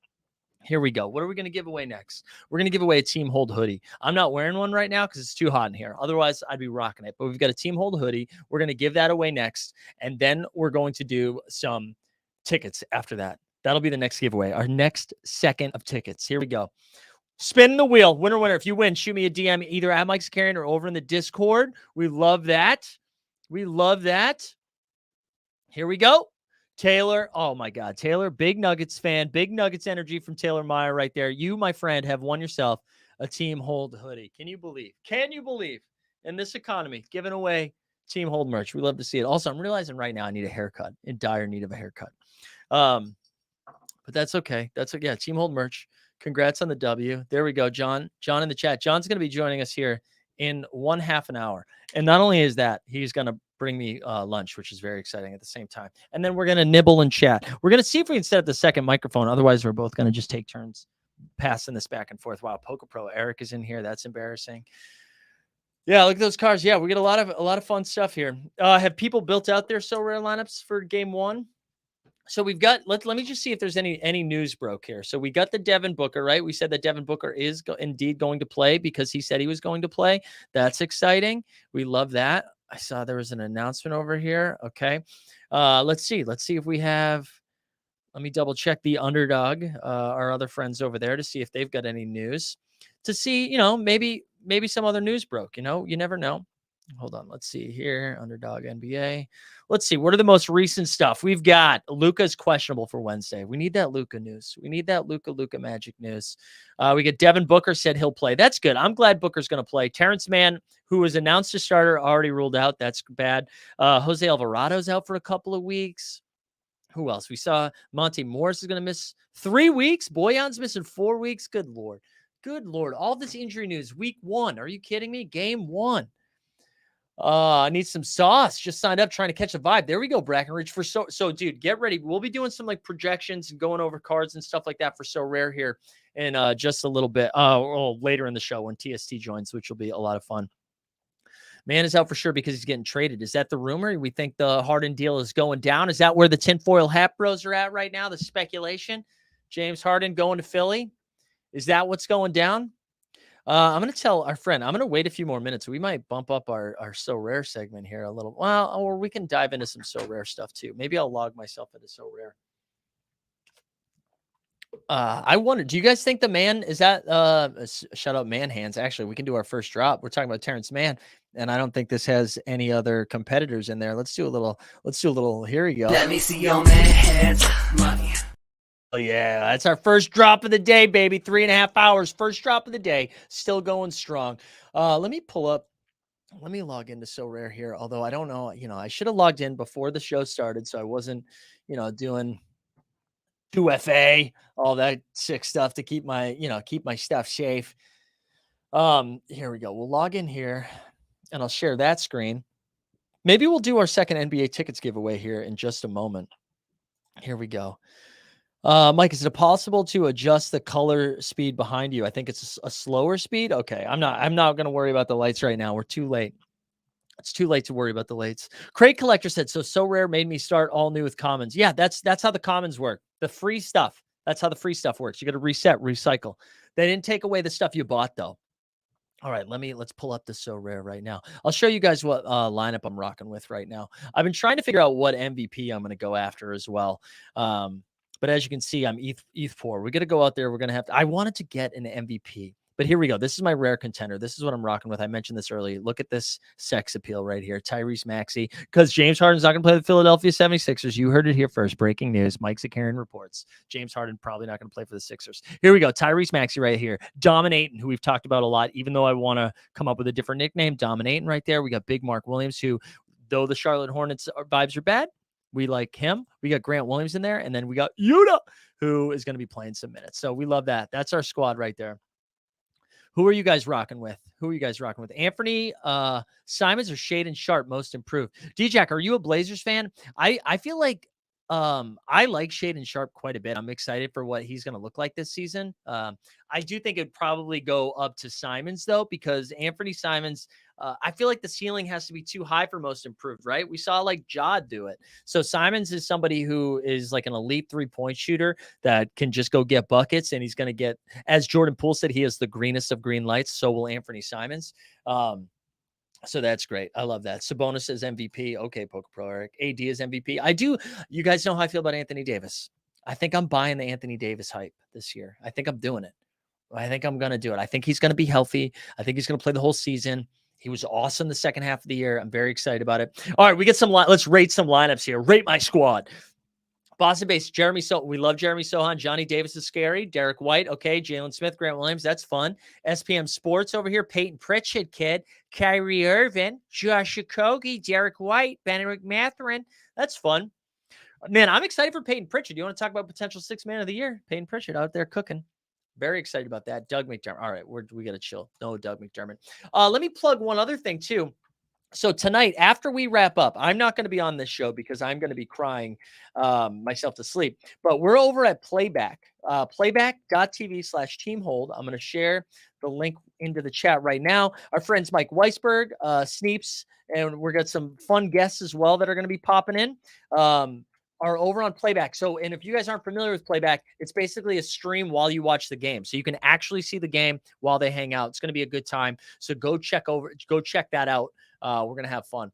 Alan says, I've got LeBron James for the early season MVP and then hopefully sell.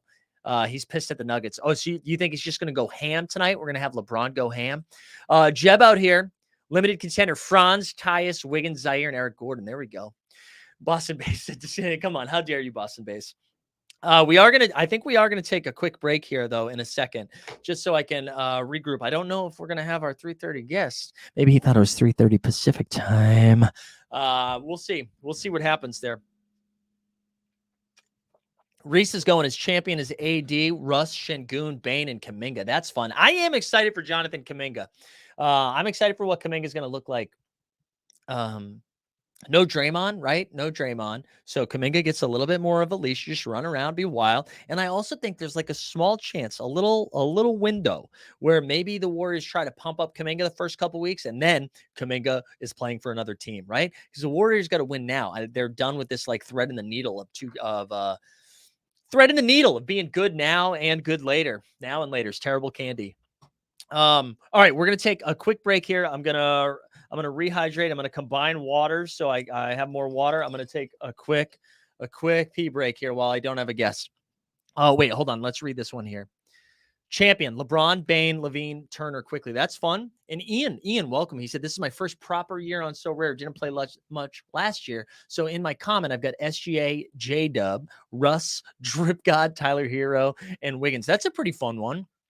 I like that one. All right, everybody, this is what we're going to do. Let's remind the people. I'm actually going to fire up a new giveaway. This last one's done. We need to respect the people that are here right now. We're going to give away our second set of NBA tickets. So in order to qualify for this, if you haven't liked the stream and subscribed yet, you got to do that. The second thing you can do is put hashtag NBA ticks into the chat. I will show you what that looks like. We're going to do the same thing where your boy is going to run to the restroom here while we get this going. Look at that. It's a beautiful thing. So like the stream, subscribe, hashtag NBA ticks. We're going to give away our second set of tickets. And that means we'll have one more after that. All right. We're going to take a quick 92-second break. And it is 92 seconds because that's how long the video is. And then maybe you're just going to be staring at the screen. All right. So we'll be right back. Like the stream, subscribe, hashtag NBA ticks. You got 13 entries. Get those in.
welcome to the stage, Mike Zakarian.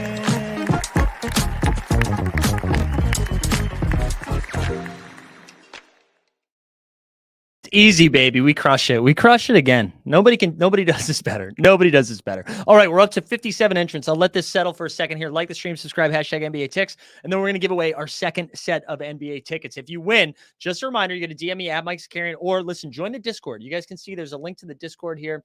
Actually, I'll drop it into the chat too, just in case you can't see the show notes. Maybe it's too tricky to see it. I will share that with you right now. There we go.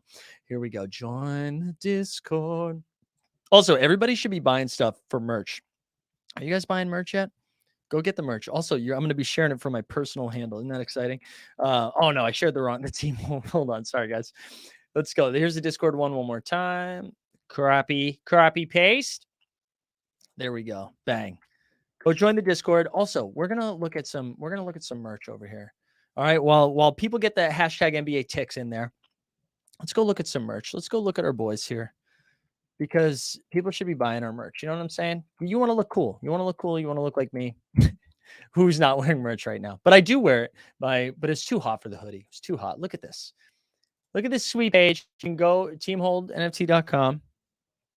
Drop that in there as well, if I haven't done that already. Ready? Look, come on. Let's go look. What can we do here? Team Hold. Let's go find it. Look at these sweet. We got t-shirts. We got mugs. We got beanies. We got hats. Right? How about this, though? Not only that, we've also got the NBA bit. This is the fire logo, by the way. Shout out Veronica. Crush this logo. Look at this. Look at this, huh? Like, we got a beanie. We got a cap. We got a trucker hat. We got a hoodie. We got a mug. We got a t-shirt. Come on now. Come on now. Get in there. NBA bit hat has a 9 out of 10 on the Sneeps performance review scale. See, that's what I'm talking about, Sneeps. That is what I'm talking about. Sneeps comes in hot. Hey, Mike, do you have Devin Booker, De'Aaron Fox, Donovan Mitchell, Mikal Bridges, D'Lo, Triple J? What are you just asking? Just asking all of those play? Do I have them all, Boston Bays? Yes, I have them all. All right, we're going to give away these tickets now. We're up to 64 entrants. Just make sure you understand. You got to like the stream, subscribe, hashtag NBA Ticks, and then we're going to spin this thing. We're going to spin this thing. More heat than heat culture. There we go. That's what I'm talking about. Oh, my goodness. We love it. Also, shout out Sorare again for just making this happening. You know, they also brought me lunch. They're the best. John's the best. You're going to get to see John here in a few minutes. All right, we ready? NBA Ticks. Let's do this. If you win, who's going to see a basketball game this year? 3 hours and 46 minutes, baby. We're out here. We are out here. Who's it going to be?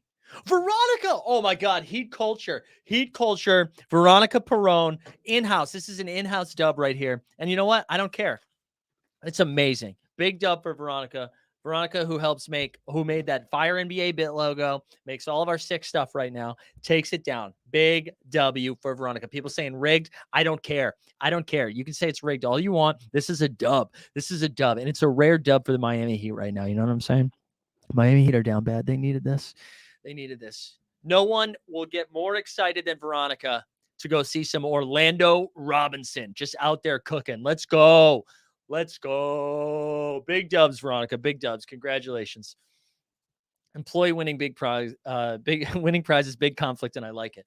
Listen, if I've learned anything from all of the projects that have been involved, once the employees can play, we go to the moon. Yes, I love it. Congratulations. That will still be the giveaway. Oh no, we'll have to change. We'll have to fire up a new giveaway. It's not going to be NBA ticks. The next time we do it, it'll be a new one. Because it's not going to be NBA ticks. We're going to give away the Jalen Brunson jersey next. The so rare, the elusive so rare jersey. I also forgot. I was going to wear my No Dunks jersey when Skeets came on, and I totally forgot. Here we go. This is the so rare worldwide, baby. Look at this bad boy. Look at this bad boy. We love it. People want the swag. I get it. You want the swag. I get it. All right. I don't think we're going to have our 3:30 guests, but that's okay. I wanted more alone time with you guys anyways, you know? I'm just going to double check to make sure I didn't miss any messages. I did not. We'll check this one more time just to make sure. I think we're good. I just saw a great text from a great tweet from Alexa. That was great. No, I think we're good. Over here. We love it. Make the hashtag NBA. No, why you did. I almost said it out loud too. Nice try. This is a PG show. That's better than all the city jerseys. Can we talk about those city jerseys for a second? What is Denver doing? What are the Nuggets doing? That was ass. Just a bunch of numbers. This is really bad. Really bad. All right. Can you guys feel the voice slowly going? Can you feel it slipping? It's slipping a little bit. So here's what we got on tap for the rest of the day. All right. We've got So Rare. We're going to talk some So Rare with the boy John.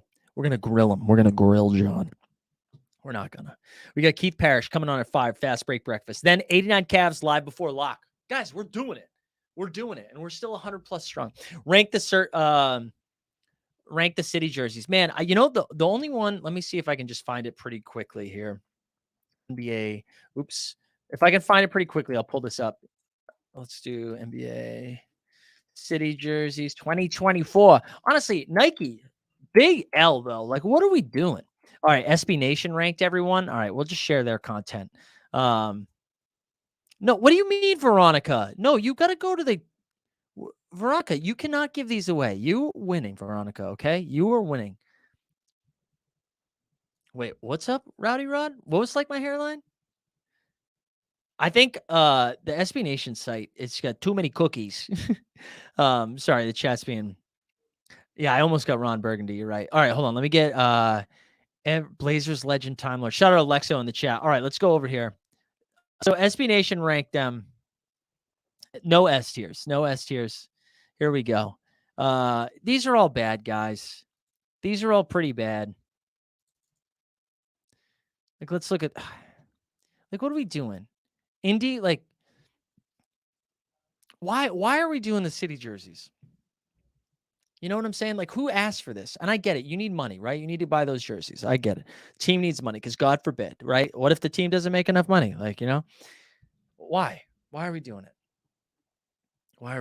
All right, let me catch up here. Clips F is hate. Yeah, it's bad. No, I guess the Clips not terrible. The Clippers is not terrible. The Denver one, though. The Denver is a legendary one where they just throwing numbers around. We're just throwing numbers around on there.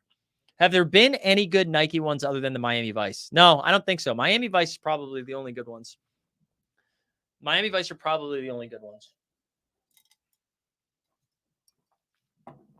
That's probably it. Ian says, I'm a Clips fan. It's a D, and I think that's fair. Okay. Okay. I just don't know who's out there buying them either, right? If that's why you're making them. I guess it's so kids be like, "Oh, I want that jersey." I forget who tweeted this out. I feel like I want to give them credit about like the Celtics. Oh, I think it was Rob Perez about the Celtics and Lakers not just wearing their OG jerseys. Like, come on, that's what you got to do. Yeah. Speaking of Wob, his Bulls jersey review: Chicago Bulls 0 out of 10. The pennies you get in elementary gym school class that you can smell down the hall. I know, those are bad. Remember those pennies though? God, those pennies were tough. Those were tough. The Prince inspired Wolves a few years ago. Okay, that's pretty good. The Prince ones are good. It's hard to get an L when it's Prince, you know? It's hard to get an L. Boston is clean. No, they're not. They're bad. They're bad. All of these are bad. I'm very out on these. I'm very out. All right, let's fire up what the new giveaway is going to be. Let's see. What are we gonna we'll just say it's so rare. Because our man John's going to be coming on here momentarily. Like the stream, subscribe, hashtag so rare. That'll be the next giveaway here. And we'll do that for the jersey here in a little bit after John comes hangs out with us. And I'm not gonna lie, guys, I'm gonna nibble on a little food when John's here because we need some sustenance. We're hurting now. We're now 4 hours in. I can feel it in my voice a little bit. I've only snacked on a couple of pretzels today. I've had cold brew and 3 other coffees, and I've had some water, which I'm doing a good job. So wait, who said bring back the Raptors camouflage? It's Hershey. The Raptors camouflage. Now that is a choice. The camo is a choice.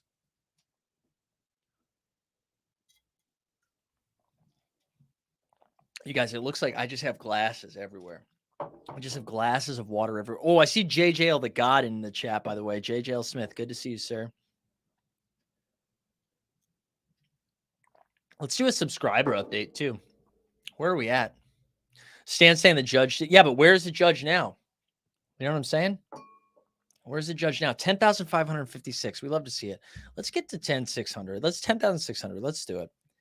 Let's get up there. 1 hour until Mike loses his mind. When the 89 Cavs come, that'll be like a shot. That'll be some ice water in the veins because they bring the energy. They will bring the energy. And then it's just live before lock. We're at the home stretch, baby. We're already past the halfway mark. We're just like cooking right along. What else you guys have for me? I need the chat to keep me entertained here because at 4 o'clock, we are 5 minutes away from our guy John going to be joining us. I'm actually going to set up another chair here so that I can easily slide out of the way. I'll keep the jersey out, though, because the jersey is definitely going to make its way onto the show because we'll be giving that away. We'll slide over here a little bit. I dropped the jersey. John's going to have to pick that up. We'll slide over a little. We got a chicken Caesar salad wrap. Shout out our boys over there. We love that. What time is it in New York City? Ian, where are you coming to us from? It is 3:54 Eastern Daily Time. 3:54, baby. Plug Team Cold Content Jump Shoot says, yeah, new people. Yeah, if you are new, we do a live show Monday through Friday at 9 a.m. Eastern every single day. Monday through Friday, 9 a.m. Eastern. We do a nice little live stream. We check in on last night's NBA action. Look forward to some of the things that are coming up. So every morning it's a pretty good time. Come hang out. We also do live before lock. If you are so rare freak, that is going to be Monday and Friday at 5:30 Eastern time, where we look at some projections using our friend Momentum Labs. John Jackson gives us some projections to break down. We look at injury news and then try to make our lineups and buy things, usually is what ends up happening. And then we do an underdog fantasy hour, fantasy basketball hour on Fridays at 3 o'clock. So that's good. Have we done today's predictions? Nuggets by 33 and Suns by 36. Okay, that's crazy, JJL. I do think the Nuggets win, and I think the Warriors win. Borland is kind of surprised about the lack of Mavericks talk. Well, give me your Mavericks take. Hold on. Sorry, guys. I got to share something here via telephone. There we go. That should do it. Making sure I'm catching up here. All right. If you were in the Golden State Warriors front office, what's your dream trade to win this season? I mean, I bet they could use somebody like Time Lord, right? That's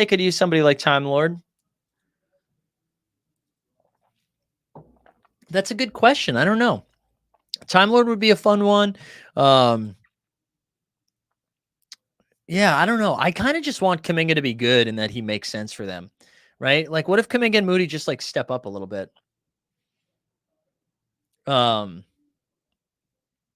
with Borland. All right, what do you guys want to talk about with Dallas? I'm a little bit nervous about Dallas. Wait, Ian, you're in Ireland? Ian, I was just there. Where in Ireland are you? I was just there like 2 weeks ago, 3 weeks ago. I was in Dublin, Galway, and Dingle. And I had a great time. I want to go back. I had a lovely time. I think Dallas, I mean, I thought the Josh Green signing was pretty good. I actually thought he was going to get a little bit more money, but it was just a 3-year deal. I thought that was pretty solid. I love me some Grant Williams, right? We love him. Yeah, I don't know. I just don't trust. Oh, you're Cork down south. Nice. Yeah, I just don't trust Kyrie, man. That's just where I'm at. And I'm a Boston fan, so it makes sense that I don't trust him. But who knows? Maybe he's saying all the right things. He's doing all the right things. All right, Boston base, you get chill, bro. Bull and Taco? Or are we just looking for tall people? We're just looking for tall people. Shout out Bull. We love a Bull setting. Dark horse top place tomorrow. Cade. Yeah, I like Cade. I like Cade a lot tomorrow. I ranked up. I'll actually look at my rankings right now because I did some rankings. Oh, I'm using some rankings on Underdog here. And let me see if I can just pull this up right now. Let's see if I can find it here. Sorry guys, this is going to take 1 second here. I think it's a little bit harder to do on the app versus the desktop. Sorry guys, you can tell I'm fading. We got a rally here. Here we go. If I look at it, I believe I had. We'll auto draft this bad boy. But just so I can see my rankings. All right, here we go. Yeah, I got LaMelo pretty high, actually. I think LaMelo is going to have a solid night. I like LaMelo. I like Halliburton, obviously. If we sneak down a little bit lower, De'Aaron Fox, man. I don't think anybody's talking about De'Aaron Fox that much this year. And Fox is a maniac, man. He's great. Please cut and paste into your own customer care request with Sorare. What's happening, Manicato? What are we talking about? You guys feel like you're having a tougher time than me. You know what I'm saying? Oh, I see it. Now I caught up. I see what you're saying. But yeah, I do like Cade. Yeah, no more best ball drafts. I did all 150, which is just gross. I did 150 lineups. 34% of them, Mark Williams. It's like a $500 investment in Mark Williams, which is scary. Putting that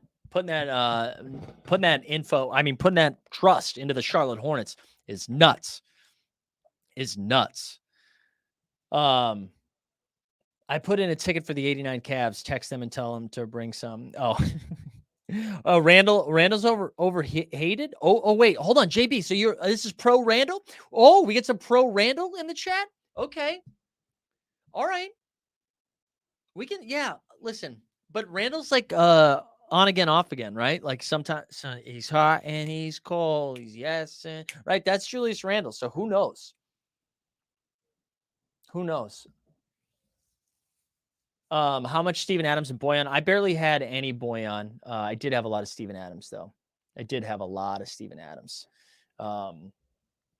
But that's okay because I like in those situations, right? They're like my third option. So I'm not like reliant on him at all. So I'm not too worried about it. At all. Most disrespected all NBA player. Oh, we're talking about Julius Randle. Yeah, I guess.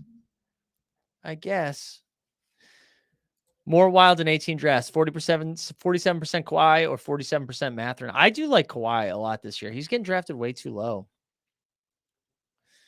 Pelicans coach is first gone. No, you know what? Like this is a hot take, Germ, but they really like Willie Green, man. They really like Willie Green. I think Willie Green's a good coach too. I wouldn't put a lot. I mean, like so much of it is they just haven't had their guys ready healthy. When their guys have been healthy, the Pelicans had the same record as the Denver Nuggets like 2 months into the season. They just haven't had Zion on the court. They haven't had Brandon Ingram. Brandon Ingram missed a ton of time last year. Now they're missing Trey Murphy next. Like I think that's too much to put on Willie Green. I'm pro Willie Green. In this house, we're pro Willie Green. With Gil also an underdog, are you guys basically co-workers? I don't know. I don't think so. But we've talked about the Gil podcast before, man. That has come. I mean, that sounds so patronizing. I shouldn't say it's come a long way. For me personally, I enjoy it way more now. They're wild. They say some wild stuff, but I'm pro it. The hate's unwarranted. Are we talking about Washington Post listed DeJounte Murray better than Randall? Dude, I mean, you can't overlook some of the Julius stuff, guys. Julius just disappears. Also, I see John in the chat. John, whenever you're ready, big dog, whenever you're ready, you can sneak on in. Sneak on in. We'll do some So Rare talk here. Waiting for the first interview to hear Kawhi laugh. I know, right? The Kawhi laugh is pretty wild. Also, look at us. Over 120 again. Just absolutely cooking. So John's about to join us here in a second. But while we'll do this towards the end of his time here, you can like the stream, subscribe, hashtag So Rare. Here you go. You can hear John coming in right now. John's not going to be able to hear himself, though. Yeah, you'll be able to hear me. Yeah, I don't even think it'll matter. Here, Ray, we'll slide over. Everybody, welcome John. We can welcome John in here. Can't even see me yet. That's okay. We'll get John in here now as he comes in. Let's see. There you We go, really John. got to squeeze. You look good, though, John. Oh, thank you. I wasn't wearing this hat before, so I just put this on. So excuse my hairdo if it's too bad. There you go. Can everybody? I'm just realizing now we probably will have to figure out the headphones thing when my guest comes. For sure, But yeah. maybe we can plug that in. We'll figure it out. John, what's going on, man? How we doing? Nothing much, my man. Nothing much. I've been writing this little notebook full of Wow. the sauce for you guys so I can get it out. There But, we go. Besides that, not too much. Busy day in the office. But Yeah. that's really it. Did people notice? I don't know if people were watching out there. Did they notice that I didn't wash my hands the first time? They I all used the knew. bathroom? They all knew, and they said, "Oh, he's about to eat without washing his hands either." Well, I know I did the second time I washed. The second time I washed, you can let them know I washed the second time. I want to make. Did everybody say they could hear? You guys can hear him, okay? Oh, people just saying, "Hell yeah, it's John." John balling with a So Rare hat. Oh, a lot of hell love. yeah. A lot of love. People they want the alpha. No, John, tell us dude, you guys had a pretty good. Also, I am gonna eat. I don't Yeah, care. please do, man. I could do some talking. So. Dude, tell us about the launch. I feel like everybody's been pretty happy with how things went down. Yeah, hell yeah. I worked pretty closely on the launch, and I'm super happy with how it turned out. I think the shining light for me, or the North Star for that launch, was our brand film. I thought that thing is pretty much along the same lines as our Premier League drop that we had, that crazy video where people were in the bar. Yeah. And I thought that we wanted to go along the same lines with our NBA brand film, and I think it really is a home run. I know that's not quite an NBA term, but yeah, you can say home run though. That's okay. Was it did you require So Rare to use Jalen Brunson because you're a Knicks fan? Yeah, actually, they had me buy his jerseys at the NBA store so he could sign them. But yeah. Oh, I might just get Wait, no. But yeah, I was so happy when I found out it was Brunson.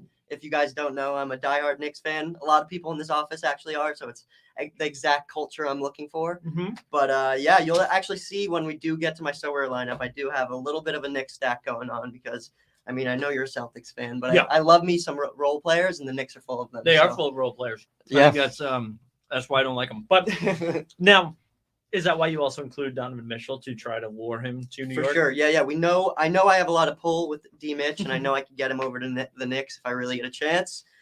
He's also playing in Paris, which is nice for the NBA Paris game. So maybe we could get Nico to do a little talking to him, say, hey, we could get you over to the Knicks. We could just need to figure out what you need, things like that. But yeah, definitely. And then we also got Bridges. I mean, another Brooklyn boy there. I too am a Brooklyn boy, but a Knicks fan myself. So, but I'm excited for the Nets as well. A lot of my best friends are all Nets fans, and they're saying they're going to have a great year. Not sure if I believe it quite yet. I don't think I believe it. Yeah, I don't think so either. A lot of people have been betting me to say that the Nets are going to have a better year than the Knicks, which is just free money on the table. That's so a terrible bet. Yeah, awful bet. And if you're watching, Pat, thank you for taking that. But yeah, but I'm excited either way. It's a good group of fellas we got together, and then also Paulo, who's the last one. Yeah, Paulo's great. I'm excited to see what he's doing after, especially a rookie season that ended up like his. I don't think there's much better of a sign-up. Yeah, no, that's awesome, man. That's been a lot of fun. You mentioned Paris. So do you think, I mean, you probably can't say anything, but were you guys going to be out there hanging out a little bit? Yeah, so we gave away in our playoff tournament, the VIP experiences. It was either the All-Star game or a Paris event. And we got a lot of people saying the Paris event because we do have Europeans that play the game all the time. And yeah, I'm pretty positive I'm going to be making my way out there as well. Oh my goodness! Wow. Yeah, I'm going to be doing some so rare content and making sure the community is all taken care of out there. And then yeah, it should be a really good time. We went pretty hard last year for Paris, and I think since it is our headquarters, like we like to go hard for Paris. So. Absolutely, man. That's really exciting. Also, the Olympics are in Paris. Just like yeah. Oh yeah, I've been thinking about it though. I got your DM like 3 months ago saying like, "Hey, did you know the Olympics are in Paris?" They're out there. I mean, I don't know. You guys are in Paris. It's gonna be basketball in Paris. You know? Yeah, for sure. And Wemby, I mean, it's a big year for NBA for Paris. Yeah, man. absolutely. For basketball in general. I know, right? And you also had like the new card design too, like the yeah. roll up for that. That was a lot of fun. Did you guys get a lot of good feedback around that? We did. As feedback can be good. Yeah, 100%. Yeah. So the beauty of my job is that we're able to talk to managers and get direct feedback, like yourself. So we actually put together a group of managers to come and talk about the cards with us, tell them what they like, tell them what they don't like, what they want to work on a little bit. And you guys did exactly that. And I think we listened to a lot of the feedback that you guys gave. For the most part, it was like you guys loved it, but there was some like shading and textures that you guys commented on. And yeah, we implemented it, and we've gotten pretty much like a solid feedback saying that the cards look great and some of the best cards they've seen. Yeah. Obviously, everyone has their own opinion, but that's my personal opinion as well, that these cards absolutely bang. Yeah, there was the one piece of something that I saw that I made fun of is people, they didn't like that there was no headroom, that they were big headroom fans. So yeah, you know, we'll keep that in mind. Yeah, keep that in mind next year, because we're big head fans. Yeah.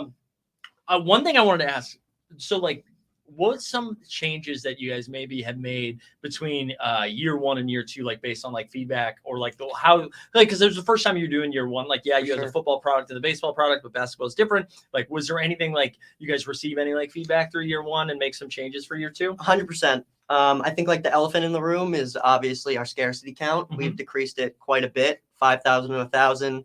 1,000 to 100, 100 to 10, and then unique stay the same. So it's a really big decrease in numbers, and I think that has a lot of impact on the way managers can prepare, how the market takes place, things along that nature. So that is definitely the biggest elephant in the room. And then we saw what happened with playoffs last year, and then we took what went right with MLB this year. So we're doing a little special edition cards as rewards, as well as regular season game week rewards. And I think that's really doing well. We're learning a lot from that, and we're definitely going to implement some of that into the future season. And it'll be nice to see all of that. And I'm excited to hear all the feedback. But I think a big part of this season is also, obviously, I'm going to be saying this because this is my job, is us listening to the community, understanding what they want, what they think would make sense. And if it does logistically make sense for us, then absolutely implemening it. Yeah. I got you in front of everyone. Yeah, because one of the things that I noticed, like from year one to year two, is just like the additional, like the consistency in a third tournament, right? Like you rolled out the champion and the contender for each week, but then rolling out the underdog one as well, which I thought was really good, because like the more opportunity to use the cards. And I know you were saying that you guys are doing, or you not specifically, but that when the rollout came, that there would be some other like special ones that come here and there too, which is pretty exciting. Like I don't know, it seems like they're in a good place. And I know for me, like personally, seeing and again, #ad, right? Because here I am doing it in So Rare, but the paying attention to like scarcity, I think, is an important thing, right? Because it's easy when you're like, this is how many we made last year, we have to make the same amount the next year. Like we just have to. And you guys didn't do that. You were aware of like what the user base looked like, what the rollout was last year, and making those like scarcity adjustments. I think for me anyways, I don't know, maybe the chat disagrees, that shows like, hey, we have a pulse of what's happening. You know what I mean? 100%. Yeah. And I'm glad that I'm able to give this feedback to our higher ups, and they are super willing to listen to it and always down to have a conversation with me about what the community's thinking, what we should do next. And it's amazing. I don't have to preach to the choir or anything, everyone listening, but I really do love this place, and it's the best. Yeah. But yeah, I did want to talk a little bit about special weeklies a little bit. Ooh, baby. I'm very excited for our first special weekly. I can't really give too much information out. Okay. We did sort of give a timeline in the preseason update, but I am very excited for the first special weekly coming out. I think everyone else will like it as well. And then hopefully it gives a little bit of a taste for what's to come. Awesome. And do you think that would be like a semi-regular thing, like having these? So this special, see, like, I don't know if I could answer that question without almost giving it away. Okay. But the first one will be like will be a little different than what we are used to, but I think in the best types of ways. So, like, will I be at the first one? Is that what you mean? Like, it might coincide with something that I might be at? I don't know your schedule, There Mike. we go. I tried. That's all I'll say is I tried to get some stuff out. People are looking. I know this did come out though. Like I see Hershey saying the under 23. You guys did mention in that you like those types of under 23 over 30 will come back like occasionally, right? For sure. Yeah. So what we are big thinking right now is we have this very exciting special weekly coming up. And then as time continues, we start unrolling the ones that people are more used to. So whether that's under 23, which people seem to love, no cap, which I'm excited. I've been stacking my MVPs, so should go hard with that one. And then a new one that's coming up that we've mentioned is international players only, which is a lot of fun. That is a lot of fun. I was wondering because like one of the additions to the new cards was including like their country for sure. And so I immediately brought up like Olympics, but that's pretty cool. Like so that we'll see some like international only type content. Yes, we will. You could even. I'm pretty positive you can filter out international players only in the marketplace right now, which is awesome. But yeah, that should be an exciting one. It is where the players are born. So I've seen like a lot of people shout out that Frank Nictilla, or I can't even pronounce his last name. Sorry. Yeah. Says Belgium, but he's actually from France, which is just like where it's just like a little semantics at that point, but it's where they're born. So whenever you see that and you're like, I don't know if that's where he's from, we quadruple checked where they're all born. So that is indeed correct. Cool. But, yeah. I'll get to some questions too. And like with full disclosure to the chat, he probably won't be able to answer all of them. So I'm not going to push because they're being nice to me, but I'll throw a couple of, because I know the collections thing has been something that's been talked about. Yeah, for sure. Is that something that we think we'll see sooner rather than later? Is that something you can talk about? Yeah, I can't give you like an exact timeline. We did say I keep going back to like the same words, like we said this, but we did say that it's coming in the beginning of the season after tip off, so we can expect it from here on. I don't have like an exact date for you guys, and I don't want to put like a timeline down because that always gets people's feathers ruffled and stuff like that. Right. But yeah, collections is coming. We understand how imperative it is for our community and our game as a whole, and I love it. I've been collecting number one serials and jersey matches for like pretty much every Knicks I could get my hands on. So my jersey match squad for the Knicks right now looks quite good. All right. I'm excited for that. But yeah, no, I'm excited for collections as well. So it is coming. Big trust, and we will give everyone ample heads up and give everyone the information needed. Okay, cool. I appreciate that. Jeff, I know, man. I need to eat something, dude. I made it 4 hours without eating anything, and I was dying. Let's see. What else do we have here? I want to make sure I'm hitting stuff. Let's see. Did I miss anything else? I think that was basically it. Those are the main questions. I get to eat. Yeah, I get to eat sometimes, guys. Yeah. All right. Why don't we do this then? Why don't you want to talk, and then we can go back to some questions if they come in. Hell yeah. Do you want? I know you were just mentioning you scooped some stuff in your collection. Let's go. I'll give my sauce, but my sauce might not be like for everyone. Mm-hmm. This is my personal opinion. I'm a Knicks fan, so I'm gonna have some Knicks on my squad. I am playing limited champion right now. I'm going for that ETH. Can't lie. So starting off, I got my MVP, my boy KD, with a 48 L10. Right. So it doesn't even matter because he's our MVP. All right. I chose KD because he has 2 games coming up this game week. The Suns and the Lakers are the only 2 teams that are doing that. So I think that's a big advantage, especially considering Beal is out right now. And I have the Beal number 1 serial, by the way. So that's an awful thing for me. But then coming up, we got Kawhi with a 46 L10. He's our first one counting towards the actual cap. Okay. The Clips are playing the Blazers. I'm not going to talk trash about the Blazers, but I think we could see Kawhi and Paul George have quite the game versus them. Especially for tip-off. I think it just adds fuel to their fire a little bit. Then speaking of, we got our Clipper stack. I got Paul George, 43 L10. Again, same reasons, playing Portland. I think that's a pretty good matchup in my eyes. Sorry for all Portland fans. And then we get down to the Knicks. We get some role players right here. All right, let's hit us with your Knicks talk. All right, we got someone with a super low L10 right now. Didn't play the best in the playoffs, but we got my boy QG, Quentin Grimes, for the Knicks. He should be starting. He should be beating that 16 L10 by a lot. I could see that by 25. By a lot? Not a lot. Okay, cut me some slack. But I could see him 25. And then we got my boy DV, Dante DiVincenzo, our Nova boys. We're talking about it a little bit earlier. They got that team connection right now. They're all friends. So I think those Nova boys are really going to pop up off. And I think DV is going to be getting a lot more burn because the Knicks can use shooters. We have like a handful of shooters, Grimes, Quick, and now DV added to that. Great. So I'm super happy and I'm super excited to see what he could do. That is also like kind of a shot in the dark because I have no idea if Tibbs is actually going to play that man because usually these role players are not getting too much burn unless they're starting or they're quickly in the 6-man. Yeah, that's tricky. So we'll see. I wanted to get Quick in there, but I think I have him for my contender lineup right now.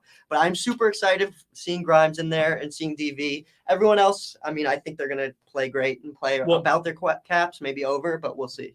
Jalen Brunson even shouted out Grimes. Yeah, you know, I did. I commented on it. I said that that JB-QG connection there. Yeah, that's what I'm looking for. But yeah, I got Jalen Brunson on my training lineup right now because he is playing the Celtics, and I understand that that's going to be a tough lineup. He's got a big old cap. Yeah, he does 46. Yeah, I think so. It's the same as Kawhi. I like that Kawhi matchup more than I like that JB matchup. Yeah, we need that one to come down a little bit. Agreed. I think that's what you and Laird even said. Yeah, when you still mid-season, he'll be having a great L10. Yeah, I needed to get that jersey match for him. So it's not JB slander. It's not JB slander. We're just saying, let his L10 come down. Still a great basketball player. He can't do everything all the time. Essentially, is what we're saying. We got more options now on the Knicks. We're going to be a solid 3 seed going into the East. So about it. Yeah, I'm very excited. Yeah. All right. There's some Knicks love. That's the sauce. That's the John sauce. That is the John sauce. Very high risk, high reward there with the Clippers and Kevin Durant at any point. Isn't the game high risk, high reward? No, there we go. No, that's there we go, baby. If you're not first, you're last. Yeah. All right. I saw a couple other questions come in. Again, just a reminder. I will ask the ones that I think are appropriate or potentially answerable, and then John might evade them. But that's okay. Okay. All right. Here we go. Alan said the rewards cash set for the year, or like say all of a sudden the contest grows size. Do you think that could ever be adjusted? Yeah, I could definitely answer this. Yeah, they're not set for the year. So cool. We could give heads up that these are changing. This is what it's going to come to. Like, yeah, that's really it. I can't give you like actual ideas of what they would change into now. Leaving it open ended so that 100%, if there's crazy growth, it goes up, and if for sure, demand plays a big part in it, and we're obviously have our finger on the pulse. We realize that it might be in best interest to lower the scarcity count, so we also realizing when we need to up demand. I think that's a good one. SPM Sports in here too, saying, is there a format coming that uses all the positions so you can only start one player? Oh, I see what you're saying. Because like right now, you don't have to do like guard, wing, big, or whatever. It's just kind of you play your 5 that fit in the cap, right? For sure. This is like a political answer, but I think it's true. Yeah. I hear it a lot on Twitter. I think our style of gameplay kind of reflects the NBA appropriately. So people are constantly cycling in. Like Jeremy Sochan's playing point guard or whatever, and he's like 6'8" or something like that. So it just kind of shows that Scotty Barnes is exactly. Yeah. So like the NBA is ever changing, and the big man kind of has more of a pivotal role at this point. So I think our gameplay kind of reflects that in a good way. Positionless basketball. Exactly, baby. That's what I'm talking about. But I do like that idea. I'm sure down the road, it definitely has crossed our mind, but I think we like positionless for now. Yeah, and I see Drunkle too saying about having a lot of cards and more comps. Yeah, so that we talked about that a little bit up top, right? So they have the 3, so that's an additional one, and then we'll see some special weeklies from here and there, because that will always be my feedback to everybody. It's just like the more contests, the better. Sure. One thing that I've learned through that feedback is that, like more contests also mean more rewards, which sometimes can impact scarcity, right? And that was one of the things that I thought was articulated well, right? When the new awards were announced, it was kind of like, well, we can't give everybody cards if we're slowing down how many cards come out. So, which I think is good.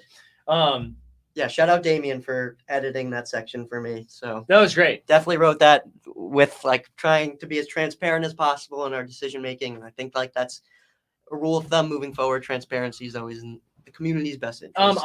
Jamie has brought this up a couple times. I missed it, and he was talking about the commons, like the draft system for the commons. I actually am unfamiliar with this because I've only done the NBA when it comes to the commons. Is it different in football and baseball where you get like a specific draft? So MLB, you're able to draft a full team based off of like gems. So it's basically their cap. It's the same idea. This time to make NBA a little bit easier and user friendly for onboarding new users. It's basically you choose an MVP and then it's randomly decided from there, which I understand like the hesitation because it is completely new and new things are easily like you could be standoffish towards it. Right. But I think it's going to be very validating to swap your common team up to the place where you want it to be, if that makes sense. So you built this by hand. I mean, like drafting also you built it by hand, but I guess like the more lugubrious time. Lugubrious. You like that word That's right pretty there? good. Lugubrious is good. Lugubrious time, and like you're spending time with this team that you meticulously crafted, especially if it pays off in playoffs or postseason. I think that really does make it worth it, and it makes onboarding way easier because when you see this, you're like, okay, what am I doing? I don't like this takes like 25 minutes to set a team. I think like ideally you should be able to set a squad within 5 minutes of you onboarding onto the app, and you have a general understanding of exactly. So I understand the hesitancy to all of that, but I do think that it is a step in the right direction for onboarding purposes. But as I said, like we're always listening to feedback and we're always ready to adapt. But when it comes to drafting, it's a little different because you can't really change that in the middle of the season. I saw another question come in a while ago, and I'm curious. You guys had mentioned like the daily. There was like a daily contest thing. Is that something that was going to be rolled out like later? Is there anything you can share about that? Yeah. So it's called Rivals. That is straight up what it's going to be called. It's very exciting. I see it as like a great onboarding tool for the public. It gives you an understanding of what Sorare is about, and it makes. I already am privy to this. It makes actually seeing live performances of sports way more interactive because you could just easily draft a team, not even draft, just set a team and of the game you're watching, and you're like, holy shit, I find myself rooting for both sides, both teams, because now I'm picking players for each side. So I'm super excited, but we will be doing a little NBA Rivals testing in the next like 2 weeks. Okay, cool. So if you see me slide in your DMs with a link, that is your chance to try out Rivals. I'm sure I'll be sending you one. But thank you. It is very, very fun, and I'm very excited for everyone to see it. Awesome. Look at us, guys. Look at us. Look at us getting information. There was one oh wait, we already answered the collection bonus thing, so you missed that. Just like scrub back. There was one other. Serial Kawaisenberg asked. This is an interesting one. Probably been asked before, but any chance there'll be some sort of burn mechanism for say? Well, he says useless cards, but maybe Willie Hernan Gomez is watching right now, and he doesn't like that. But like any sort of like you won like a tier 4 of something that you're like, oh, this dude's inactive. Like, is there any sort of thing like that potentially, or has there been conversations around that at all? I see. To me, I don't think any card is actually. Here comes a political answer. To me, I don't think any card is actually useless, especially with collection bonus coming in through. I think that each one of these cards can actually have an impact on your XP, where you place. So who knows if that Hernan Gomez actually makes you place 2 places higher because it gave you 3 extra points or something like that. So I think. Yeah, burn mechanism called power trade. This is a great comment by Looking for Food right there.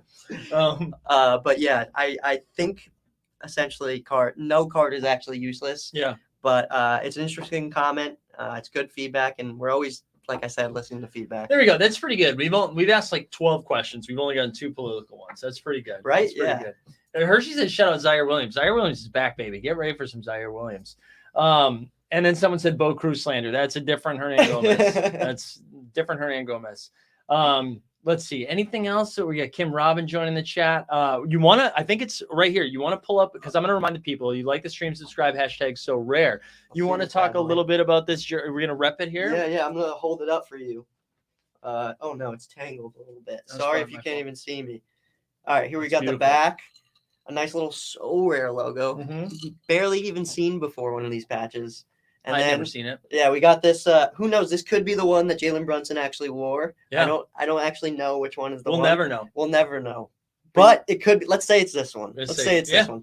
But yeah, it's pretty much our basketball jersey. I think the design is pretty badass. It's like exactly what I expect from our design team. Yeah. And our logo is really cool. This is a logo that I feel like no one has ever seen before. The So Rare in a yellow font. But Yeah, I think that I saw this. I was like, we definitely have to give this away. I know we're giving away a few things, but I thought this was a cool one. So we'll give that away here just in a second. So just like the stream, subscribe, hashtag so rare. Make sure you get that in there. John, listen, you've crushed 25 minutes. Is there anything else that you needed to? I wanted to make sure we hit most of the stuff. I know we had some great questions from the chat. We got your sauce. Was there anything else that we need to get out there to the people before we give away this jersey? I think that proposed Knicks trade for Embiid is absolutely awful. What it's is against the Constitution? Honestly, it's so bad. It's they're basically asking for the starting five minus Jalen Brunson. So Randall Barrett. It was Randall Barrett, Mitchell Robinson, and Fournier. Get rid of Fournier. That's fine. That's just like he's taking up so much cap space, but that is ridiculous. One of Randall or Barrett has to be in it. For sure. But not sure. both. Both is a lot. 100%. And it would be Randall, right? I mean, maybe they'd want Barrett. Barrett would make more sense to them. I don't think it's happening, though. I don't think the trade's happening. I don't think so. I also saw a potential Wolves one, which just made me sick to my stomach. So I don't think we'll see that either. I think they're both going to stay. Oh, and 3 firsts too on top of it. Oh yeah, 3 firsts. Yeah, sorry. That's a big old deal. Okay, so we vetoed. That was the last thing you need to say. We need to make sure you vetoed the Embiid. Yeah, just in case Leon Rose is listening right now or anything, like, let that be a lesson to you. Here we go. All right, this is going to be last call. We're going to give away the jersey now while John's here. So like the stream, subscribe, hashtag so rare. And Boston Base has a really good bet. Easy question. First season of True Detective is my favorite HBO drama. Wow. Yeah. That's a spicy take only because of how many other like premiere shows that they've had. Dude, I love it. First season of True Detective is excellent. I'm a sucker for True Detective. Even season 3 I love. Season 2 is garbage.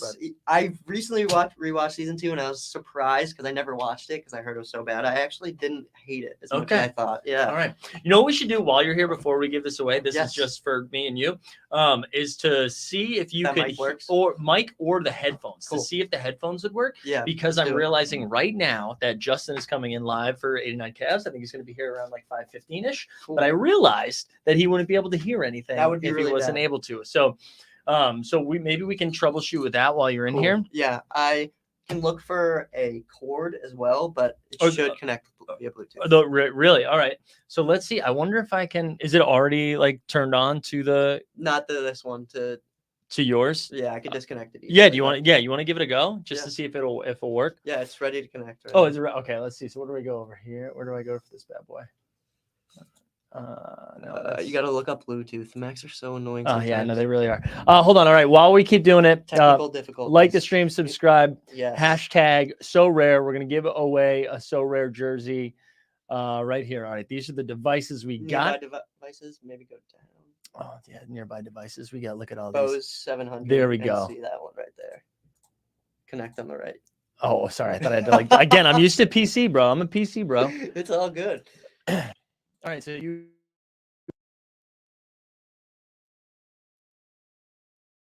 We're gonna play a video and see if you can hear it. All right. Am I supposed to hear you? I don't know if I hear you in this. I don't know if you.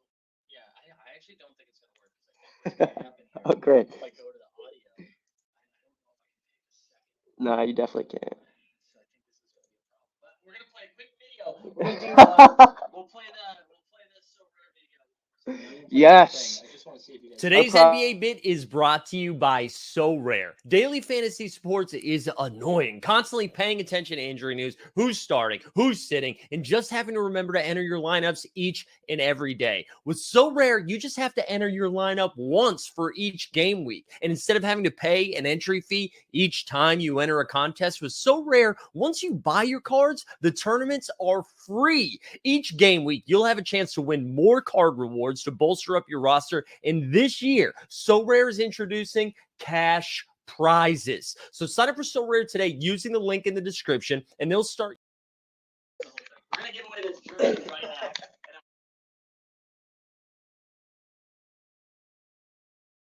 What happened there? Can you guys hear me okay? Did I just unplug my mic? Are we back? Are we good? Let's see. What happened? What happened there? We should be good, right? Good. Good Lord. Absolute mess here down the stretch. All right, we're going to give away this jersey. We got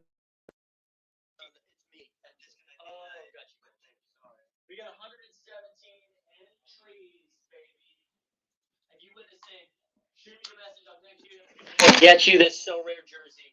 Who's it going to be here? Who's it going to be?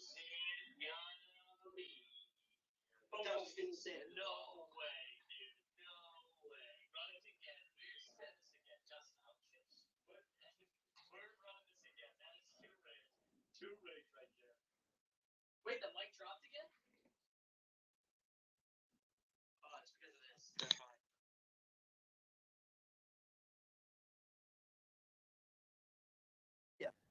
All right, now we should be back, right? Now are we back? Can you guys hear me okay? Yeah, baby. You definitely can hear me now, bitches.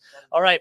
No, you're good. Gnome takes it down. Gnome takes it down. What a dub. What a dub for Gnome. Even Dustin, but we'll see. Is Dustin still in here? Did Dustin win? Does Dustin know he won? All right, there we go. Gnome chips it. There we go. Taking home the So Rare jersey. Can we show that one more time as I take this down? No, I think you're visiting the office, so this is literal perfect timing. Oh, You don't even hell. need to send this out. Hell yes, Look we at that love it. bad boy. Remember this one when you come by.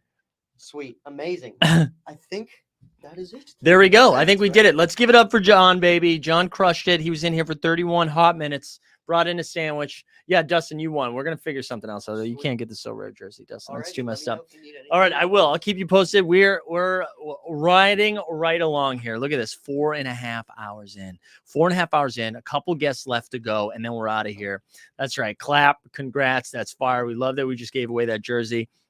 I got to figure out, how do we think we could get Justin to hear this? I think only one set of headphones will work for the audio. That's going to be a problem because of StreamYard. Wow. So we just tested that out. That was good. Yeah, Dustin, you won a hat. I should have played that off a little bit better. I should have just been like, oh yeah, Dustin won a hat. That's what he won. Dustin wins $1 for every stream appearance. Oh, dude, look at that shade. We need to get Dustin back on. We need Dustin. Now that the Lakers are back, Dustin's going to be back. Actually, yeah, Dustin, you can get. Let's see do we have any other hats over here? I'm not putting the hoodie on. It's too hot. It's too hot. The audio's out again? For real? Shouldn't be.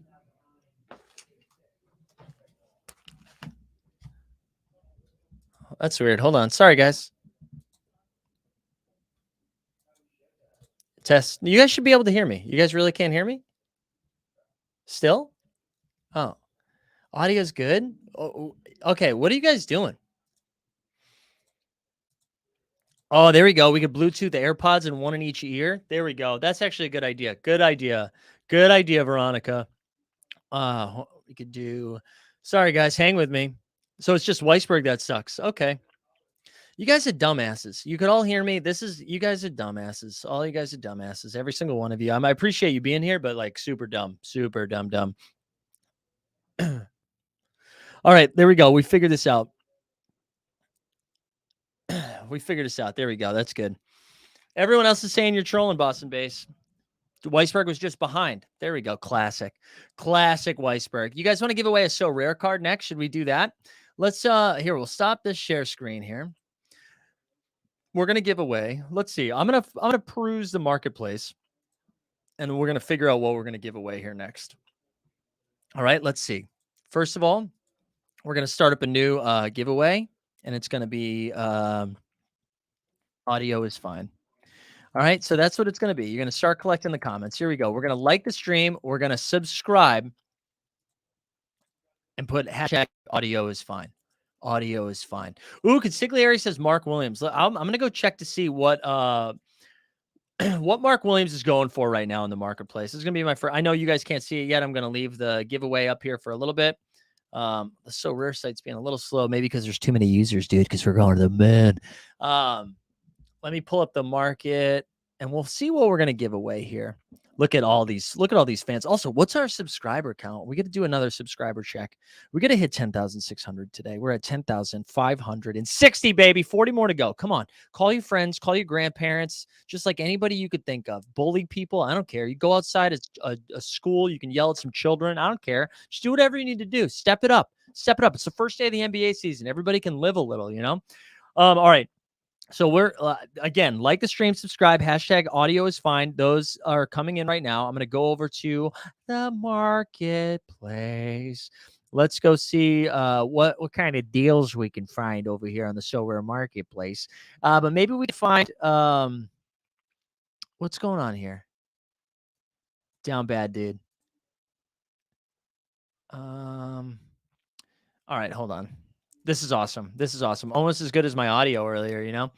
Let me exit out of that. We'll try this again from the beginning, from the top. See if we can give something away here. Let's go to the market. All right, now we're cooking, baby. Now we're cooking. Many here can't come to closed schools. That's a great point, SPM. You probably can't be within 200 yards of a school, I bet most of you guys. All right, let's go over here. These are the year. We're not going to do a year two. The year two market is crazy right now. So we're going to sort. We're going to do limited. We're not going to do anything fancy yet. We're going to go over to, let's go find, where's the year? Card team, age, birthplace, thing. Where's the year? Oh, card edition. Card edition. Let's go see what Mark Williams is looking like. You're not going to be able to use this tonight for game week 1, by the way, because I can't figure this out right now. Wait, I just sorted by year 1. What happened there? Didn't I sort by? Oh no, rookie. Whoops. I'm such an idiot. Sorry, guys. All right, let's go. Whatever. Let's go see what Mark Williams' price is right now. Marky Williams, how we doing, baby? I'm so high on Mark Williams. Crazy. I know. That was my bad. I did a bad job. Oh, and I'm also on auctions. My bad. All right, limited. There we go. This makes more sense now. Card team, card edition. No, I just want like serial number. No, season. There we go. Season 2022, baby. Let's go. Let's look up some Mark Williams. See what we got cooking for the Charlotte Hornets. Year 2 big man. How's this looking like? Get him some coffee. I know. I still got some cold brew here. Here we go. Uh-oh. The Wheel of Death. Although, you know what? You can see that logo right here. Right here. Come on. Uh-oh. It's 15. Is that what Leon's saying? Is it 15? Is that what it is? Is it because I'm sharing screen? It's going so low, so slow. All right. We're just going to say it's Mark Williams. Oh, here we go. 1778 to the moon, baby. To the moon. That's what we're going to give away. We're going to give away a Mark Williams, the big man. Pete says you're stealing my coffee bit. Bro, dude, I've been doing morning shows since you were in diapers. Also, shout out Overzet. Aren't you live right now? When's the club? Aren't you live on the club? God. We got a real hoops head here, though. I was saying this earlier, Pete. Somebody asked if you were coming on, and I was like, we should have had you come on to the Karmel so you could just talk. You could talk all things Blazers, dude. We could get some inside sources. All right, Mark Williams. That's what we're gonna give away. So there you go, the big man here. No, it's okay. It's okay, John. Don't worry. The site's so slow because there's so many users, dude. You're going to fucking man, bro. All right, let's go back over to the giveaway. We got 72 entrants right now. Like the stream, subscribe. Hashtag audio is fine. That's what we said, and we're going to give this away. I love that people just, Pete, are you Dutch? They got to know. Are you Dutch? That's something I don't even know. Wow, I didn't know we got some Dutch love. And for those just tuning in, too, to see what we got going for the rest of the day. So our friend Keith Parish from The Athletic, from Fastbreak Breakfast, has also done some stuff on The Athletic. He's going to be joining us at 5 o'clock. That's in 20 minutes. We're going to be talking some Memphis Grizzlies. We're going to pour them out for Memphis. We're going to talk about the Grizz. Then at 5:30, the 89 Cavs are here. Steve Genty, Justin Catchins. And then we're going to do Live Before Lock. For Sorare, Live Before Lock, baby. Here we go. All right, let's give this away. Mark Williams, let's do it. Winner, chicken dinner. If you get this thing, shoot me a DM. Again, you're not going to be able to use it for game week 1 because I'm not going to get it to you right now. I'm going to have to do it in the next day or two. Bodivine saying, I already got all the Mark Williams. Yeah, you do, baby. Oh, my God. That's incredible. I swear to God, if you just say something in the chat as it's spinning, you're guaranteed to win. Bodivine right there. Fresh out of Amsterdam. Fresh out of the whatever that the thing you were sweating the other day, whatever that championship was. There we go. There we go. Huge. Big W. And it's too bad, Bodivine, because you already said you have all the Mark Williams, so you probably want me to just give it away to somebody else, right? Congrats. That was too funny. The chat goat Bodivine right there. Big time W. What else we got going on? Did Bodivine, is he like just, Are you throwing up right now? I thought for sure I'd see you in the chat almost immediately. Some real goats winning this week, though. I mean, today we had Botavine taking a dub, Noam taking a dub, Veronica taking a dub, even Dustin. I'm saying it too fast. It sounds like I'm saying they're taking a dump. Taking a dub. The huge wins all around. Huge wins all around. $18 profit. There you go. Piovi Neve just keeping it all into perspective. She's like $18. Move on to the next thing, bro. We love it. Are you giving away the rare Halliburton today, or was that a previous show? Felix, we needed to hit 11K. I don't think that's going to happen.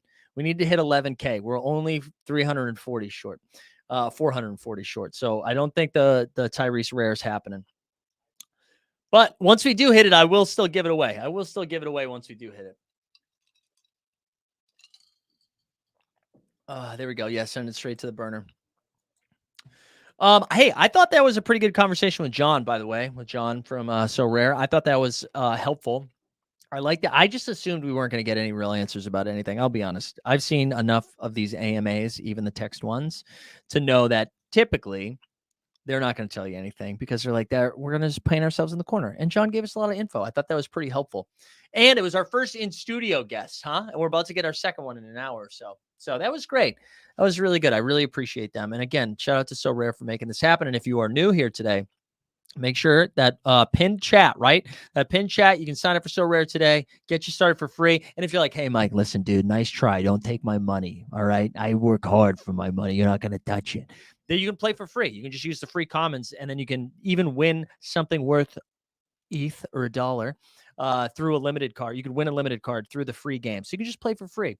Felix says, what was your best finish last season? Somehow managed to get back-to-back. And wait, Felix, you won back-to-back contenders? Like first place? Wow. I think I won a tier 2. A tier 2 is my highest finish. So I think it was like top 25 in the rare contender. That was my best finish. That's it. All right. Bottomline said, I'm somewhat drunk, but not throwing up. That's good to know. Oh, you finished second. Oh, second. That's still really impressive, man. Yeah, I feel very confident about my game week 1 rare. After that, I don't feel as confident. So that is going to be a nightmare situation here. Mention more sorting options to them before you leave. I don't like the newest, most expensive, least expensive. Yeah, there was something we were messing. I will mention that there was something else we were sorting. We were looking through something the other day, and there was no easy way to do it. And I made a note of it. I'll have to go back and look at my notes and try to do that. And I'll definitely bring that up. They've been very receptive to feedback, though. So I'm sure it's coming. I'm sure it's coming because we can't be the only ones complaining about it. So that's good news. Or I can just open this door and yell that out. That would be kind of funny. I don't think that'd be helpful. I don't think they'd appreciate it, but it would be funny. Also, how cool is it that we're just doing this show from here instead of from the apartment? That's pretty nice, huh? One thing that I'm realizing right now is breakdown is going to be a pain in the ass, and carrying all of this stuff back to Queens is going to suck. Sort by L10 needs to be an option. There you go. That's good feedback. Thanks, Germ. All right, let's fire up. We're not gonna give away the last NBA. Well, actually, I think we are. I'm gonna fire up the giveaway machine one more time. And after our guest Keith comes on at 5:00, after that half-hour segment, we'll give away the last bit of NBA tickets. And this time, all you got to do is like the stream, subscribe, #TeamHold. Again, we're not going to draw this one for a little bit. We'll wait till after our next segment when we talk about the Grizz gang, baby. So that's going to be, I'm excited too. Excited for him. This set is coming to the apartment. Well, not the whole set. Just, I brought my lights, my camera, and action. No, I brought my lights, the camera, the microphone, all this stuff. This is my sweet, sweet stuff. You know what I'm saying, baby? It's the early days for Sorare Studios. You know, next time we're here, we'll be like outside, probably just like overlooking the city of New York. I do think this is the time last year where I started drinking. So we've already made progress by not drinking yet, which I think is pretty important. I think that's pretty important. I'm excited to have Justin in studio too. In studio guest, it's the way to go. I'm having a good time. This is a great question. Could he log into the stream and listen on my computer, then talk in the other? Yeah, that could also work. There we go. That actually works. That works well. All right, cool. What's the plan in terms of coverage for the in-season tourney? Great question, Justin. Yeah, for the we talked about it with Skeets a little bit, right? But we are going to be. I'm going to take this off. It's too hot. We're going to be going out to Vegas for the in-season tournament. So I believe that's December. I think I'm going to be out there December 6th to the 10th. I'm actually wrapping it up. So the semifinals. There's 2 games that Thursday night. There's 2 games Thursday night. The championship is on for the in-season tournament is on Saturday, and then on Sunday I'm going to the Raiders game. I forget who the Raiders are playing, but my dad's coming out, which is really nice. We're not gonna do a live show for the in-season tournament because I don't know if we're gonna have the same oomph. You know, like we had so many people that were out there for summer league. It's kind of like a rite of passage. Everybody goes out there for it. I don't know if that's going to be the same vibe for Summer League, but we will definitely do like a meetup. We're going to do a bunch of short form stuff while we're out there. So if you guys are thinking about coming out there, the Tiger's going to be there, baby. The Tiger's going to be there. But yeah, if you were thinking about being out there, I'm flying out Wednesday night, and staying there until Monday morning. So I'm very excited about that. So yeah, come hang out if you guys want to do it. Go watch Usher perform. We can get a little Usher. What else we got? Anything else? Did I miss anything else in the chat? Anything else? Yeah, you should come back out, Badavine. Honestly, we had a really good time. For those that don't know, we go out to Summer League every single year. By every single year, I mean, I think we've done it 3 times, but we did a live show this past year. We had like 70 whatever people come through. It was really good. A really good time. A really good time. A lot of the people in the chat were there. So, come hang out. I know. So you guys are seeing that thumbs up too? I thought I was just seeing that. That's really good to know. I thought I was just seeing that, but that's actually, I don't know what that thumbs up is. That's crazy. That's such a weird thing. Hell yeah. John was at Team Hold Happy Hour. That's right. I'm going to Summer next. Yes, let's go. Yeah, we'll definitely be out there again. Unless babies are out there, What's the real reason NBA is doing a first ever in-season tournament? That's a great question, Rowdy Rod. I think I think they wanted to try something different. I think they're enamored by the way European football has cups. I think that's something that's intriguing to them. But I think the biggest thing is they're trying to make the regular season games, especially the games before Christmas, matter a little bit more. Because I think for most NBA cash, they don't really get into it until post Christmas. But there's also like the financial aspect of it too, right? Where they are negotiating for NBA rights deals right now with different, like you saw a piece about Amazon trying to do a Thursday night thing. There's TNT, ESPN, all the TV deals, right? So they're trying to see like, hey, people tune in for all the games, not just the playoff games, not just the finals games. People care about basketball in October, November, December. So I think that's part of it. I think that's a big part of it. SPM says traveling to USA in November and going to watch the Knicks at the Celtics. Hell yeah. That's awesome, man.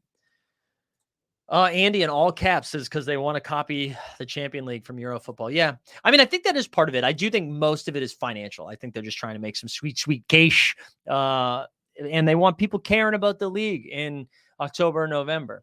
And I think for the most part, us diehards, us guys out there grinding every day, it's a little bit different, but I think that's a part of it. So we'll see though. We'll see. Yeah. TV deal is ready to be renegotiated. Yeah, for sure. I know that. Yeah. What do you guys think about the Amazon thing? I can't really tell if that moves the needle, right? Because I think what's so enticing about the way that, like the basketball coverage is now with like Turner Sports and TNT is just that the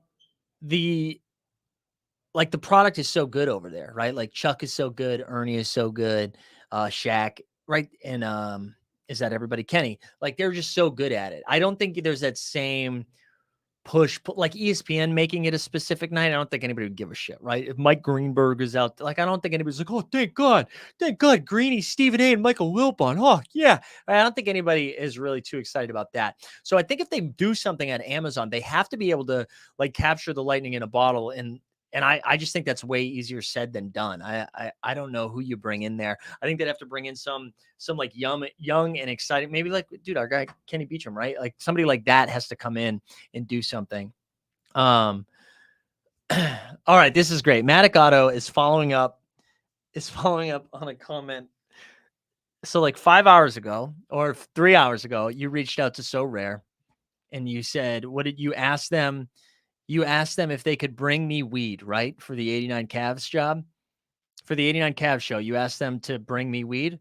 And they said, thank you for reaching out. Not too sure what you mean, but I will pass this to the person in charge managing the show. There you go. That is hilarious, dude. That is so fucking funny.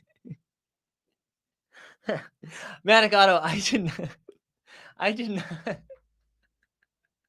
did not think that was going to pay off in a meaningful way. And it did. That was excellent. Excellent work there. Excellent work there. That's incredible. I hope they're laughing out there. Well done. Hey, there you go, John in the chat. Not the only thing. All right, what else you guys got for me? We got just a few more minutes before our guy Keith is going to join the show. Just a reminder, like the stream, subscribe, hashtag Team Hold, and that's going to be for the last set of NBA tickets that we're going to be giving away, courtesy of our friends here at Sorare. Our first winner, I forget, was our first winner It's Hershey? Did you get the tickets, or was it? I think It's Hershey got the first set of tickets, and then Veronica got the second set. We've got one more set. Weisberg reminded me too. I shared this link earlier. I shared the playback link earlier. I'll drop it in the chat again one more time. So Weisberg and company are going to be going live right after our show ends over on playback for tonight's games. If you haven't signed up for playback yet, it's just like, it's like this, except you can watch the game while you do it. And it's free. There's an active chat in it. We bring on guests. It's a lot of fun. We're going to be doing a lot of stuff. I actually set up a show for tomorrow night, too, for Knicks Celtics. So make sure you tune into that. That's going to be at 7 o'clock. They're doing a cool partnership with the NBA that's getting announced already. Did it happen today? Maybe in a little bit later. Maybe tomorrow. I don't know. But go check that out. Go check that out. Oh, yeah. Wimbin Mamba got the tickets. Thank you, Garen. Garen, that's a great memory. Also, Ian, you were asking me what team do I support? I imagine you were talking footy, right? Or were you talking basketball? Because I feel like that's when we talked about football for a second. I'm more of a Celtics fan. I mean, I am a Celtics fan. All right, here we go. Tristan says, is Beal a good budget play this year, considering he'll be defended by the third defender? Tristan, I think that offense is going to be legendary. I think Beal's cap needs to come down because he is going to be guarded by the third defender, but he's also going to be the third option. I'm fascinated to see the Suns rotation and see what this looks like as we head into the season. Like, who's going to be the predominant ball handler? Is it everybody's eating? Is only a couple of people eating? Like, there's a lot of different stuff that you have to factor in with Beal. But I think once his cap comes down, he's going to be a great boom bust guy, because his cap's probably going to live in like the high, like low 30s, mid 30s, something like that, right? So we'll have to see where that lands. But I do think Beal's interesting. Do you have a season-long underdog entry? JB, I have 150 of them. I maxed it out, baby. Here we go. I maxed it out. I can't log into underdog here. But I'll just give you a quick hit of this exposure. All right. The quick hit of my underdog exposure this year is pretty wild. Okay. We did 150. We maxed the thing out, which is problematic, dude. I got to talk to somebody. Like, what am I doing? But here we go for exposure. Highest owned guys. Mark Williams, we've already talked about. 36% of my lineups, Mark Williams is a part of. 36. That's $540. What the hell am I doing? 34% Keontae George. I really like Keontae. And again, these are like late drafts, but my biggest stance right here, Tyrese Maxey. All right. I was drafting Tyrese Maxey when he was going in the 60s. We have 29% of Maxey. The thing about Maxey is he's now going to be the guy. And his numbers were insane when Harden was off the floor and Embiid was on. When they were doing the two-man game, the two of them, his numbers were crazy. So I have a ton of Maxey. I also got a lot of Anthony Davis, and then I panicked my balls off this last 2 weeks and drafted a bunch of Maxey as well. Oh, wait, hold on. Bottom, you coming to Vegas then? Is that what we're saying? Yeah, Jeb's got 53% Maxey. Jeb, how many lives did you end up with? Like 20 something? Yeah, I'm high on Maxey though. I'm buying the Kool-Aid. I'm drinking the Kool-Aid, I don't know. Pritchard's gonna be fun this year. Great cap hit now. Yeah, I like Peyton Pritchard too. I think Pritchard, I think he's gonna be used, man. I think he's probably gonna be the second guy off the bench, depending on what they do for their rotations, right? If they start White and either way, he's gonna be like a 6th, 7th guy, right? It's either gonna be Al Horford and Peyton Pritchard, or Derek White and Peyton Pritchard, or Drew Holiday and Peyton Pritchard, whatever it's going to be. Underdog closed at 97%. We'd love to see that. I'm actually glad they filled it that high. I didn't think it was going to go that high. I got nervous. It was like 60% like 5 days ago. And they still were able to get that. So that's pretty good. We love that. Here we go. Let's remind the people too. The last set of NBA tickets, like the stream, subscribe, hashtag Team Hold. We love that. Yeah, poor Wenyon Gabriel. Wenyon Gabriel will find a spot. Maybe he goes to Memphis. Memphis needs to do some things. Memphis needs to do some things. There we go. Sneep says his friend, and you mean Luke Cornett? Is that who you're talking about? 2 hours and 23 minutes left. Wait, was that what you're saying? What's the matter? We're grinding, baby. What's the matter, POV? We're out here. We still got a lot of fun left. Might be the last set of NBA tickets, but we got more. We got more. Whew. Marco's in the chat too. Look at Marco. Welcome, Marco. Welcome. You know what I think we're going to do before our guest gets here? We're going to take one more break. We're going to take one more break, one more intro so I can get my last pee out of me for the day. All right? And honestly, I just need to like splash some water on my face. That's kind of where I'm at right now. We're going to take one more break, and then we're going to bring on our friend Keith Parish from Fastbreak Breakfast. We will be right back.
Welcome to the stage, Mike Zakarian.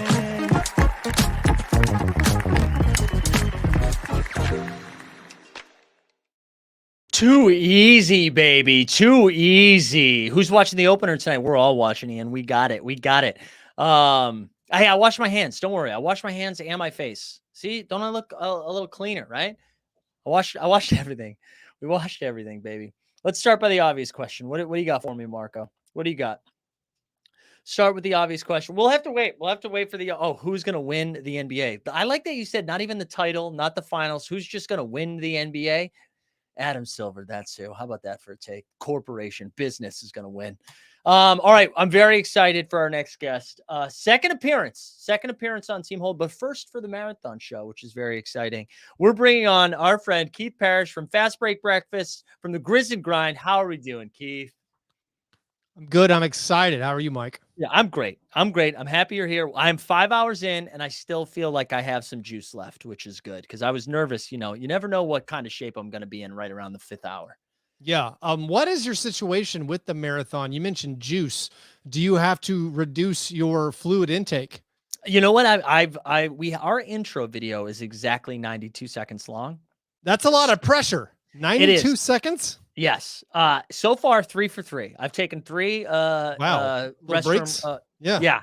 And we've crushed it. I actually usually do try to slow down my like fluid intake. Yeah. But I've been struggling as I'm getting older. I don't have the same I don't know, saliva stamina. I've had to drink a lot more water than I typically do. It's a little toasty in here too. So I would say with my advancing age, and I wanted to start with this. This is what I came prepared to start with. With my advancing age, I don't know if 90 seconds, like what if I have any form of like hesitation, nervousness, failure to get it going? What if I get like Giannis on the free throw line? And I'm just like, well, just maybe one more dribble before I'm ready. One more, and then time's up. Got to go back. Well, and you know what? So normally I do the show from my house and I'm alone, like my wife's at work, and it's just me and the dog. So if there's a little dribble, like that's just discomfort I have to live with, right? But today we're doing our show live. I was talking about basketball dribbles. Are you not? Oh, okay. I'm sorry. My bad. I know Giannis dribbling at the free throw line. That's my mistake. I didn't mean to. I get you. But man, dude, thanks for being here. And honestly, I was excited. I was excited because I was on your show not too long ago when we did the West Power rankings, and the play-in rankings. We did play-in, most likely to make the play-in, And it was a lot of fun. I really enjoyed it, even though I made a grave mistake with my Grizzlies selection as early as I did. Just from a strategic point, it was bad. And then since that time, I started talking myself back in. I was like, you know what? I'm not rating the Grizzlies appropriately. Like I'm not. And then the Steven Adams news happened, and that is such a bummer. Like that is one of the most likable guys I feel like in the league. Oh yeah, so important to the squad. I mean, like how is the Grizz Nation right now in results of this news? Not good. Yeah, not good, Mike. We're exchanging DMs where we're like, hey man, I really think we could get Mike Muscala. And we're like, oh yeah, I think we could. And it's like we're to the point where it's like, you guys think, I think when we get this extra roster spot for Ja's suspension, like we've got a good shot at Kim Birch. Like I think we can get Kim Birch, and we're all like, oh, that'll be good. It really is a rite of passage to be like, well, dude, Muscala really does stretch the floor. Did you see Muscala's numbers?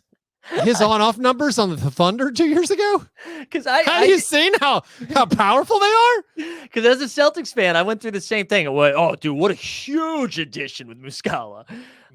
And Kem Birch, I know I Raptors fans were like thrilled with Kem Birch for a little bit too. So gosh. Well, now has there been any murmuring around Time Lord, like prying Robert Williams from the? There's some murmuring, but I don't think that's that feasible. I mean, I've heard from the Blazers, people who cover them, like the Trailblazers aren't looking to dump Time Lord. Like they kind of want to try it out. And they, like obviously in their rebuild, if you blew them away with an offer, they'll consider it and probably say yes. But like the Grizzlies right now, they are not in the blowing you away with offers mode. No.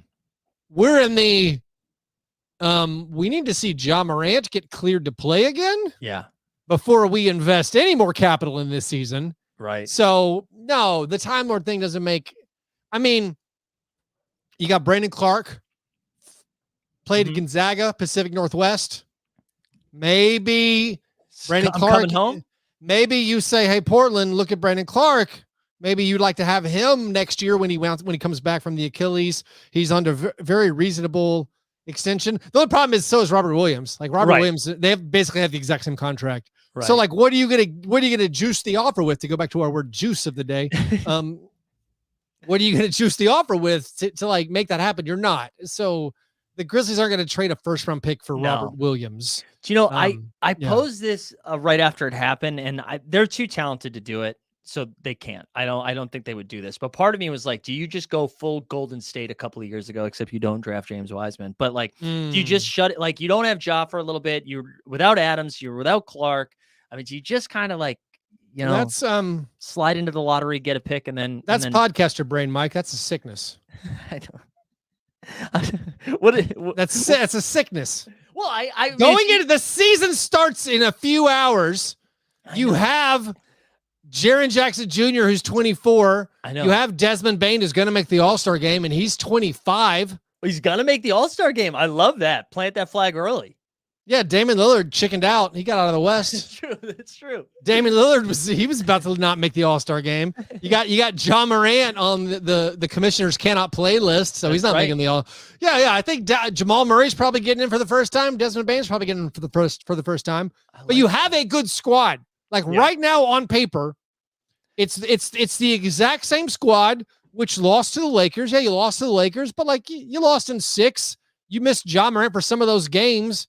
Like you have Bane, you have Marcus Smart, you have Kennard, you have Jaren Jackson Jr., you have Santi Aldama, and like you're not a bad team. No. And you're getting Ja Morant later. The poison that's infected our brains from like hey, what if you did like a brief stealth like missile guided, laser guided 1 year, don't win any games. It's a sickness. It is. Sorry. I saw you go out and compete. I saw the guys on the cover of Slam magazine, and I got excited today. When your team is like very below mid tier, like all right, if you're the Spurs or the Jazz, like bless you, child. You do not have to scratch and claw to 34 wins, to 35 wins. Like there is a scenario. Let's say everything goes horribly. Let's say Jaren gets injured, or something. Let's say Marcus Smart doesn't have it. And let's say Ja Morant gets in trouble again, or even doesn't. Let's say Ja Morant returns. The team is like 8-17, and then they go like 2-5. So all of a sudden they're like, you're like, all right, guys, we're 10-25. All right, at that point, then you can steer into it. Not day one. But before the games start, Mike, that's a sickness.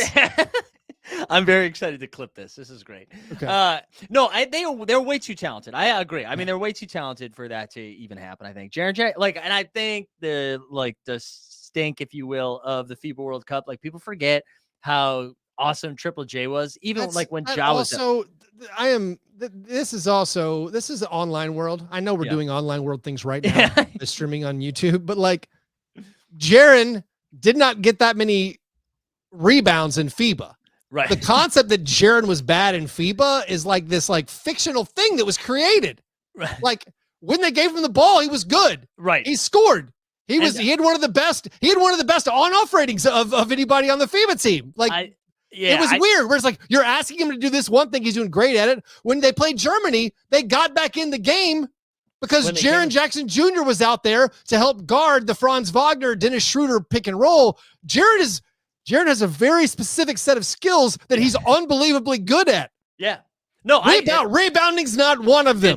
It's not one of them. And like blaming the entire FIBA team's rebounding, that whole squad stunk at rebounding. No, they're so bad. They like that. They were so bad in the to me in roster construction. Like I never thought it was like Jaren Jackson Jr.'s fault, but it is weird. I feel like the only person was like Halliburton, Ant, and Mikal Bridges were the only. Everyone just decided they're like, hey, we can't say anything bad about them. They actually did great. Everybody else though, we're allowed to make fun of it. I mean, it was kind of a weird thing to come out of FIBA. But Keith, I could tell the biggest difference right now between me, like you right now are hour one me. Which it's like, I love this. This energy is great. It is like giving me life. This was like the perfectly timed one where I'm like, you're right. I haven't been high energy enough. This is good. No, I'm here to pick you up, Mike. I mean, I do think Jaren's FIBA play can accept some criticism. It just, everything is so like unnuanced. I totally agree. It's just like Jaren was bad. Yeah. And it's like he was great for most of the time where he played. He's not good at rebounding, and like that, it was sorely needed in these games. Like, hey, what if the perimeter guys stopped anyone? Like what if all the perimeter guys weren't just like, hey, Jaren, could you block the shot? Oh, you didn't block it. Could you also get the rebound? Right. Oh, poor Jaren, not clearing the glass. It's like, well, it would be one thing if day in and day out in the NBA, Jaren was a double-digit rebounder, but he's not. So it's not like he already did that thing great, and then he went there and did not. It was like, oh, he did what he always does. Like, it's like we have this all-star version. He's like a hybrid of like Andre Karolinko and like Clifford Robinson, but like an all-star version of those things. That's great. That's and everybody's like, yeah, but what if he were more like Mason Plumlee? Who cares? Like, what's wrong with you people? I don't know if that has ever been said. They're like, why can't he just rebound more? Why can't he stay in the paint? Because then he wouldn't be great at everything. Then he wouldn't be awesome at the things he's awesome at. So what do you think, like, I guess if as someone who's like locked into Grizz, what thing that us casuals about the Grizzlies might get surprised by now with Steven Adams being out, with Ja being out? Like, we know Smart's there, we know Derrick Rose is there. Are we going to see any jumps, you think, from, like, I saw Zaire Williams pop up again in preseason a little bit. I know Laravia's been out there. Is there hopes that one of these young, unproven guys kind of gets pushed into the limelight a little bit more? Or do you think it's just like survive and advance with like the Smart, Jaren Jackson, that kind of thing? Sure, I think it's a little survive in advance. I would say, to kind of answer some of the things you threw out. You might have set up 3 or 4 different questions. It's fine. You can pick and choose. No, I can do them all. That's fine. Let's knock off the Zaire Williams thing. He had a great preseason. He had I would say, shockingly good preseason. He basically scored 12.5 points per game in like 20 minutes, and all his splits were amazing. He made his 3-pointers. He actually got to the line. He actually rebounded. I think he picked up in 5 games. He had like, I think 4 blocks and 3 steals. Plus he was like getting assists. None of this stuff he used to do. It used to be like, he was a lob finisher And every now and then he made 3-pointers, but he did it all in the preseason. So like, I think he might jump a little bit. I think he's going to help and assist with that like survive and advance mentality that they probably need to have until Ja gets back. But the thing that'll surprise people, I think, is actually like how dominant they're going to look at times, even without Ja Morant, even without Steven Adams. Like Desmond Bane, Marcus Smart, and let's say Luke Kennard or Zaire Williams. Let's say Desmond Bane, Marcus Smart, Luke Kennard, Jaren Jackson Jr., and Xavier Tillman. They're going to massacre people. Like, I don't know if the bench is going to be able to hold it up, but it's going to be one of those things where you're like, hey, the Grizzlies are they're plus 38 per 100 possessions. Yeah. When Bane, Smart, Jaren, and Tillman play, the opponents have an 84 defensive rating. You know, or it's going to be that. Like you can write that in ink. And so I think they have a very good like 6 guys. Yeah, and the question now is like, all right, but can Aldama make a leap? Aldama was good in FIBA. If we're going the black or white, either or, very simple one-word evaluation of our players, Santi, who's not as good as Jaren, was good. It's good. So he's the best player in the world now. Yeah, so he's good. No, so like if Santi is good, if you get some more from Roddy, you know, like if the deeper guys play, if Derrick Rose has anything, then you're going to see them being like, oh, they're fine. You're going to see like a 13-8 record or something without Ja. I do specifically think the surprise is going to be, hey, the actual top 5 of the Grizzlies is still awesome. Yeah. You know, it's just, are they as good as the Nuggets? No, sir. No, they're not. But like, yeah, I think they're still going to surprise people. They're not, I don't think they're destitute or struggling or slipping like out of the play-in or anything. Yeah, I think that, like the degree of difficulty, it just got harder, but like you're right. Like I think they still have like their core there that can help them just like stay afloat, because even like say you're 500 when Ja comes back, I mean, then an MVP comes back, you know, and that's a pretty big jolt, and you still got like 2/3 of the season left to go. So yeah, I do think maybe by people like myself, it gets overblown a little bit, but I'm excited about the Zaire Williams thing, because he was kind of fun. You know, his rookie season, he was thrown into some pretty tough situations, and I thought like he handled it well. And I knew it just seemed like he really fell into a rut in that, like, right? Because this is his 3rd year, right? Is it Zaire's 3rd? Yeah, this is his 3rd year. He had, I think he got a lot of credit, like the group project where like everyone who participates gets an A. So like his rookie year, they won 56 games. Yeah. And he actually, he did in fact start a lot of those games, but like, I don't think it was him. You know, like it was the other 9 guys in the 10-man rotation who were awesome. So like he got a lot of that. We were like, this is this fun leaping lob finisher. He's a rookie. He's 19. That's incredible. He's starting on this awesome 56-win team. And then in the playoffs, to his credit, he had a big game. He had a game where he hit 4 threes against the Warriors. And again, if you're a rookie and you play on a 56-win team and then you step up in the playoffs and have a game people remember, right? All of a sudden you're like, oh, here we go. That was a great lottery pick.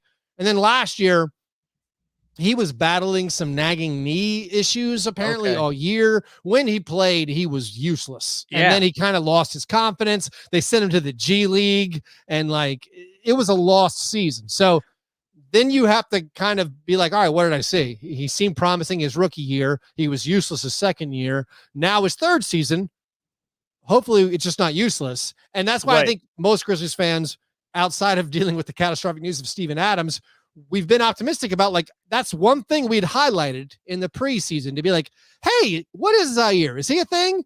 And then you saw in every single preseason game, he was good. Like it wasn't like he had one big game that's like really swung the statistics. It was every single game, night in and night out. When he played in the preseason, he was like handling the basketball. He was doing great little 2-man game with Xavier Tillman. He was guarding people. He was rebounding. And then of course he was making half of his 3-pointers. And so that has us feel like, all right, yeah, hopefully that guy can be the 8th man or something, you know, the 7th, 8th, 9th man. Like that's what we're going to need. Like when Ja comes back, they have their big 3 is honestly as good as almost anybody outside of like the Bucks and the Suns, you know, like, or the Celtics, maybe. Like Ja and Jaren and Desmond is incredible. And then if you have Marcus Smart, and then if like Zaire gives you anything, if Santi gives you anything, like they're going to be a pretty solid team. Well, and this is real glass half full energy, but like because of the current situation, you'll know by the time Ja gets back, you're gonna know like Santi's gonna be out there, Zaire's gonna be out there, and you're gonna see them get like some real, to get their legs under them a little bit and have to play real minutes. And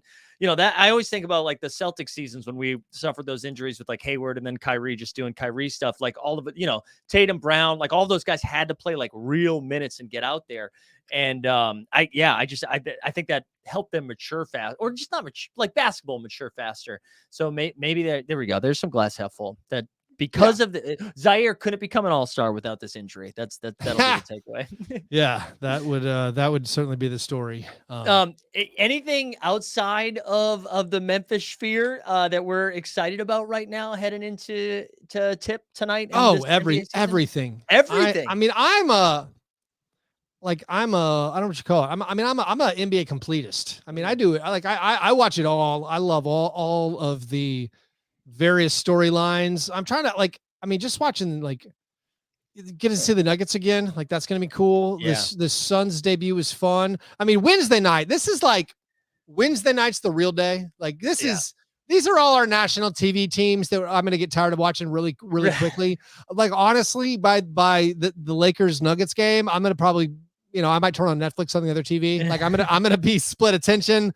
But tomorrow, like Wednesday night, like my God, that's the nerdy stuff. I can't wait to watch the Rockets play basketball. I can't wait to watch the Hornets play. Like I want to see the Brooklyn Nets play. Like there's all these weird teams where it's like, I think we have to wait for Thursday to see the Sixers. I can't remember Wednesday night. Like I'm going to be useless to my family. Like I'm going to have so many screens just walking around. Like I am so excited just to have the wash of League Pass cover me. And just like, it's hard to pick even. Like, I mean, Bruce Brown's debut on the Pacers is exciting. I'm excited for the Pacers. That's going to be fun. They're going to be like I don't know how many games they're going to win, and I don't care. I'm just excited to watch them run around real fast. Yeah. I think the Timberwolves are going to be good. Like that's going to be I'm excited to see that. Like, I mean, Zion Williamson is playing. Of course, that's back to to my Grizzlies sphere.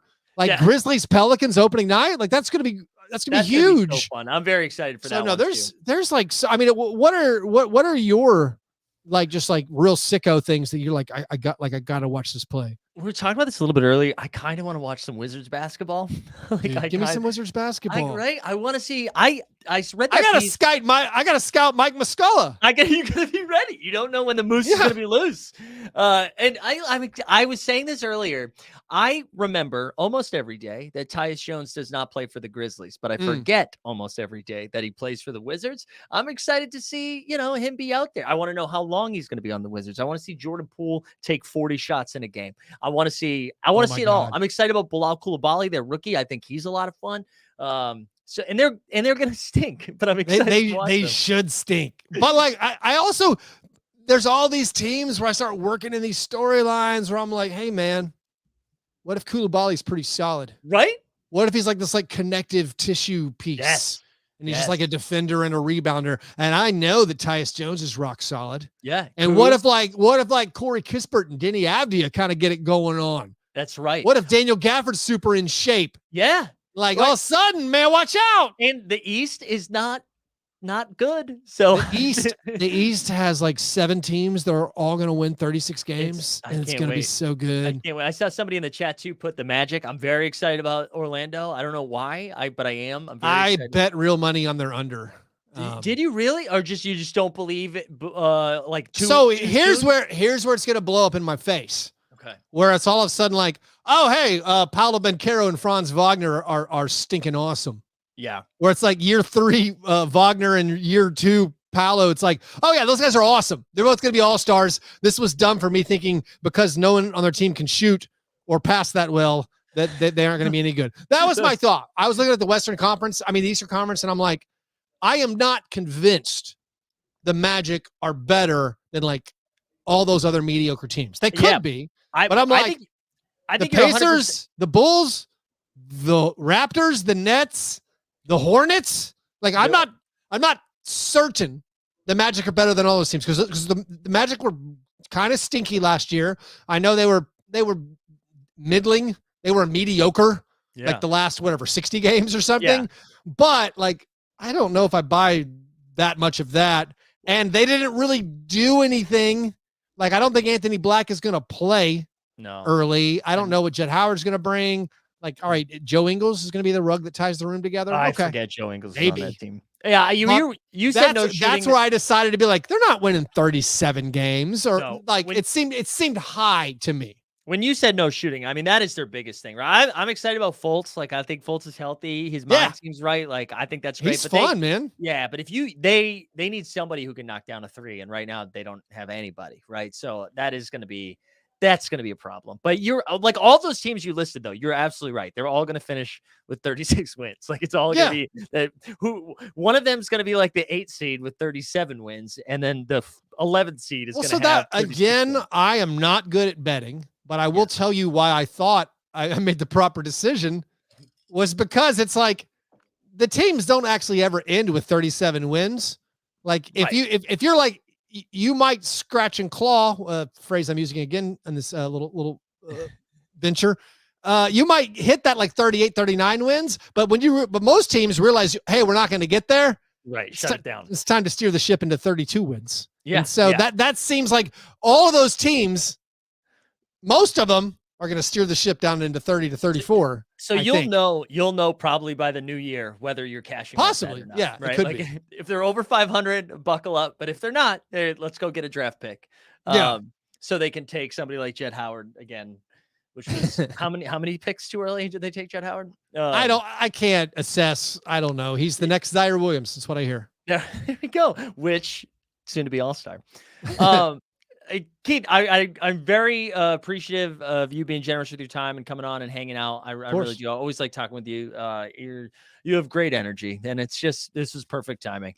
So you have Fastbreak Breakfast, but also, and I believe I linked both of your YouTube channels into the description because also the Grizz and Grind. Anything you want to plug? Can give the no. I mean, just if you're a Grizzlies fan, if you're a Grizzlies enemy who wants to know everything about the Grizzlies, just go to the Grits and Grinds YouTube channel, and I tell you everything. No secrets, no holds barred.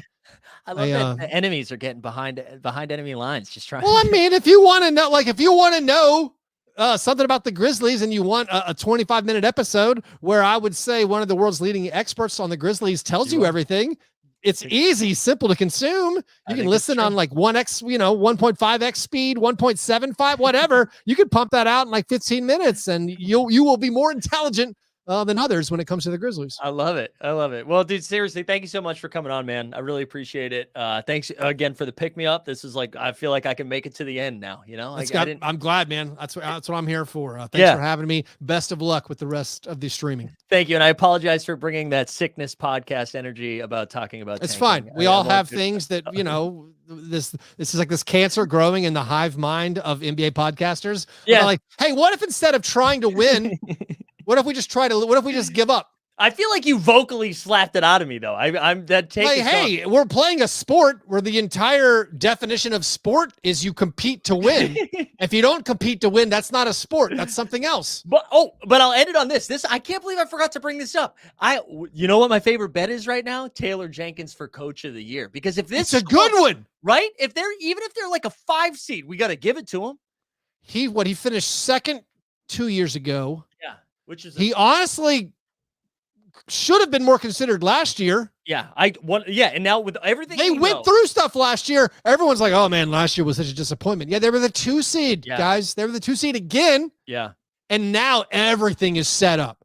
The suspension plus the Steven Adams injury. No one believes in us. No, now literally no one believes. The problem with Taylor Jenkins has always been to win Coach of the Year, you basically have to smash your preseason over-under. And he's done it every year, but it's just like, you can't win Coach of the Year after you won 56. So we knew he wasn't getting it last year, but you're right. This is it. Everything is set up. Narrative-wise, everything's set up. That's a great thing. You've talked me into it. I'm going to go lose some more money by investing in that. So we started with the tank job, but then I've come back around. I won you back over with the Coach of the Year. So we're good. It's a good one. Thank you. You got me back.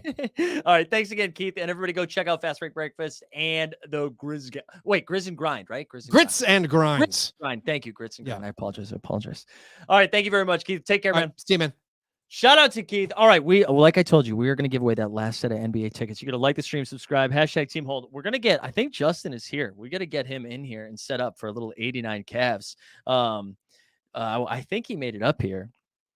But we're going to get that up. Shout out to Keith, man. Can we just, real quick, because now we're coming into some guests that you're familiar with. We've seen the 89 Cavs, right? We know TST from the Shot Tank Bros. Let's just real quick. We got to shout out some people. We had Ian Karmel. All right. We've been going since 12, baby. We've been going since 12. Hold on, I'm going to tell him he can come in so we can get Justin set up here to make sure this is all going to work. But we had Ian Karmel. We had Adam Maris from DNVR, Howard Beck from The Ringer, Skeets from No Dunks, Andrew Schlect from Down to Dunk, Katie Heindl from Basketball Feelings. We had John from Sorare, Keith from Fastbreak Breakfast, 89 Cavs. We're doing it. We're doing it. And we're going to be giving away some tickets here in a second. Yeah, TST joining in right now. He lives. So there we go. Last call. We got 89 entrants, which is ridiculous because there's 114 of you watching right now. So like the stream, subscribe, hashtag Team Hold. We're up to 10,562 subs. We are just absolutely crushing everybody. Let me make sure I'm not missing anything else over here as I'm looking at stuff. There we go. Our man SPM says just set his champion lineup. He's got Book, Tatum, Pirtle. Is that Tyus Jones? And then Jordan Poole. That's fun. Good for you. That's fun. All right. We're going to make sure we get Justin set up. Steve doesn't even know this. And I see Steve in the virtual green room right here. Actually, Steve. You want to just come on? You want to hang out right now? Let's go. We're bringing Steve on right now. What's up, Steve? How's it going, y'all? Mike Z the GOAT. I see you out here grinding all day. Dude, we're about to have Justin live in studio. Oh, my God. Yeah. We don't know how we're going to set it up yet. We don't know how this is going to work. What do you think? Do you think we do AirPods? Or you got whatever's easy for you. Yeah, if you want to open up and then you can just because we can use my mic. We'll just mute yours. And you can listen. Yeah, so we got Justin live in studio here. You'll see here we go. Bang. There we go. But then we realized that the audio wasn't going to work because with StreamYard it only goes to one thing. So but anyways, Steve, how we doing, man? How are you ready for tonight? I'm super ready for tonight. I think it's gonna be a fun opening night. It's like Christmas. I'm definitely thinking it's gonna be Nuggets Warriors. You feel me? Those are gonna be the winners. But it's still gonna be fun. It's still gonna be fun.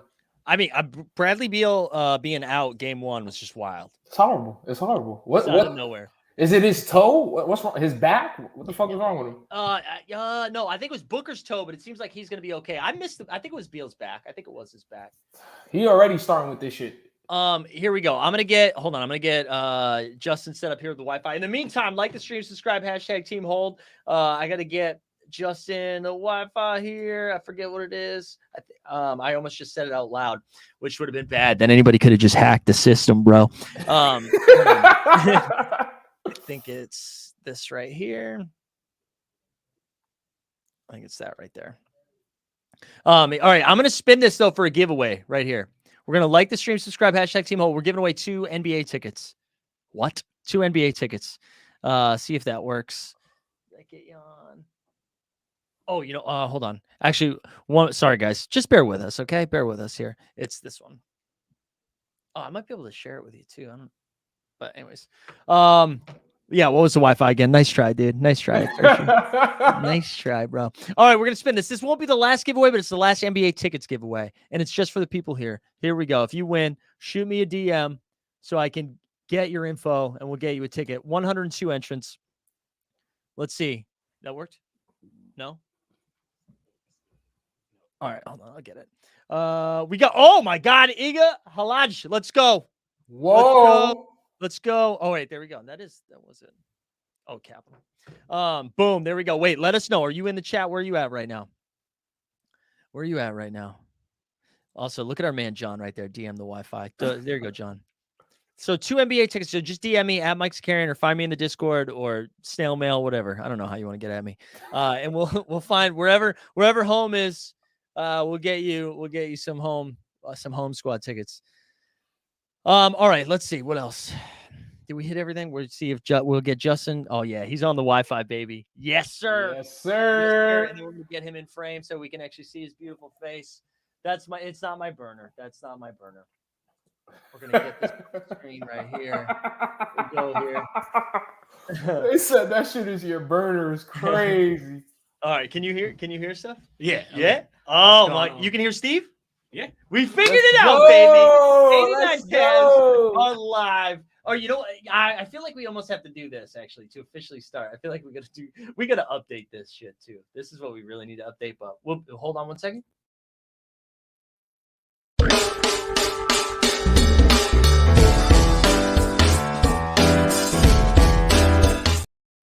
Do the whole thing. I just wanted the people to see it, even though we caught Steve mid breaking it down. All right, this is the first. We did one episode already of the Cavs to ease our way back into the season, but now this is the official first one. How's everybody feeling? Hey man, I heard I might get R.J. Barrett, Randall, and Mitch Robinson today, and I was like, sounds kind of nice. I'm liking that. Did you see that? Did you? No, I didn't see this. There, a report came out about an Embiid deal that was like, it was like Randall, Barrett, Grimes, Thibodeau, Michael B. Jordan, 3 first round. It was just like everybody, 3 first round picks. Come on, New York. You have a respectable top 4 team. Just admit this is your roster. You're not getting Jamal Embiid. You're not getting Giannis. You're not getting Jokic, Jason Tatum, Jaylen Brown, Donovan Mitchell. You know, that's how you know the Sixers are down bad right now. That Daryl Morey's like, dude, we just got to start floating some stuff out there, man. We got to start floating some stuff out there. See if anybody bites. Yeah, where is the streets of Philly just riding high right now with that potential trade, or are they just focusing on the Philadelphia Phillies right now? I want to speak for the whole city of Philadelphia. No one gives a fuck about the 76ers. It is Eagles and Phillies. I never heard anyone say, damn, Sixers are popping, Flyers are popping. It's Eagles and Phillies. Everybody's butthole is this tight today. You feel what I'm saying? Because Game 7's tonight, right? Mm-hmm. And it's here. And it's in Philly? God, so, yeah, people, oh, God. I remember those days of being in Boston when those Game 7s were happening. That's just like the angriest and drunkest I've ever seen. Yeah. Hey, yo, hopefully those Phillies show up, unlike Mr. James Harden. I'm praying, man. I'm praying. I want a parade. Fuck it. Do we? So I saw the Clipper. I know we're going to be kind of all over the place tonight. We're going to do, just so people know, we're going to do some picks, some like award picks and champ picks and that stuff too. But I saw early in the day, Terrence Mann was ruled out for the Clippers for tomorrow night. Ooh.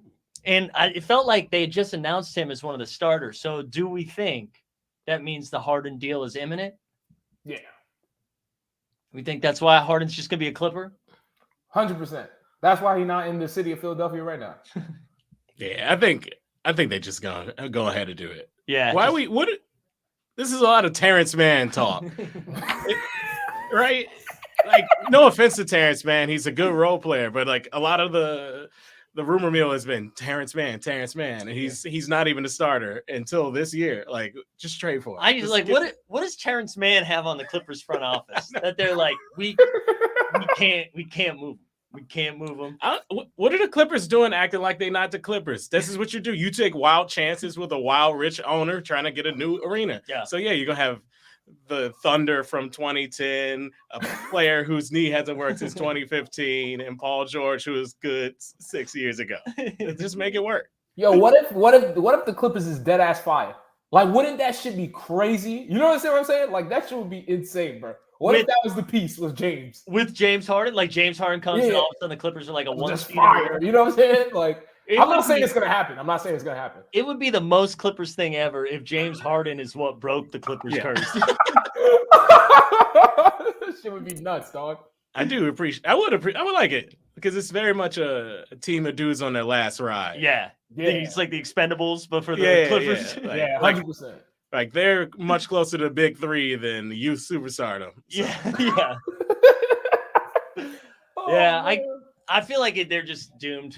I think like both of those organizations. I feel for Sixers. I mean, I would just lean into Maxey being fun. Like, that's we've been a Maxey team. We've been a Maxey team from the beginning. That's all we care about is promoting our own, promoting from within. Culture. If there's one thing Philadelphia cares about, it's Tyrese Maxey. Yeah, they love Tyrese Maxey and shitting on Doc Rivers. I've never seen a team dump on an old coach. He's ass though. Doc Rivers deserves every foul word said about him. He's a bum. But I can't think of another time where a coach has been fired and then the next season everyone was like, "Oh, it's better now because that busted ass Doc." I mean, it was surprised when they got him in the first place. Yeah. You can't have championship aspirations and a coach who has a reputation for taking back-to-backs off because he wants to go golfing. Like everybody, I know that. Yeah. Me as a civilian, so the league knows that. Before we get into some of, I love that you in the chat's mad at Doc. I love this. Everybody's pissed. You gotta love it, man. Tune into him tomorrow night on ESPN. Is there any other like big overarching storylines or things that we want to hit before we do like some of the awards and shit like that, or was it mainly? You think we got it? I think we got it. Yeah, I just want to say a shout out to all y'all who took the under on the Pistons. You see, Bogdanovich already out a month to start the season. Yeah. Ooh. What's that? What's your GM's name again? Troy Weaver. Troy Weaver was stretching early this morning, and he's like, "It is time to tank." He's like, "We brought in some wily vets, so they will not play." Monty Morris, we'll see you in December. We'll see you in December. Hey, any of you Alec Burks fans out there, going to be a lot of minutes for Alec Burks. Just ISO Alec Burks. I'm also, no shade, when they lost him last year, the team got noticeably worse. That's true. You got Cade, though. I don't know. Cade, Jaden, Officer Turn. You got the biggest storyline being which former number 2 overall pick will still have a job. Is it Marvin Bagley or James Wiseman? You have both of them? Yeah. Oh, you didn't know? Well, I was talking about this earlier. That like no one should be more pissed than Marvin and James being like, "Hey, do we really have to write up a story about this? About who's going to win the backup 5 job?" And then Monty Williams was like, "Yeah, they playing for the bench role. One of them not going to play."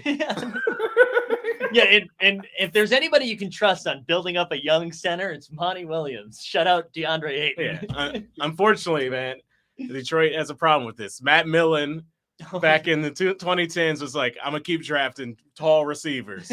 And Troy Weaver has a thing for picking up former number 2 picks who were busts. We're bad. Also, hold on. All this Detroit talk. I'm sorry, guys. I was off my game a little bit. Wait, real quick. You think Hasheem Thabeet would still play for the Pistons? Detroit basketball. Detroit basketball. Hasheem Thabeet shot. I did not know that I was going to make the cut. Oh, man. Not Hasheem Hasheem Thabeet. Did not check that. Good Lord. Oh, man. I just want to. We still remember you, dog. Yo, I just remember the last time I heard Hasheem Thabeet was in a Wale song, which is already a red flag. And he said, "I just give him D. Give him D. Like I'm out the league." Hasheem Thabeet. Various other people. Come on. Come on. That's so unnecessary. Yo, shout out Wale for that one, bro. Oh, that's so tough. That's so tough. All right. Do we just start with MVP? I don't know. What do we want to bite off first? We start with the MVP? We can do MVP. Is it cool if I do like a West MVP and an East MVP, or I just got to pick one? You can lay the case for both of them, but then you got to pick one.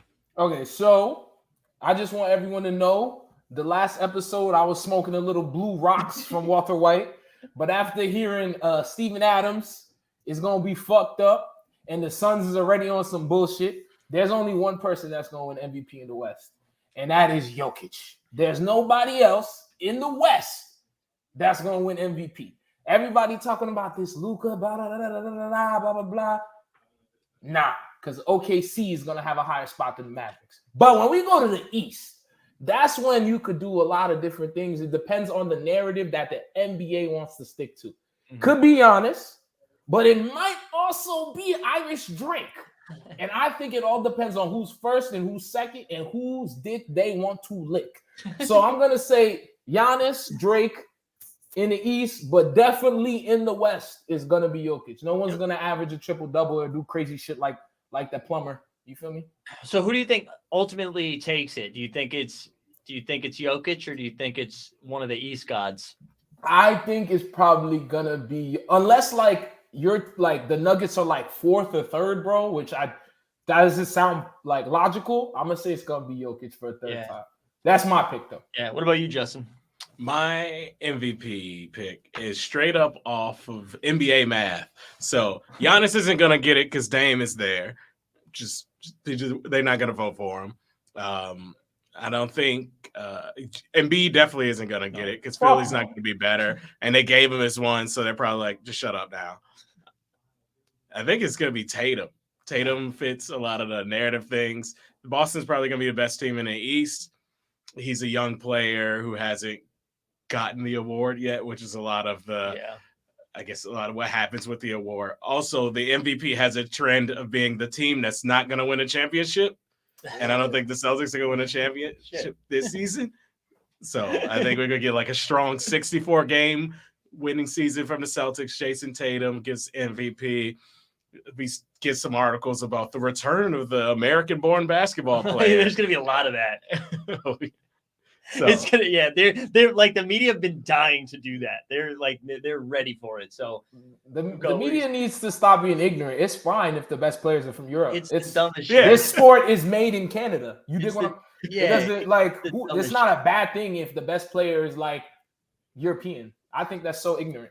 I think I agree. Like if the Celtics like bust out 60 wins or something, like if they are like clearly the number one, I bet they do give it to Tatum. Yeah.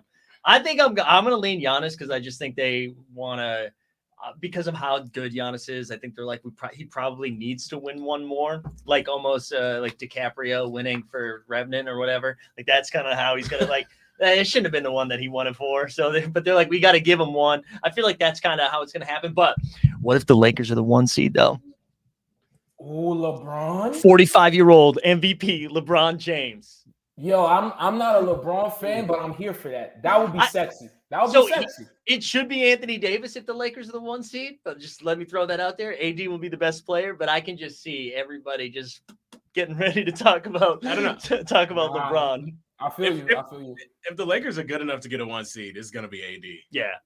I hope so. That would also be sexy because the amount of shit that's been thrown at AD, the redemption tour is this year's AD. Hey, I'm fucking with it. I'll never forget that question. Somebody asked him something about availability. He's like, I'm playing all 82 games. I'm like, no, you're not, dude. They don't even allow that anymore. Like your coach isn't gonna allow that. Yeah. Don't say stupid shit. And we don't even need that. Yeah, we just need you. Oh, we just need you not to miss a chunk of games. Yeah, take some back-to-backs off. That's fine. Yeah, I love that. Nobody's asking you to do that, man. Relax. All right, so we got Steve with Jokic, Justin with Tatum, and I'm taking Giannis is my real pick. I'm not really taking LeBron. All right, I don't know which one you guys want to hit next. What's the next? Want to do rookie? Want to do rookie of the year? Yeah. All right, Justin, you want to lead off rookie of the year? Yes, Wemby. I know.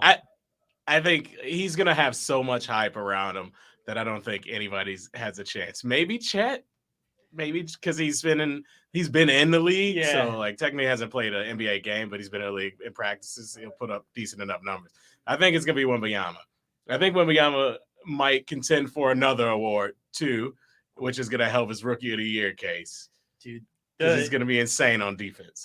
I planted my flag like 2 months ago that I was like, it's going to be Chet. And these highlights are slowly chipping away. Like every block I see where Wemby just like turns into Stretch Armstrong and slaps one down. I'm like, that's not how life works. Like you're not supposed to be able to do that. And so I am losing faith in my Wemby take. I mean, in my Chet take. But I think the case for Chet is that the Thunder are like a top 4 or 5 seed. If that happens, they're like, he's going to be an impactful player. So for the sake of content, I will stay with Chet, but I'm scared as hell of Wemby. What about you, Steve? I need everyone to put their hands together like this. Oh, no. And I need us to say a prayer because amen is when it psych. Come on. I know ball. Psych. It's going to be Chet, man. Come on. Chet, I personally think the Thunder is going to be either the 3rd or 4th seed. Wow. With how the things are shaking up with injuries, I think they're going to be 3rd or 4th. They're going to be what the Kings were last year. And I think that's going to help Chet get that award. And also, I don't think Victor's going to be that crazy because his team is insanely bad. Like, we could only name like 2 dudes. You know what I'm saying? I mean, Mike Z might be able to name the starting 5, the backups, but I can only name 2 dudes. $140 million Devin Vassell. There we go. Yo, I know Vassell. Yeah, we know Vassell. I love that Justin's confidence tailed off as you said the name. You're like, right? Devin Vassell? I was like, Devin Foos. And then it's Jeremy and tell me the other. Oh, Zach Collins. There we go. That's pretty good. They post Zach Collins got an extension yesterday, and the Spurs put out a graphic that looked like it was at the end of like the Oscars segment where they just shout out everybody that the in memoriam. It looked like he had gone up above. It was like this black and white shot. He's like looking away, like R.I.P. Zach Collins. Yeah. Also, Hershey in the chat. I forgot. I don't know who Dominic Barlow is. I've heard that name, but he's on the Spurs. So there you go. You sound like he make folk music. We not fucking with him. Yeah, or that he's related to our guy producing comedy in New York, Andrew Barlow. Yeah. Yeah. Spurs got a bunch of people who dropped 20 for him last year that I've never heard of. Yeah. Malachi Branham. Let's get a There little we go. Malachi Branham shout out. All right, we've hit our quota of just rattling off Spurs names. All right, so 2 Chets and a Wemby. I think it's clearly like one of those two guys. Like Scoot could go out there and ball, but I just don't think. I mean, what, dude? We're all wild by like the Wemby highlights, right? That Warriors game was some of the dumbest shit I've ever seen. I couldn't believe it.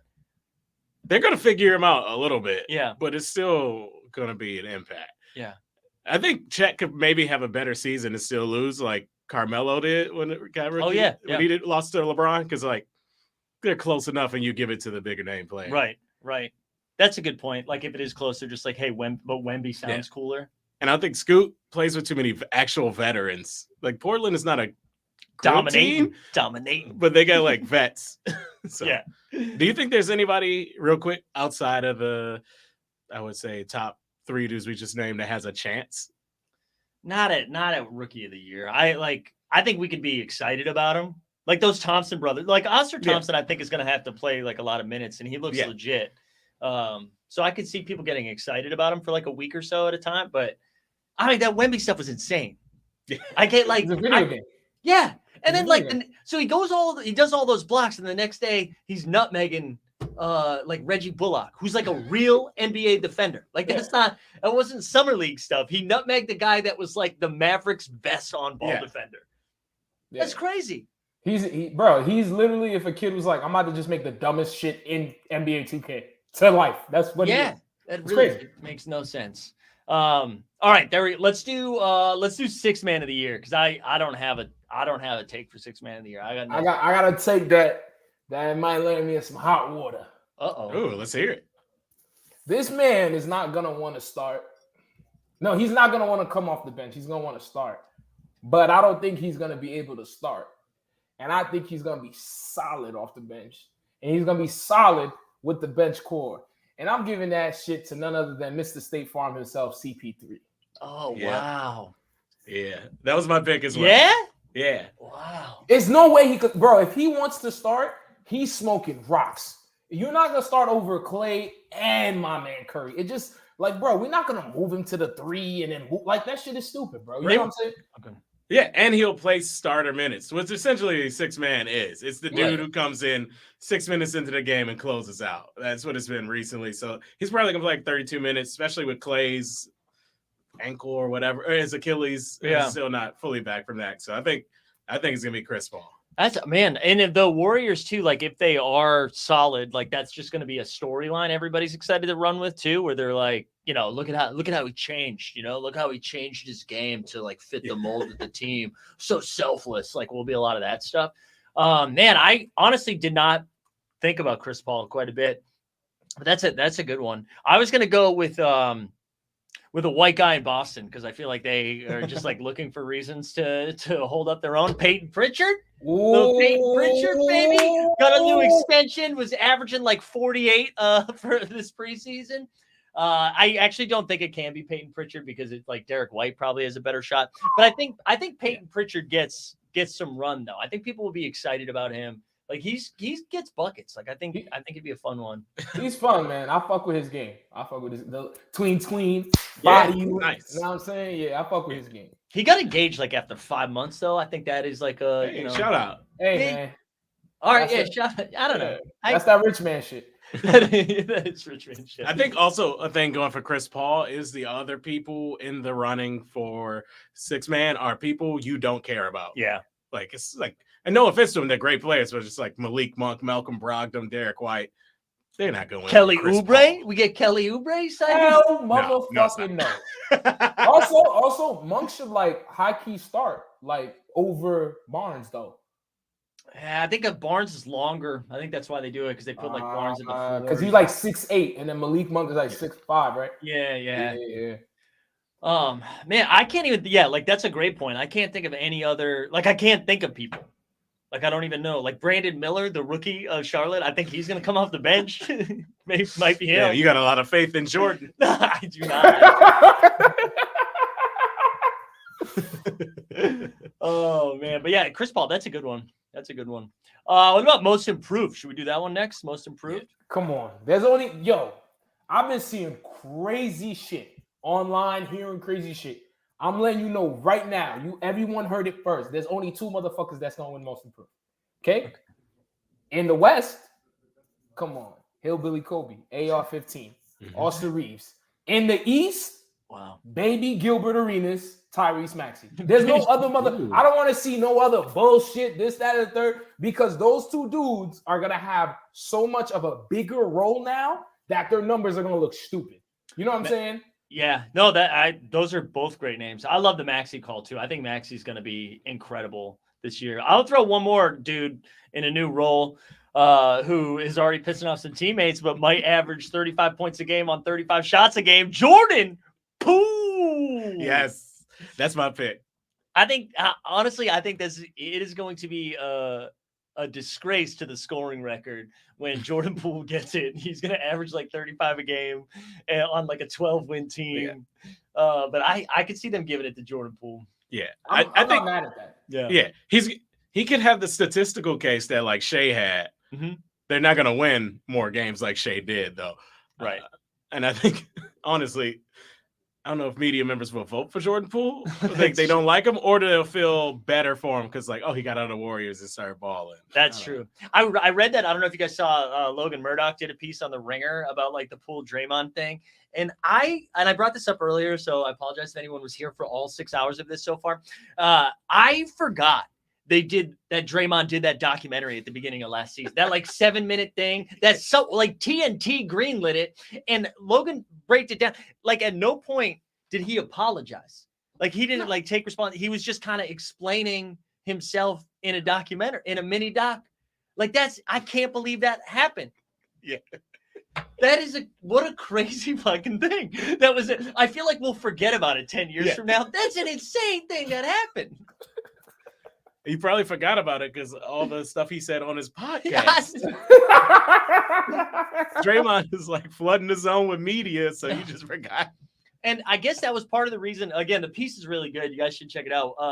But like Draymond like refused to apologize. Like Steve Kerr was like, dude, go take him out to dinner, man. Go smooth this over. And Draymond basically was like, instead, what if I did a podcast, or what if I did a doc? Like he never said anything to Jordan about it, which is so crazy to me.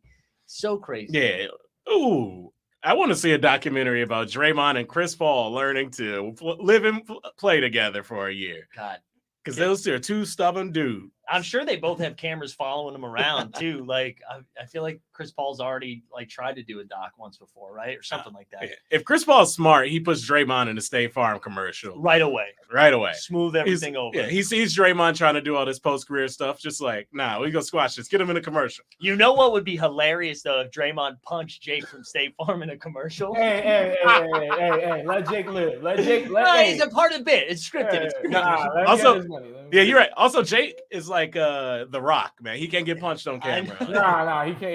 Yeah. You know what I'm talking about. It's wild how like I always thought Flo was going to be like the biggest like mainstay, right? You have Flo from Progressive. You've got, I forget the actress's name who does like the AT&T comes out every March Madness. Yeah. Like I thought those were like the 2 staples of like, you are the brand. And then Jake from State Farm's like, nah, I got this. Came through. Yeah, man. Shout out Jake. It's crazy.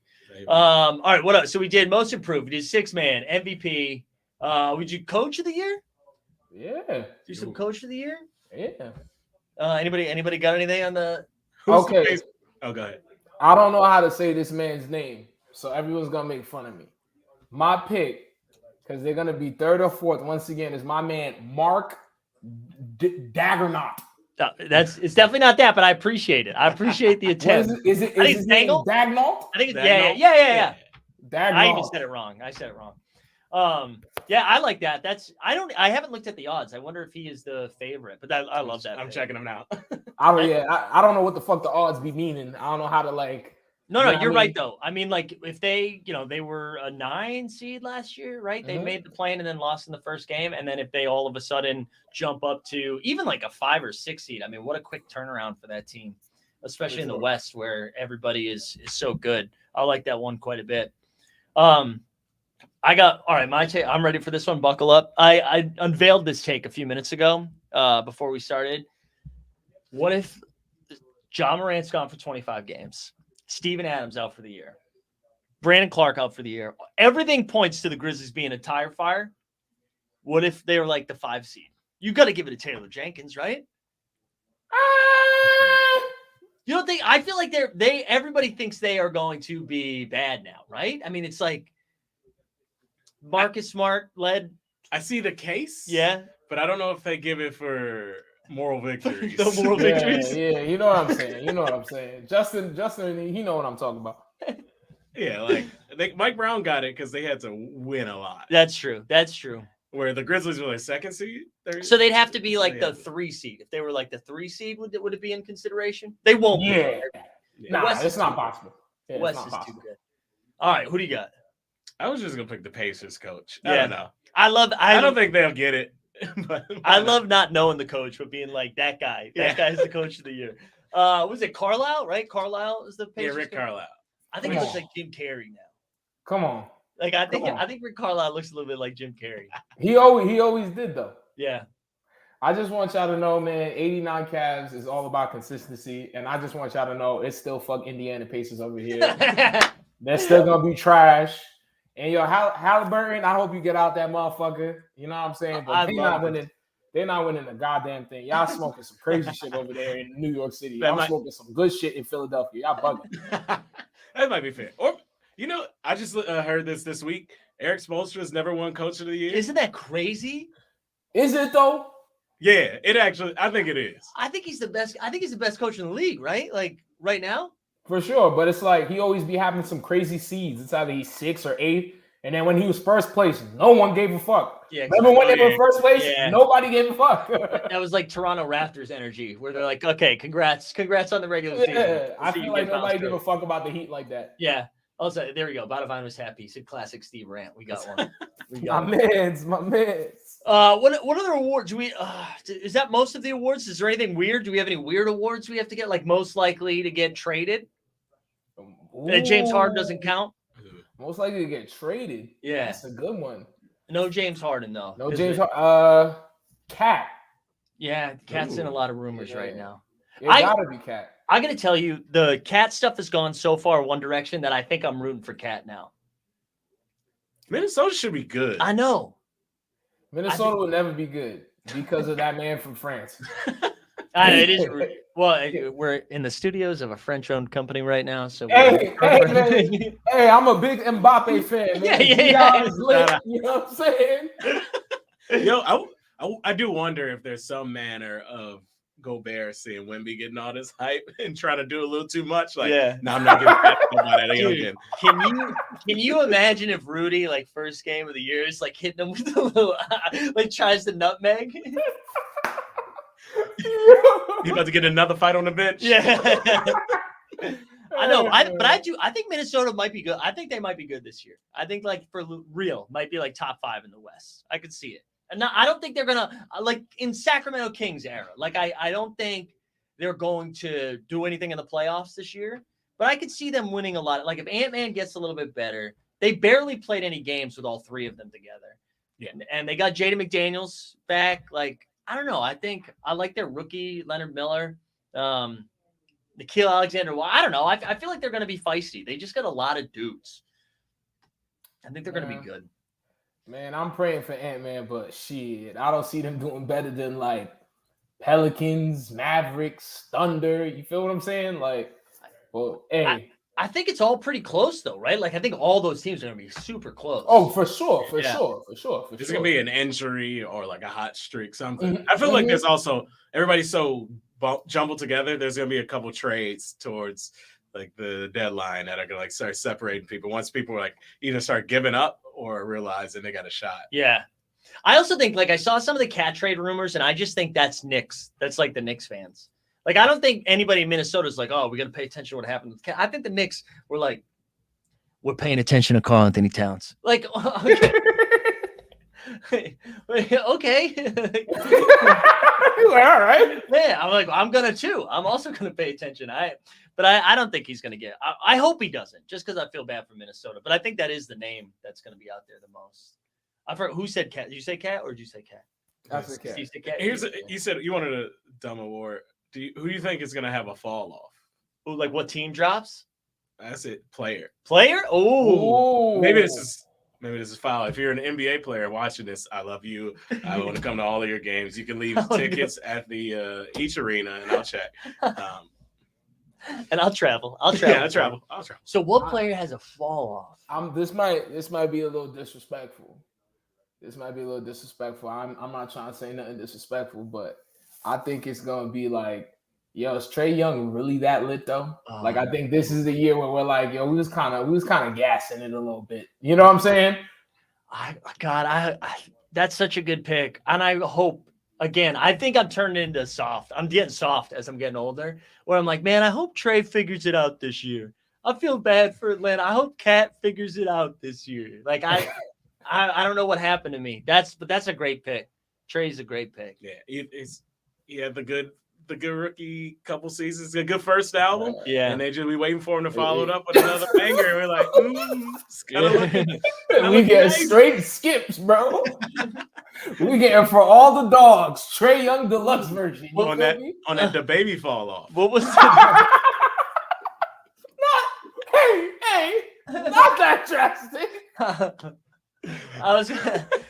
I recently watched Pop Star. I forget what his second album was called, but that was the one I was going to reference. I forget what his Sandberg's second album was called in that one, but the baby's a better reference. Yeah. Also, do we have time for one more? Yeah. Hold on. I want to see. I wanted to get a fall. I had a fall off guy though. I'm afraid to say it, but what about Jalen Brunson? No. Was there a little too much? I know. And was there a little too much Jalen Brunson? That one hurt. I know. I'm throwing it out there. Throwing it out there. I hope not. All right, we do have time. Time for one more, and then we can pick who we think like champs this year, and then we'll wrap. We still got like 10 minutes. I didn't even have a player. I just want to think Christian Wood or Cam Thomas. Who's having a better year? Oh my days. Probably Christian Wood. Oh man, I think this is going to be the last stop for Christian Wood. And I don't mean because they're like, he finally found a home. Welcome to LA. I mean, I think he's going to just not play. I think give me Cam Thomas, baby. Okay. Give me Cam. Unleash Jacques Vaughn. Are you watching? Unleash Cam Thomas. Let Cam cook. I've never met anyone, or I've never seen anyone drop 40 points in 3 consecutive games, and they're like, "Hey, do me a favor. You're not playing tonight." Yeah, hey, go watch Patty Mills and Seth Curry miss jump shots. Be afraid to shoot jump shots. Yeah, and all Cam Thomas does is shoot. Just fire away. Let Cam throw Cam out there. Ben Simmons doesn't want to shoot, so we'll let Ben dribble around, do his thing. Mikal Bridges, and then Cam Thomas. Let him go. If you sandwich him with Mikal and Ben, that's the defense. Yeah, and then you just let him go. Yeah, Dorian Finney-Smith, you can throw him out there to play defense too. Let Cam cook. Wait, who do you got? Cam or Christian Wood? Steve. Me? Yeah. I'm not gonna lie, I'm gonna go Christian Wood.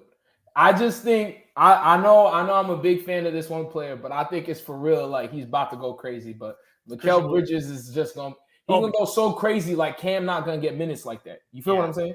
That's me though. Mikal Bridges has won me over on his social media presence alone. Oh, I can't tell if he's just goofing, if he's funny, if he's trying to slide into some DMs, but he likes to do it publicly instead of privately. Like, I just appreciate the energy of Mikal Bridges on Twitter. Hey man, shout out him for supporting WNBA. Shout out the Aces 5 times. You feel me? Asia Wilson doing her thing. Let's get it. You feel Dude, me? now I still can't believe the Liberty didn't steal game 4. It was like the perfect trap game, too, right? They're like, oh, they're down 2 of their 6 at home. They're going to win the series now. And then Asia Wilson was just like, hey, I'm the best player of all time. Yeah. Also, don't pass it to Sloot if there's like 3 seconds left, bro. Oh, Laney, just shoot the shit, bro. Like, you know what I'm saying, Laney? Just shoot the shit. You're supposed to get your best play out of the timeout, especially at the end of a finals game, and that wasn't. Nah.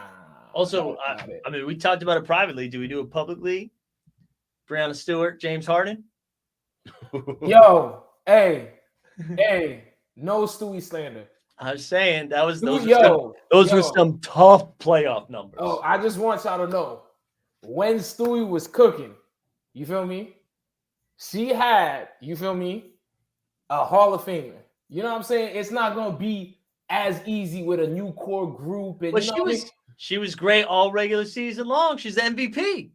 And then you got like 2 crazy motherfuckers guarding you, bro. It's no Stewie Stamps. All right. Yep. I'm here for you, Stewie. I'm here. I'll give it up for Stewie because there's points when the guards weren't showing up. And Yeah. Stewie at least was playing defense. Yeah. All right, you guys suck. I thought we were gonna. I fuck with Stewie. Nah, as someone who is emailing with the New York Liberty ticket office about season tickets, I'm not slandering the team. All right. It's her. She said it's Beck. Now Becky's not. I don't think Becky leaves the W. Becky's just gonna go down as the best W coach of all time. I think. If she leaves, she's high. Yeah, like extremely, like acid, Zans, and crack. The trifecta. I didn't mean to share that again. All right, let's pick our NBA finals. Let's pick our who's coming out of the East, who's coming out of the West, who's winning it. Justin, you want to go first? Who you got? Okay, so I have the Orlando Magic playing. That is a beautiful callback. Man, he gonna go crazy. That was year 1 of the Cavs, right? That was 2 years ago. The Magic were like 4-2. Yeah. Paolo averaging 40 and 20. Yeah. Look, Vooch, man, that was the Vooch time. looking like Moses Malone. No, I think I'm going to go Bucks Suns. Bucks Suns. Who are you taking to win the whole thing? I would take the Bucks. Bucks over Suns. I like it. Steve? No, man. It's going to be a crazy finals. Lakers playing Philadelphia 76. Psych! Come on, bro. It's going to be Bucks and Suns. But I'm going to let you know. Damian Lillard will get a ring because he's going to go NBA 2K rookie difficulty mode all day. Wow. You know what I'm saying? He's going to bring back when he was in the bubble bugging. He's going to bring that energy to this team, and he's going to go crazy. I just can't see my son taking an L this year. And if he does take an L, yo, Dame, just start rapping.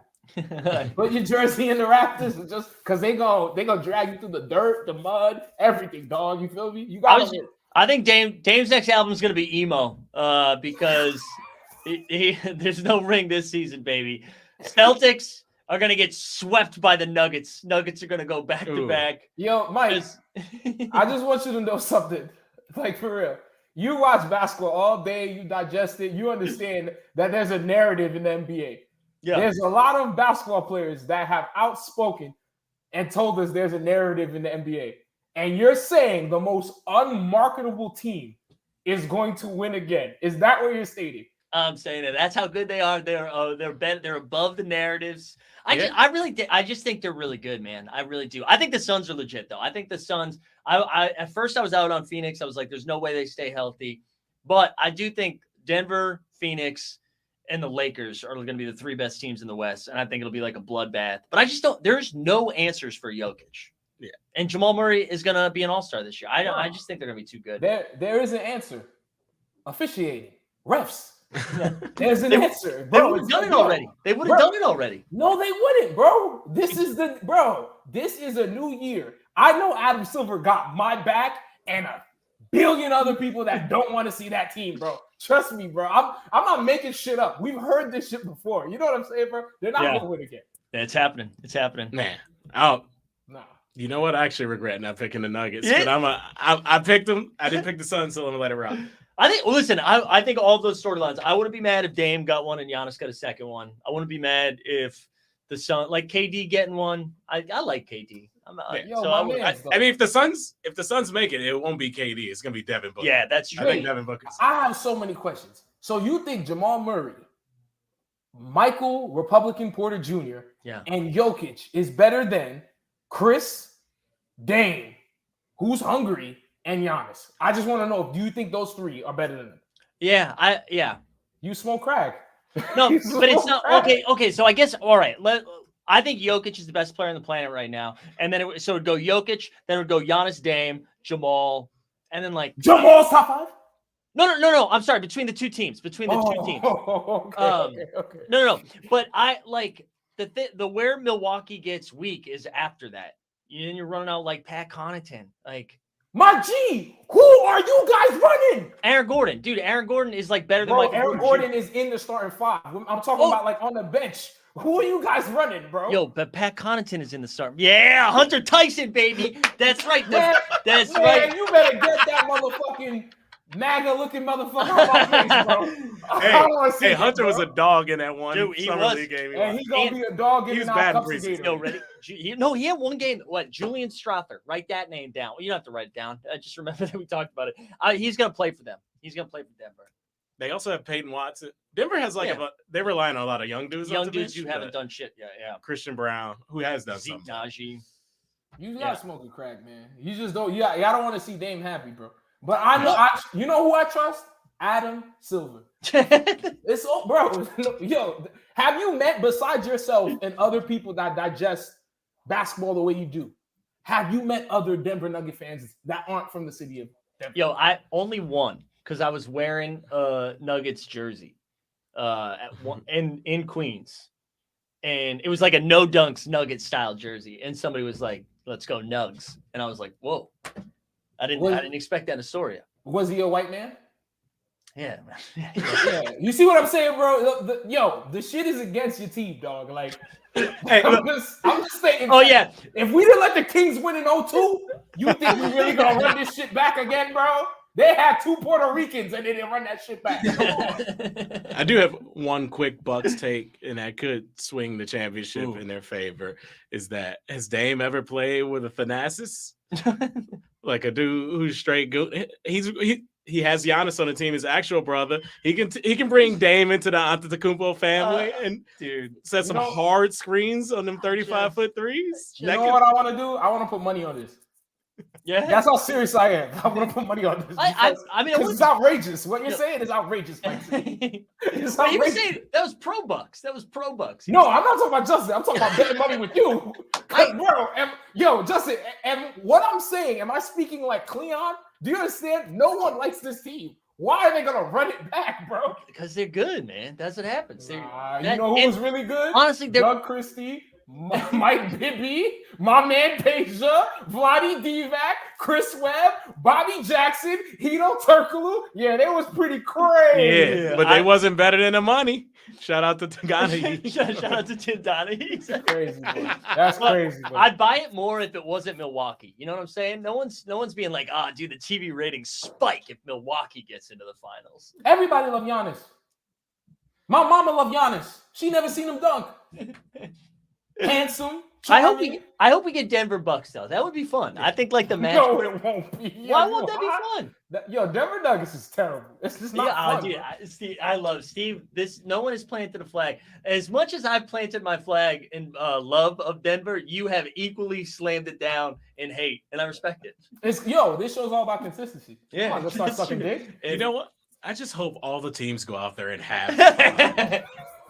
I'm trying to put 500. That's what I'm trying to do. Fuck the fuck. I'm trying to win $500. What's up? Oh, all right. I think we're gonna wrap here. And for those, we'll do our like closing video, but then we're gonna hop right into live before lock. Our friend TST is gonna join us, and we'll do that. But before we'll have Steve and Justin. I feel like we still have to figure out our consistent time because Steve is now the Bear of Philadelphia, man. Hey, starting this Thursday, I'm working at a lovely restaurant. You feel me? Kiddo Restaurant in Philadelphia. That's on 1329 Pine Street. Named after Kerry Kittle? No. Kiddo, Oh, kiddo, like a kid. You feel me? By the lovely chef Wyatt Piazza. If you're ever in Philadelphia and you're a fan of the show, let me know when you make a resi, and I got you with a discount. Pull up, I'll be there. Steve's in a suit. You feel me? There we go. Our cousin Steve. Well, yeah, we'll let you guys know. We're gonna go weekly. We'll figure out a time that works best. I feel like I'm just gonna we'll move trivia around or something. But anything to plug? Anything you guys gotta? I mean, we plug the restaurant. You got anything going on? Where can we see Justin performing some yucks? I have a show in 2 weeks. What is it? Yeah, November 7th at 7 p.m. at Easy Lover. There we go. Called Justin for Laughs. We got some great people on there. Writers for Dave, people who've been in the New York Comedy Festival, bunch of stuff. There we go. Oh yeah. You heard it here. All right, Steve, I'll cue up the video. You get us out of here. Hey man, you just listened to 89 Cavs, the best basketball podcast in the world. This is Mike. That's Justin. I'm Steve. May all your endeavors go well and all your jump shots be wet like water. Stay up like a hard dick. You heard me.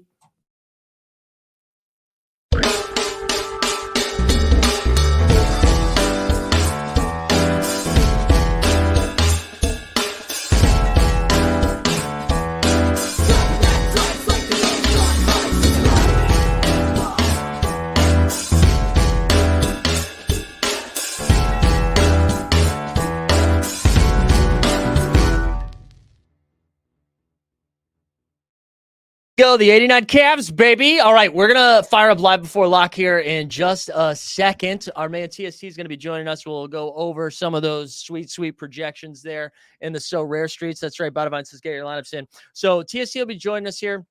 Also, guys, real quick, 89 Cavs. We're now into hour 6. Ian Karmel, Adam Mares, Howard Beck, Skeets, Andrew Schlect, Katie Heindl. We didn't see Marcus Thompson. Keith Parish, we had Sorare, and then live before lock, 89 Cavs. We did a little bit of everything today. It's huge. So I appreciate everyone that's come on the show. Like Justin coming in studio. We had 2 in studio guests there. Kidding? That was great. We gave away 6 different NBA tickets, right? We had fun with that. We look at Hamy's back in the chat. Good to see you, man.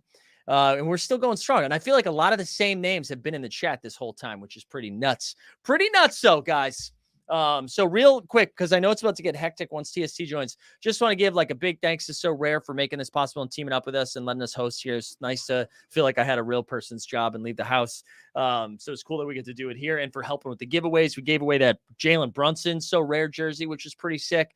JVic is asking if I have a private league. We're going to set one up for game week 2, not for game week 1, because I'm too tired to figure it out right now. And yeah, just a reminder, when we're done here, you can head over to Playback. I will not be there, but our man Weisberg, some guests will be there as well. Get over there and hang out for the games, because we are now, listen, just an hour and 12 minutes. I don't know how to do math. Hour and 12 minutes away from tip-off. You know what I'm saying? From tip-off. Hershey said, working from home, get me through the day. Hell yeah, man. All right, so let me just double check with TST to make sure he's going to be good to go, because we need his beautiful face. More importantly, his beautiful hair. You know, we need that hair on here. Here we go. Let's just tell him whenever you're ready, bro.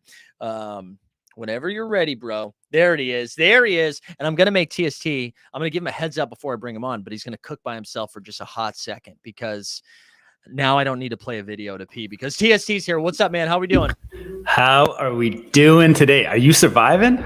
Dude, I feel pretty good, actually. I was struggling for a little bit. Right around 4:30, 5 o'clock, I hit a wall a little bit. And then Keith Parish from Fastbreak Breakfast in The Athletic came on and was like, he was very excited. He was like ready to go. That's when I tuned in. Oh, when I got home from work, and I was like, damn, this guy is helping Mike a lot right now. It was great. It was great. It was much needed. I don't know if he sensed it, but it was much needed. It was awesome.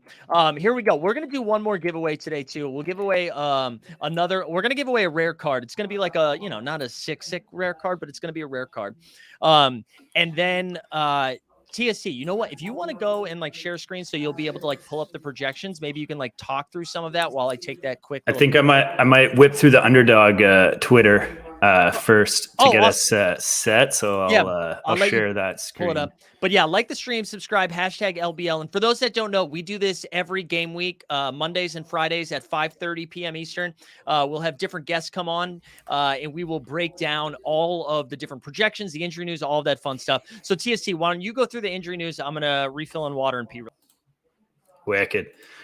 All right. So going through the underdog notifications, let's see if anything new has really popped up. LeBron and AD are good to go. Not on the injury report. That's pretty important because they have 2 games, and that's not too common in this game week. So that's good to see that they'll both be out there and most likely for both games. So that's pretty good. Scotty Barnes is good to go. We kind of knew that. He was at practice already. Darius Garland is questionable to start the year. Jared Allen ruled out already. We kind of knew that was coming. Josh Richardson is confirmed out for Wednesday. Cam Johnson is not on the injury report, so he's good to go.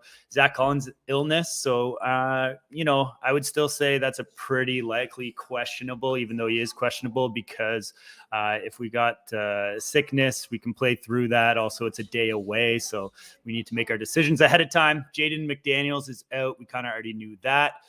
Bradley Beal remains unlikely to play Tuesday, but will be a game time decision. I feel like we got confirmation that he was out. We got Devin Booker saying that he will play. Luka Doncic still questionable for Wednesday. That could be huge for some Mavs plays for sure. Terrence Mann is out, so maybe Robert Covington might be the play there. And we got Jose Alvarado. We already knew was out. What else we got here? Monte Morris out. Oh yeah, Boyan is out. So some Detroit players. Jaden Ivey was supposed to come off the bench. Maybe he'll start now. Devin Booker we know is in, so that's old. Where are we at? So Beal is probably the biggest name on this list, assuming that he doesn't play. Let's hear from the chat. Any of those stick out as being a big deal for not being able to go, and who you looking to play instead? We're going to pull up the projections here, brought to you by Momentum Labs. I think I can still switch, even though Mike has the real controls. He did give it to me temporarily here. So these are brought to you by Momentum Labs. We're just going to kind of roll through. We'll start at the bottom. Let's start from the bottom and move our way up. Some guys that are sticking out on the sheets. So you got Jovic. If he gets some time, he has a cap of 2, so that's kind of popping, but he's still only projected to 12. Some more interesting one in the 5 range is Kuminga. Draymond's not playing. I don't think I'd got that far along on the underdog, but he's not playing. So Kuminga will get a lot of minutes. Even if he doesn't get the start, he's going to get tons of burn. And then Malik Beasley, he's been projected as a starter some places. So him having projected at 22 at a cap of 5 is looking nice. Some players that switch teams or, got into new roles are really going to be a big deal in these first 2 weeks. Christian Braun and Zaire Williams. TST, real quick. I'm sorry to interrupt. I just need to let everybody know that Sorare is the best. They gave me a beer, so I'm just saying. Look at that! The fucking best. Look at that. Sorare back live before Locke is back, and most back. importantly, NBA basketball is back. Absolutely. How can you not be excited? So what's been sticking out to you so far? I saw one question from Germ here, which I think is like a pretty good one to bring up right away to talk a little bit about like roster construction here, right? So he says, if Luka is questionable, do we assume he's on restricted minutes with that lingering calf injury?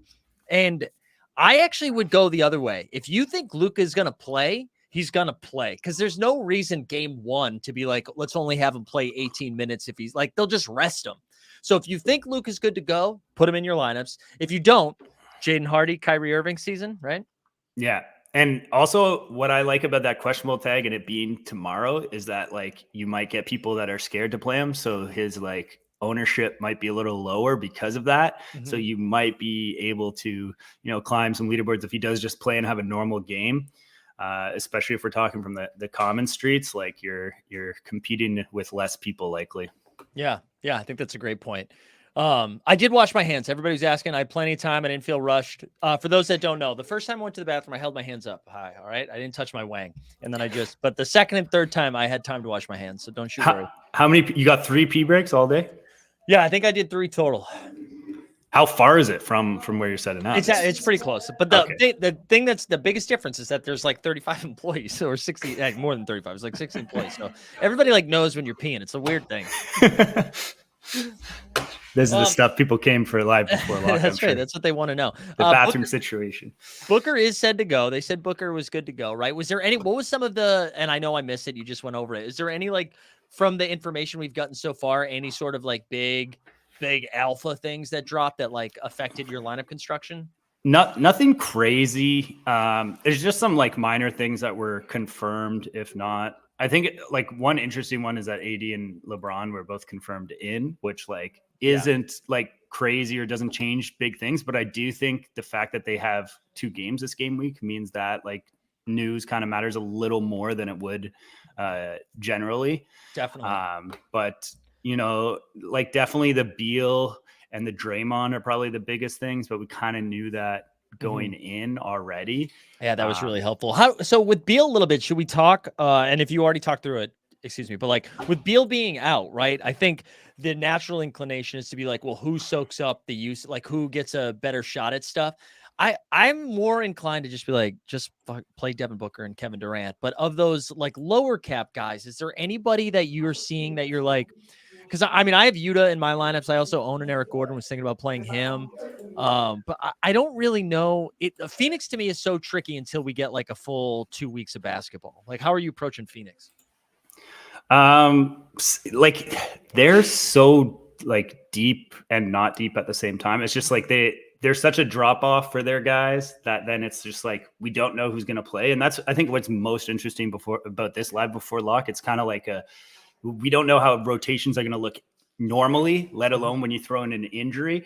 But if we look here at like who's projecting a little better after that, like Eric Gordon's probably the one that took the biggest leap, I think, based on what I'd seen before.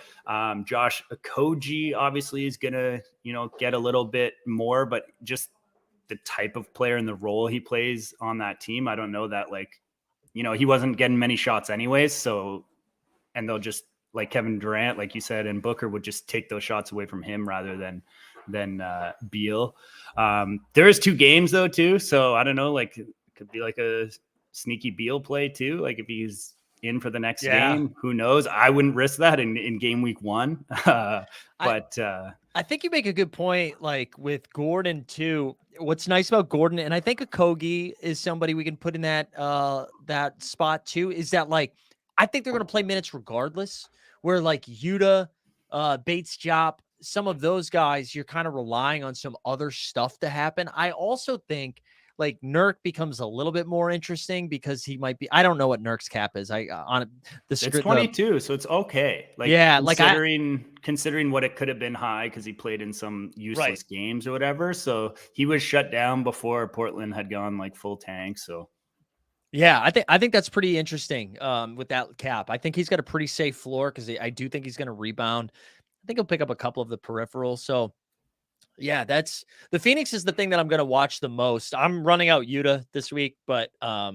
don't feel great about it. But I am curious to see what their rotation looks like. I did watch like the one preseason game where like they all played, or the like quarter or 2 quarters. And like, I was surprised at how much like creating Grayson Allen was doing. Interesting.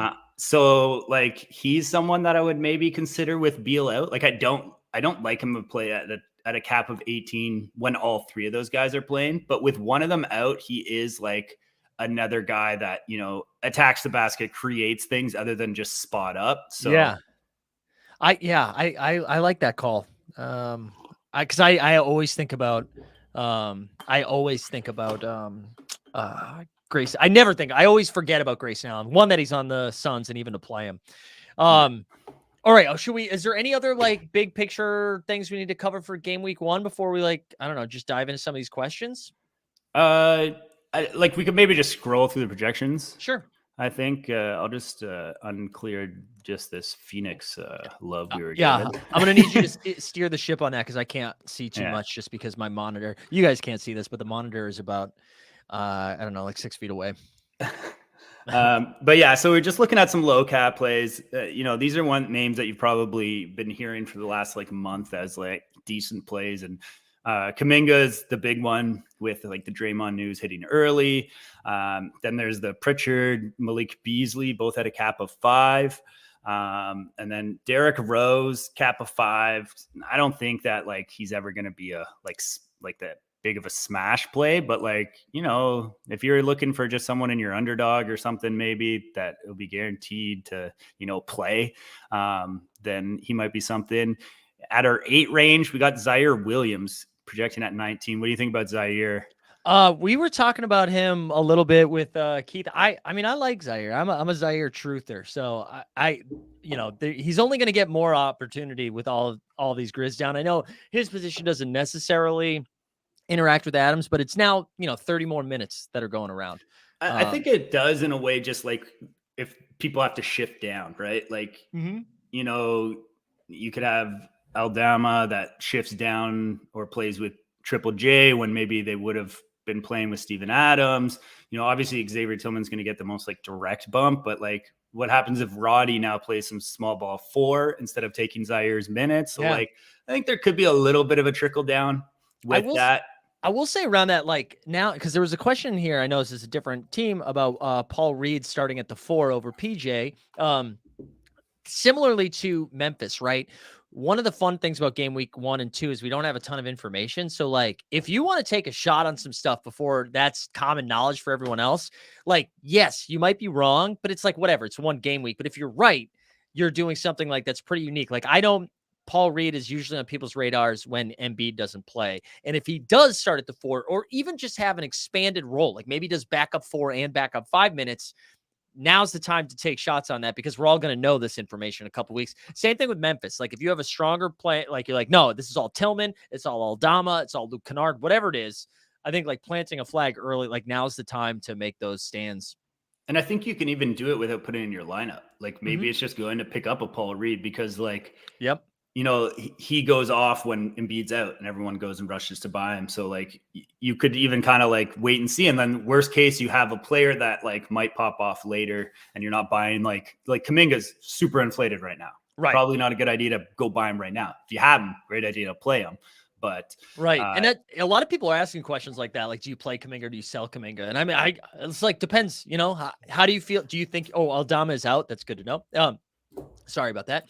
But, some people are like, if you think your lineup's awesome, then just roll out Kuminga. If you don't think you have a shot and you'd rather just take that money, like, I don't think there's a right or a wrong answer with all of that stuff. Yeah, just scrolling through here a little more. Dyson Daniels been popping a little bit on the sheets. He has a cap of 10 projecting at 17.6, so nothing crazy. Saric is kind of getting that bump from the Draymond news. He's a cap of 9, 18.4. I kind of I like that play if you think he can kind of replace the Draymond distributor on offense type of role, because I think, like he could do some short roll types of stuff, but he's definitely going to benefit from Draymond being out. Yeah, I mean, he's definitely like, especially with game week 1 with no Draymond, like he's definitely going to be out there. And he's like competent. And when he's been given run, like when he gets minutes, he gets fantasy points. Like he's a good fantasy point per minute guy. Yeah, I like that Saric one, especially because it's not as sexy as like the Kuminga call. So probably a little cheaper too if you're going to pick it up on the marketplace. Definitely. Josh Green, he's probably projecting even with Luka playing at 20 right now. So if you think there's a chance Luka isn't, or if you're like, oh, maybe Luka will play less minutes, like he's going to get minutes regularly regardless of Luka playing or not. But I think when you remove Luka, he's just going to have the ball in his hand a lot more. And when Luka was out, Luka and Kyrie were out last year at different points, he definitely got a big bump. Yeah, that's a good call too. Robert Covington, because I didn't mention it. I don't think I scrolled. Terrence Mann's out conspicuously. Let's just put it at that. Yeah. And so Robert Covington's projecting at 24. God, on 14. I don't know. Another live before lock where fucking dudes like Rocco and Batum are popping. Like, come on. I know you hate it, but then like it happens very often. Obi Toppins at a 15, projecting at 25.5. I don't know. I personally don't have that much faith in Obi Toppin. I don't know. What's your feel on him being on Indiana now? I'm doing the exact opposite of everyone. Everyone else who's planting a flag on Obi, I'm just waiting and seeing. Perfect. I feel like I could see it. Yeah, I feel like I could see it playing out. I don't think he's gonna be a big fantasy point per minute guy. I think he's gonna be fun. I think he's gonna throw down a lot of dunks. But I don't know. I don't see huge upside. But I'm happy to be wrong on that. Yeah. Ben Simmons, 16, projecting at 29. I mean, he's supposed to start. The thing, like my take with Ben Simmons is I could see him coming back as a fantasy player this year, but he'll still not be a basketball player you want in winning time. The good thing about fantasy is that those 40 minutes before the last 8 minutes count equally as much. So he can still be productive for us. Yep. And right now his cap's low because he sucked and got like a couple minutes here and there when they figured out that he wasn't going to really do anything last year. So his cap's nice and low. I love the Ben. Listen, no one wants to do that, but the Ben Simmons call is great. And shout out Aaron Boylan, who won a Ben Simmons limited card last season that was like worthless. And that was like a great card to have. Shout out Boylan. Hope he's still in the chat. That's awesome. Jordan Poole, obviously, cap of 19, man. That's what happens with Jordan Poole. When it matters in the playoffs, he sucks. And then now when things won't matter, he's going to go for 40 points, real points, and people are going to go nuts. But in the end, it won't matter for basketball. For So Rare, it will matter. Holy crap. I don't know when this was updated exactly last. The prices aren't always updated as much as the projections, but it says it's limited. It's going for 65 right now. Someone in the chat, double check that. I'm of the man. I have no idea what to do with. Like, if I own Jordan Poole, my lineup would have to be perfect for me to run him out. Like, I hope that I had a solid MVP and a solid second guy, and then if I had Jordan Poole, I'd let it rip. But my God, people are talking about those zero cap players. Levi, I don't think I'd worry about it too much because zero cap guys are guys that are barely going to play any minutes. I think for the most part right now, right? No, I assume he's talking rookies. Right, but that's what I'm saying. But like they held all of the lottery picks, right? Yeah, I guess it's just like those couple cards here and there, and Chet maybe. Yeah, the Chet one, and like there's just not enough out there for you to like go crazy.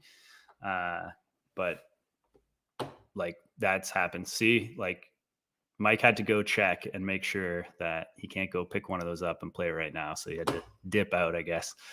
We'll keep moving on here. Crazy. There's like a right click on the mouse that just exited me out. That was nuts. Moving along here. I do have to just point out before we move up into the 20s here, Dennis Schroeder, cap 18, projecting at 25. Okay. Just cause. That's like a last piece. Call out. Yeah, it's like a contender or whatever. It's not your main lineup. Yeah. Jakob Poeltl, cap of 23, projecting at 31.4. We've seen him have some big So Rare games. His cap is nice and low right now, so he's not too bad. Your boy Marky Williams. How's Mark Williams projecting? Cap of 25, projecting of 32. So to the fucking moon. Yeah. Talked about the Phoenix Suns already. Guess what Aiton's projecting at? 42. No, 34. Feels low. That feels low to me as well. Like I wouldn't. Like, he's at 27 right now. I like him as a play this week. He's guaranteed 18 and 12, in my opinion. I think that's going to be the type of line we see from him on a regular basis. I don't think you'll agree with this one, but I think one of the best plays this week is Julius Randle at a cap of 29. No, I mean his cap is so freaking low. Like even if he has a subpar game, he's still going to beat his cap out. Like he's going to get you 35 at least. That was a guy that at different points in the season was a borderline MVP on So Rare, not in basketball, but on So Rare. Actually, we have plenty of time. I keep thinking that we have to rush. We don't lock for another 40 minutes, so we can still roll through these projections. So if you guys have questions, don't worry. We will start getting the questions, but let's keep, because I want to find some off the beaten path MVPs before we move to questions at some point. Low 30s here. We got Miles Turner and Jaylen Brown at 31s, projection at around 38, which is kind of interesting. Kyle Kuzma also in the same range. So those three players at 31 that all have like popped off. I would say your Kuzma opinion on how much Jordan Poole is going to take away from him or not would be whether to play him or not. Jaylen Brown, Miles Turner, both players that could do better. I don't know, but what's your view on what's your outlook on Jaylen Brown this year with like just more pieces in Boston? What's his cap right now? It's 31, so it's just like an average cap right now. Way above. I think his consistent output is going to be in the 40s. I think it's fun to make fun of Jaylen Brown because he can only dribble with one of his hands. I know he's exposed a little bit in the playoffs. He was paid $300 million. We're like, lol. Jaylen Brown's still like an elite scorer when he wants to be, and I think only at Porzingis and Holiday take away like maybe a few opportunities, but it makes the rest of his opportunities that much easier. So I expect a more efficient Jaylen Brown. I still think JB is a great play. I mean, if his cap was up in the 40, 45, 42, something like that, I'd be a little bit more hesitant, but he'll crush that. I think he'll actually he'll be a better play on a better own on Sorare this year, because I think there'll be like some games where he doesn't have to do as much. So we'll just be able to bring that cap down. Whereas like 31's low, that's from some playoff stuff and struggles and stuff versus like, I bet last year his average cap was more in the like mid 30s versus 31. So right. Exactly. This year you might have a better time with that. Bam, 30, a cap 33, projecting 37, nothing crazy. Zach LaVine, 34, projecting 40. God, the Bulls, crazy. Man, just a nightmare. Yeah. So bonus cap is down at 39. I love that. So that's, he's like a borderline MVP at times. Dude, I mean, his caps was over 50 for like he's got his thumb back. He was playing without a thumb. Yeah. So your boy Zion, only a cap of 40. So that's so ready Zion. And then one of the best plays for a second player has to be Embiid, cap of 42. That's crazy. That is wild because he's usually an MVP, but this week I wouldn't even count him as an MVP because you want to roll him out as your second player. Right. So what's like the weirdest MVP you could get to? Is it still, I mean, like I know we get a lot of high hopes for a lot of the obviously like Jokic, Durant, AD, Dame, Halliburton, I think has now entered the official MVP conversation on a regular basis. Tatum, LeBron, Ant-Man, Luka, Giannis, right? All those guys make sense. Jamal Murray's probably capped too high that he's going to be a tough play because he was a god in the playoffs. His cap's 50, man. It's crazy, man. It's crazy. His cap's so high. I think Donovan Mitchell becomes kind of like if you're like, hey, I'm balling on a budget, it's dudes like Donovan Mitchell, Trae Young, Brandon Ingram's cap's pretty high too. You can't really fuck with that. But those types of guys are like where you can take shots because you're like, hey, I don't have a bankroll to go get a Luka or a Giannis. AD is also like considerably cheaper than a lot of those guys. And I feel like week to week, he's going to have the same ceiling as everybody else that's up there. Maybe not Jokic and Giannis. They'll separate themselves a little bit, but yeah, I'm too high on ADs too. I'm like the wrong person to ask. Man, I just traded in my common Luka for AD to play this week. Wow. Just this week because I was just like, I don't know if Luka's going to play. AD has 2 games. And it's like, and that's my common, right? Like I'm not out there buying AD. Like I'd be more worried about buying AD and then he's not playing versus playing AD. I think AD is going to be a great play often. It's just, are you willing to deal with the injury risk when you're investing in him? I totally forgot he was dinged up. Dame at 72 is interesting. I'm fascinated to see the Dame thing play out. Like, is it similar to Jaylen Brown, right? Is it just going to be so easy for Dame that he's going to just average 30, but much like have an easier time? Or does his numbers come down a little bit because he's like, Giannis and Chris Middleton's out there. Maybe they're blowing teams out. They don't have to play the fourth quarter. Also, like what's interesting with the Bucks too is that the Bucks and was this because of was this an organization thing or was this like their coach's decision with the new coach? Now it's like they didn't play their guys a lot of minutes. Right. So was that where was that coming from? Was that Budenholzer being like, no, I don't play? Or was that okay, the doctors, the whole team, and that philosophy will continue? Because if that's the case, maybe Dame sees a little less minutes and they can kind of do a bunch of different things with that. So that'll be something to keep an eye on. Is just like the minutes load in Milwaukee. Yeah, from a game theory perspective, we already talked about it, but that's why it's so fun the first 2-3 game weeks. Like nobody knows anything. We're just like planting flags. Starcombs too. I mean, especially with no Bradley Beal. Like, dude, KD, if he's cheap, like, and they're playing Golden State without Draymond, right? So that's right. Is it Phoenix? It's Phoenix, Golden State, right? And then LA and Denver. So there's going to be 1 billion points in that game. So and like they don't have anybody then like Wiggins is going to be on KD, I guess, but still. Also, Swingman, great comment here. Said half hour left. Start doing your training lineups now. I did mine before I even got here today, babies. How long did it take you? I not that long actually, because I forgot I fire sold like all my limited cards at the end of the year like a fucking fish because this is the first time ever that like in the off season stuff went up. No, sorry, I've got PTSD. Yeah, if you know, you know. Wow, the guy Levi in the chat saying I got Dame season 2. So there, it's funny. The auctions, man. I was staying away from a lot of the auctions because they seem to be priced up. And then I did see some like steals. I saw the Zion just go for like 300 too, or something like that. Limited or rare? Rare. Really? Or maybe it was 400, but still, it was like I thought it would go for a lot more, and I was like, okay, I guess I should have been dabbling a little bit more. But all right, I think we hit most of the stuff. A lot of people have answered Sam Hauser. We're talking about Sam Hauser. That's God, fucking NBA's back. We're asking Sam Hauser questions. That's not a shot at you, Swing Man. It's a shot at this game.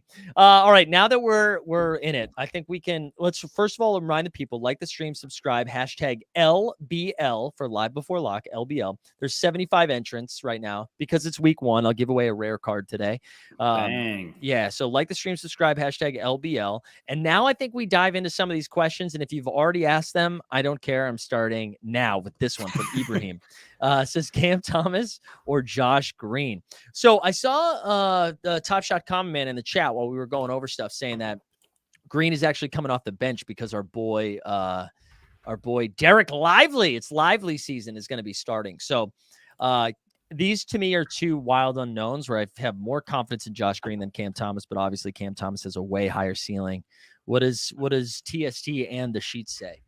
I'm just pulling up Cam Thomas. Cam Thomas is 9, projecting for 9.2.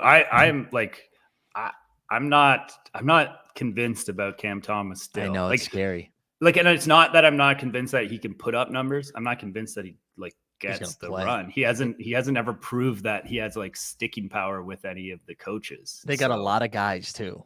Yeah, and Cam Johnson was ruled in, so maybe if Cam Johnson had been ruled out, you could have like made a play.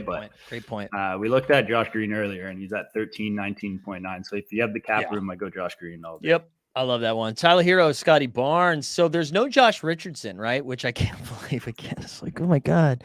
He's the one card I bought too. Is Josh Richardson the one rare card that I went out and got? Hey, his cap's still gonna be low next game. It's still gonna be low. I actually, I'm not just pandering to the We the North crowd. I love Tyler Hero this season. I think he's going to have a big year. I'm very excited about him. But I think Tyler Hero, you need him to go for 30 points, like real life points. Scotty Barnes is going to get you like 17, 11, and 9 or something like that. Maybe a couple steals and a block. So for me, it's Scotty Barnes. Where are you at? Yeah, it has to be Scotty when their caps are similar. If Hero's cap was a little lower, like he's at 30, Scotty's at 31, so pretty much the same thing, projecting around the same way. I just see Scotty Barnes has like more pathways to go off from what he does, whereas Hero pretty much has one, and it's like knock down a bunch of threes. Exactly. And I do think they're going to put the ball in Scotty's hands a crazy amount this year. I think so too. I think we could see point Hero as well, and maybe Hero becomes a big assist guy. But for game week 1, I think I'd take Scotty. Borland was asking about Christopher Duarte of the Sacktown boys. He's going to cap of 15. I don't know how Duarte is projecting. Cap of 15, and he's projecting at 16.5. Interesting. Like Sacramento, kind of sneaky, has a lot of guys. Yeah, especially if you think. What's his name? Bedzikov or whatever. Yeah. Is going to like get some run early to see what he's got. I think with the current setup here, I'm only playing Fox, Sabonis, and Keegan Murray for game week 1. And then I'll go from there. I'll see how things shake out. But I think Keegan takes a little bit of a step up. And if that happens, I think, Kevin Huerter, you can make a case for Malik Monk, but I think it's too early to be taking Duarte shots. But Borland, like there's definitely worse options to have for a cap of 15. So I don't hate that. I'm taking Fox over Markkanen. I'm a firm believer in what we witnessed against Golden State in the playoffs, and I just love Fox now. What about you? Who's Utah playing? Do you know? No, I don't. I don't have that in front of me. I can check.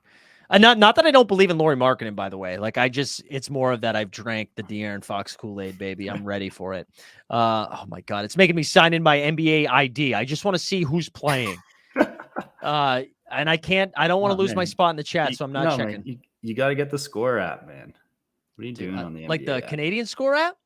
Man, so the TV channel that used to be the only channel in Canada that played basketball before, they sold their everything. Like they sold their entire company except their mobile app and kept it. And now they started doing sports betting as well. It's incredible, dude. That's how good their app was. Who did I just ask about? Utah. Even the best thing is that they're playing each other. Yeah, Jesus Christ. De'Aaron Fox. It's Fox for me. I'm going to go Markkanen here. There we go. All right, here we go. We got a little 2v2. Jalen Johnson and Keegan Murray, or Jabari and Ayo Dosunmu. My initial take is the first one. Can you pop that up there again? Sorry, it's Jalen Johnson and Keegan. That's where I'm going Jalen, or Jabari and Dosunmu. And it's mainly because I trust Jalen and Keegan. I also trust Jabari. The Chicago Ayo Bulls, I have no idea. Kobe White has been like killing it in preseason, so I think Ayo days are limited there. They got Caruso as well.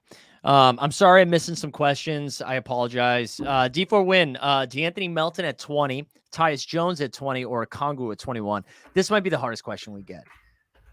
Man. I mean, I think I'm going DeAnthony Melton because I think he's going to start next to Maxey, and I love Melton. He maybe gets you some steals. If he gets hot from 3, it's awesome. And then I'd rank him Melton, Okongwu, Jones, which I think is crazy. Whoa, really? I think everybody else is going to take Jones first. Listen, I saw how Denny Avdia is looking at Jordan Poole, man. I'm nervous. I'm nervous about those Wizards. Yeah, I don't know. I just think that like Tyus's game is not scoring. So like he could feed Poole. Yeah. And not get upset at him and stuff. And then Poole will be like, yeah, I like you because you just give me the ball every time I ask for it. I think I am going Melton, Jones, Okongwu though. Because you said Melton might get you steals.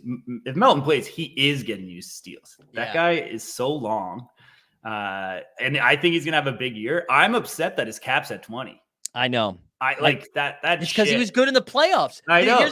Here's the thing. Let me reframe too.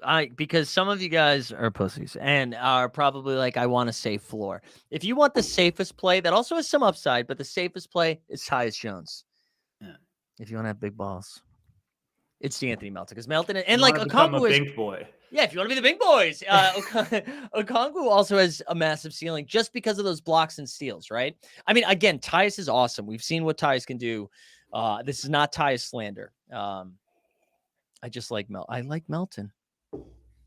People are asking what he's projecting at. You can see it right there. It's 29.2 for projection. And Tyus is 29.6. So yeah, so it's close. It's close. All right, let me see what else. Okay, what else? Yeah, Zyler said, I've missed this. Thrilled to have it back. I read this as the thrill is back, which I also would have loved. All right, Zealy. We got Zealy in the house. DeRozan, Vucci Main, or Maxey? It is Maxey to the goddamn max. I love Tyrese Maxey this year. I know Vooch is like a 20-12 guy, so I totally get it. DeRozan's really good, but I think Maxey's just going to be just straight sexing. Yeah, I'm like Maxey's cap kind of sucks, but like right now, and I don't think it's coming down anytime soon, but you can still fit him in as your like second best, third best. I think he's going to have some huge nights. Yeah, I think so too. What's Vooch at? Vooch is at 35. Yeah. I'm Maxey, probably Maxey, Vooch, then DeRozan for me. Vaxie, Jesus. Vaxie. Did questions stop coming in? There we go. Oh, wait, how are we feeling about DeRozan and Vooch this year? Both getting older. I think they're still going to be fine fantasy plays. But my problem with both of these guys, Vooch I probably trust a little bit more with the ceiling. I just think every week we'll look at their cap and we'll look at the projections around them, and I'm going to be like, man, I don't know. I think I'd rather take a shot on. I mean, what's Vooch's cap right now? 35. Yeah, so I'm like, give me Şengün, give me Cade, Paolo, Mikal Bridges, like all of those guys way before. I feel like Zach LaVine's in that category. I feel like they all always have a cap between 33 and 37. Yeah, I know. I guess I agree with Jeb. I know Jeb calls him DeFrozen, and he likes Vooch. So I think that's fair. I think it's fair. All right. Silva says pick one of Sadiq, Keegan, Gary Trent, and Nickeil Alexander-Walker. I love that we're back in Nickeil Alexander-Walker season. This is tough for me. I don't really know. I think I'm just taking Keegan because I trust Keegs a little bit more. I don't know. How are you feeling? Wow, I'm surprised Nickeil Alexander-Walker is projected at 22. Yeah, I think they like him, man. I think he's going to provide a real service for him. Yeah, I just feel like he's never I've been waiting for too many years for him to kind of not have like a breakout year, just have like a year where he's like in a regular rotation. Yeah. Well, I mean, what we saw from Canada, he was great. He was great this summer. Yeah, he carried us in some games when things weren't working out too well. But I don't know that I'd pick him over the other guys that were mentioned. I would pick him over Gary Trent Jr., I think. Yeah, I think so too. All right, so Alberto says Durant, Kuminga, and Poole. Should I risk using Luka or be safe with LeBron or Dame? Dude, I Alberto, I'm the wrong person to ask, man, because I'm trying to get first place in every one of these. You know, wait, who's Ando? I'm assuming that's and Poole. Durant, Kuminga, and Poole. No, well, because he's like, I assume he was listing 4 players, and now he's asking who his 5th should be. Yeah, maybe. I don't know. Either way, I'm shooting the moon. I'm saying Luka plays, and I go with Luka. Roth, how are we feeling about? Well, you were talking about Dyson Daniels early. Dyson Daniels was projecting really well. Kira Lewis, I don't. Kira, we're talking about planting flags. I'm gonna have to see it from Kira Lewis before I plant the flag. Yeah, you can't plant a flag for Kira Lewis yet. Not yet, dude. I know, and I know. Sorry, guys. That's where I draw a line. That's where I draw a line. Okay, so I'm not going to talk about Kira Lewis. Just go play Dyson Daniels. What about we talked about Zaire and Yuta. Do you have a lean on either one of those? Zaire for me. Yeah. Just like I think his cap's a little higher, but I just think the minutes are there. The minutes are way more guaranteed. I don't care that Yuta has 2 games. I don't think that matters enough for him to even if Yuta finds himself in the rotation, he's not getting as many minutes as Zaire. You need him to you need Yuta to knock down like 5 threes, 4 threes. Let's say 4 threes, a couple rebounds, an assist, and like a steal. That's how you need to get there. He could pick up a block too. All right, let's get a Yuta block. Westbrook or Beal? Well, Beal's not playing tonight, so I'm just rolling out Westbrook, right? That's it. Yeah. I'm not taking chances. It's an easy one. Germ. Here we go, Germ. Max Christie at 3, and RotoWire has him projected to get 10 minutes. Could this be a good under? Yes. No, listen, if they're projecting him to get 10 minutes without, dude, yes. Even if they don't get blown out, I'm absolutely playing Max Christie, right? Yeah, not everyone has him projected of playing though. That's the thing. So I think he was maybe saying that because RotoWire has him. Got you. I've seen other ones where he has 0 minutes or whatnot. Personally, I'm playing Max Christie in my underdog. There you go. I feel like that's a nice, that's not a competition that I put too much into. I just fill it up afterwards. Yeah. It's a 3 cap, so that's great for underdog. Yeah. But there's so many better players at like cap of 5. Yeah. That you're not going to be able to compete with those players if you're going that route. Yeah, I totally agree. Levi, Joe Harris. Dude, you know what, Levi? I'm going to be honest with you right now. I forget who the fuck Joe Harris is. He on the Pistons? Yeah. Well, you know what? Joe Harris actually might sneak into a great play because there's no more Boyan, no more Monty Morris. It's a lot of rookies they're running out there. I don't know. Is he jumping off the page at all? Not really. Yeah, he's projecting at 13.6, cap at 9. Mm-hmm. I mean, there's going to be worse plays, I think. But yeah, I don't hate it. Reese is asking Ivy, Grant, or Powell. I'm assuming that's Norm and not Dwight. Yeah, I guess Norm gets a boost, right? But to me, this is probably Jeremy Grant. Although I guess it's not. It's not Grant Williams, right? No, he went all. No. It's going to be you're on the same cap, right? Like, what's Ivy's cap? Ivy. It's got to be close, right? is 34. Yeah. And then Norm 31. Yeah. And I think I'd go Jeremy Grant. Yeah. It's so hard to figure out what Grant's deal is going to be this year. I know. feel. They're not going to tank in game one. That's what I keep leaning on. Mugayton says this lineup: Turner, Ayton, Smart, Brogdon, Beasley, or Maxey, Smart, Meldon, Brogdon, Beasley. So basically, it's Maxey, Smart. Okay, this really is Maxey and Melton, or Turner and Ayton, right? That's what that 2-man is. Yeah. I think it's Turner and Ayton. Even I love Maxey. I think it's Turner and Ayton, right? Yeah, I think it's it's for sure Turner and Ayton for me. Yeah, we'll stay with the Miles Turner stuff. Miles or Wiggs. To me, it's Wiggs. I know the easy blocks. It's a great point there by Felix, but I think Wiggins is going to be asked to do a lot in these games here with no Draymond. He's going to be a big rebounder. So you think we get finals rebounding again? I think we get finals Wiggs. When Wiggins, the quote was, I never thought that you could just go and rebound. I never thought to just go and try to grab the ball. Basketball's crazy, Basketball's great. It comes at you fast. Josh Harvey here. Play for Team Canada, you coward. Our lineup's doing a few. They're due at 7:20, I believe, is when it locks. Right? Is anybody looking at that right now? I can double check that. That's good information. Vincent saying, what's your opinion on the Zanger? Yeah, I mean, that's something I want to pay attention to. I think he's relatively cheap right now on the platform. And I think he's going to have, he's not going to have the same amount of eating that he did with the Wizards because Tatum, they got so many different options with Tatum and Brown and all those guys. But again, like Jaylen Brown, it's going to be a lot easier than it was before, So I like it. I mean, he also, the way he gets his stats too, he's still going to be able to rebound a ton. He's still going to be able to pick up some blocks, and he's still going to be able to knock down some threes and maybe some easier threes than before. So, I mean, he's looked awesome so far. So, a white man in a Celtics jersey, baby. Dude, watch the fuck out. Although he does have a piece of shit background. So, no, I mean, not background like where he's from. I mean, his time in New York. Sorry, I had to walk. That almost took a twist. I had to walk that back. He's like, yeah, the one thing about Zakarian, he hates Latvia. Yeah, Latvia, just taking a drive-by. No, just kidding, dude. Come on, Bertans to the moon. All right. Well, let me see. Tillman versus Derek White is kind of fun. I feel like Tillman, they're both going to, I don't know. Let's fucking ride with Tillman, dude. Let's dude. Put the X's up. I'm swearing more that we're at the end of the show. That's how you know. Cap's at 24, though. That's way too. Well, so is Derek White. I mean, they have the same exact dude. I don't know. Flip a coin, bro. They're right next to each other. Oh, I didn't notice. Yeah, they're literally not used to the controls, man. Derek White, yeah. Well, thank you for doing this, by the way. Derek White projects 0.6 better, so good fucking luck. Yeah. Let's see. What about Jake LaRavia? Yeah, I don't know, man. I don't know how that LaRavia Kid Nick.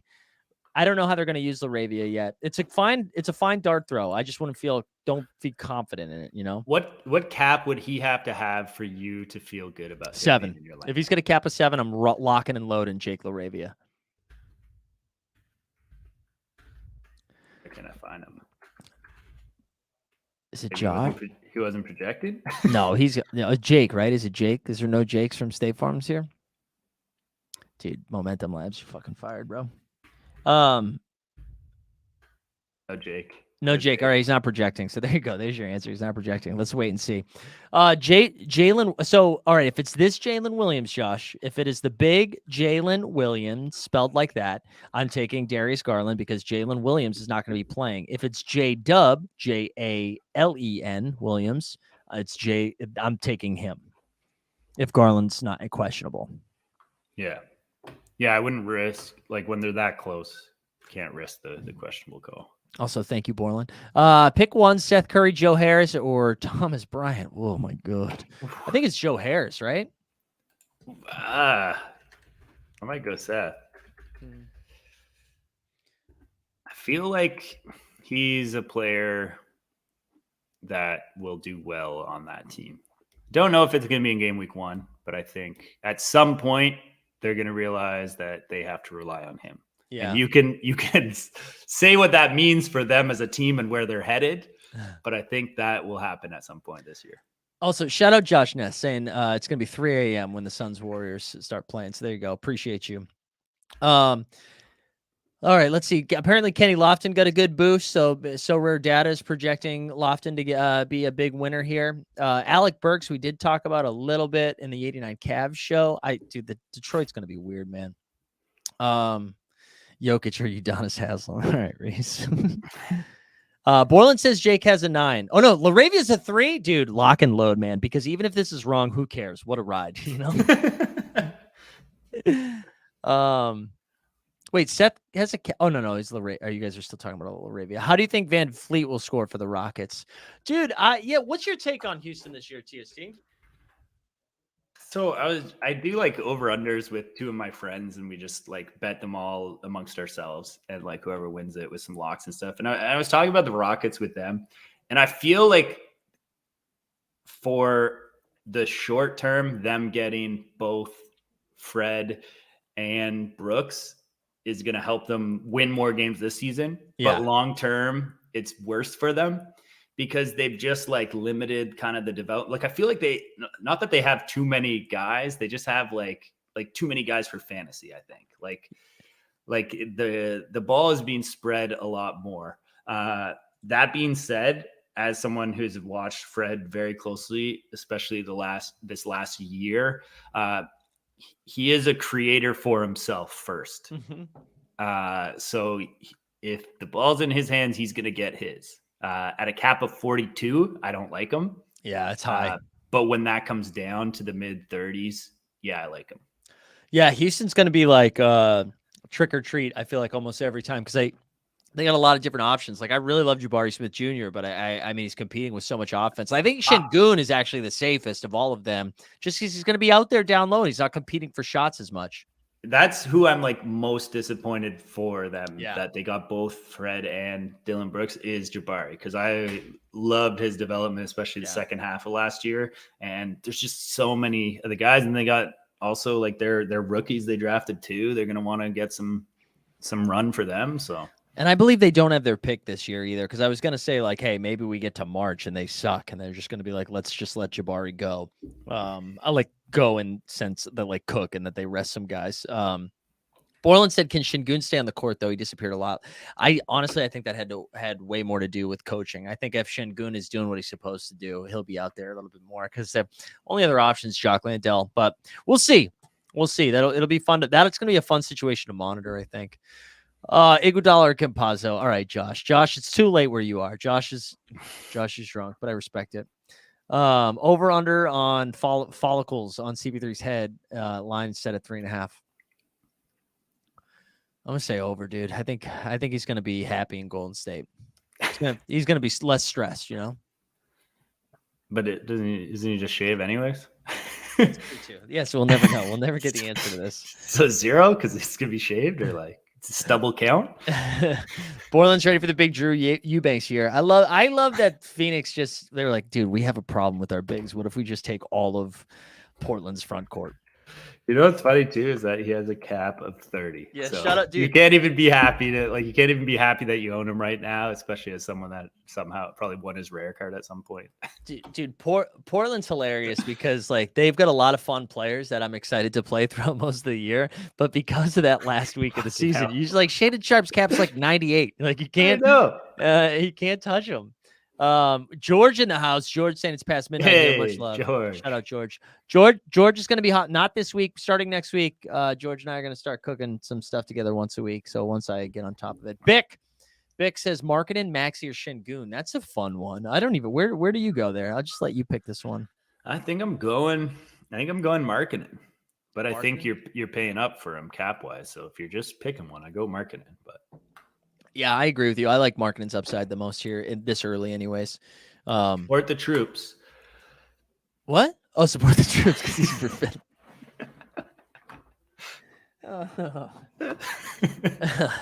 Caught me off guard. Mike's been streaming for 7 hours and 8 minutes when I can get him that good with that. I know it really has 7 hours and 8 minutes is nuts, man.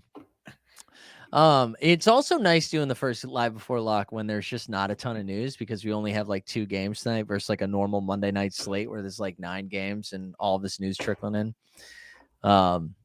This is great. I feel like John Collins in Utah is kind of fun. I am looking forward to John Collins. I hope he.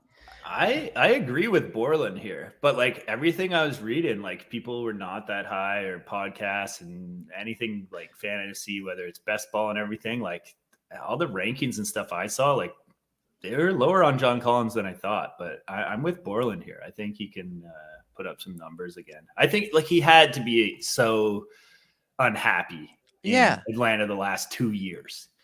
And I think because Utah is not going to try to win as many games as possible, like they might try some weird stuff where it's like, hey, let's put Laurie at the 5 and Collins at the 4, or Laurie at the 3, Collins at the 4, and Walker at the 5. You know, I think they're going to be doing. Well, is that just maybe their starting lineup, or maybe, and get Keontae George out there, baby? Let Keontae George fucking cook, because I just put $500 on him in underdog.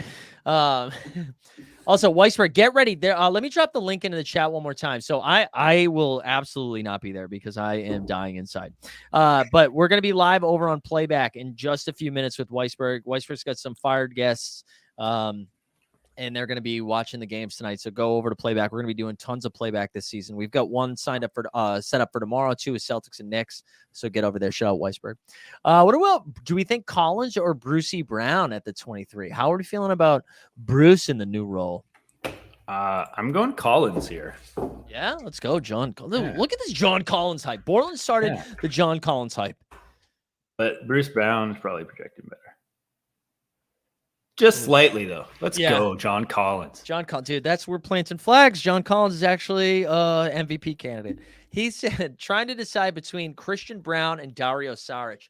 Man, that's fun. Ooh, that is fun. Do you know the only reason I lean Dario Saric is because I think that game's going to score a shit ton of points. And I think the Lakers Nuggets game is going to be a little gross. And I don't know. What do you think? Oh, I don't know. I feel like everyone was riding the Bron train until the preseason, and then people were like, "Oh, I don't know, Strathers knocking down." Like I feel like everyone was like really high on him until preseason started. And then people started to get off him a little. Oh, bit. I'm still super high on Christian Brown. I love Christian Brown. I think he's going to be their 6th man this year. I think he's going to do a really good job. I think he's going to be awesome. I just think there's going to be. Each team is going to score 135 points tonight. And if Saric is out there for some of that, I like it. What's the projection say on Brown? Close to the same thing. Saric is 18. Brown is 16. And then you save one on the cap. Yeah, that's a coin flip. All right. So TST says Brown. I say Saric. Jeb says Brown, and he says it's easy. Okay, here's a fun one. It's our first Kawhi question, I feel like. Laurie or Kawhi? I feel like Kawhi's cap pretty low for being Kawhi? Oh, no, his cap's at 46. Yeah. Although, man, I don't know. He's projecting better. It just never feels good. Mm-mm. Game 1, though. You know, how limited can he be? Game 1 for Kawhi. Yeah. I'm giving Kawhi. Yeah, I gotta go Kawhi. Gotta go Kawhi right now. Man, I'm gonna tell them this as I leave the office today. Just put in 25 training lineups, hype for the season. But how have they not found a better solution? All right. Do you want the solution, Mike? Yeah. Do you not know it yet? What is the solution? You haven't checked out NBA Jet yet? Oh yeah, the NBA Jet. I forgot about You're not sharing that if you think you are. Right? Okay. I'm bringing it up. I'm bringing it up. I didn't know if you thought you were. Listen, I'm on hour 7. Okay. Now I'm sharing it. Yes, you are. Yeah, there it is. The NBA Jet. So you auto trainer, click this. Wow. And then generate training. I've already done it, so it might not all pop up. Basically, 81 lineups will show up. I don't know why I have one here. And it just submits it? Yeah. 0 train ups because I already have them all. So it literally took me 1 second. It is a game changer. Whoa. Yeah. If it didn't take me just as long to go delete each one of these individually, I'd show you how it all works. Maybe I'll next week, I won't do my training until live before lock, and we can show the whole thing. But head over to sorarembAjet.com/NBA that's great. auto trainer. You got to link your So Rare But it is a game changer for sure. Speaking of stuff like that too, like I know we've already shouted out, we're using Momentum Labs projections. Our boy John Boy Skeets is out there updating this for us regularly, and he's going to be doing that. So we shout out Momentum Labs. If you are interested in there should be a link in the show notes. If not, I'll add it after the fact. I think there's one there. But you can sign up. I think it's like $7 a month, $9 a month, something like that. That gets you all those projections if that's something you're into. Also, I want to shout out a couple other things. Obviously, Sorare Data. A lot of you guys know about Sorare Data, so check them out. And top tier projections. Our boy Billy Jackson, he's been on the show a couple of times. He was doing a private. It's still a relatively private. He's a big fan of like, hey, we know, if everybody has access to this, does anybody have an advantage? And so I kind of like that. So if you're interested in it, I think there's still a couple of spots open. Check out top tier projections. We love Billy. Billy's a good dude. And even though we are partnered up with Momentum Labs, I am a sicko in the fantasy sports world and subscribe to multiple things because it's I don't like live and breathe by this stuff, but I like it to use it as a guide to then make decisions after that. So yeah. So check out all of those. You always got to throw in a little gut check. Yeah, a little gut check. If not, it's not that fun, right? Little gut check. That's right, fucking Laravia. Listen, if there's nothing else, because I think we're 5 minutes away from lock. I think I'm gonna remove this screen. If you guys have more questions, you can do it. I'm gonna share the giveaway one more time. There's a 95 entrance. We love that. We're gonna give away a rare tier card. Let's do it. Let's like the stream, subscribe, hashtag LBL. I'll let this sit up here for a minute or so. TST. So we're going to be doing this. We haven't figured out the exact schedule yet. I also know that like Friday I'm in Kansas City, but I think I'm still going to try to do the live before lock from Kansas City. But I forget what day are you doing live before locks? Do we know? We're like pretty much locked in for Mondays and then Fridays whenever the wifey hasn't planned things early. So hell yeah. When the Sanka sets start a little later, then I'm good to go. And our guy Ghost is going to be, I forget. I hope I responded to Ghost when he messaged me about this, and now I'm nervous that I didn't. But Ghost is going to be joining one day a week as well. He's a busy man these days. So it's either Monday or Friday, but Ghost is going to be joining us. We'll absolutely have George do some drop-ins. We'll try to get Billy to do some drop-ins from Top Tier Projections. We'll have Gnome as well. We love Gnome. And you should be following all these people on Twitter too. Gnome just posted his squad for this week. So I appreciate everybody who's been diving into these streets. Yeah, we love Ghosts. We love George. Botavine saying just overpaid for some rares. So you know what, dude? We are back. That's how you know we're back. And thank God I was doing it from So Rare and I wasn't logged into all my shit. I didn't buy a single thing. Did you make your lineups though? Yeah, I'm rolling out. I only focused on Rare Contender this week. Game week 2, I'll get a little bit weirder. I'm going to hit up. I've got in the Rare Contender Tyrese Maxey, DeAndre Ayton, Mark Williams, Grant Williams, and then it's either Yuta or Eric Gordon. I forget who my fifth is.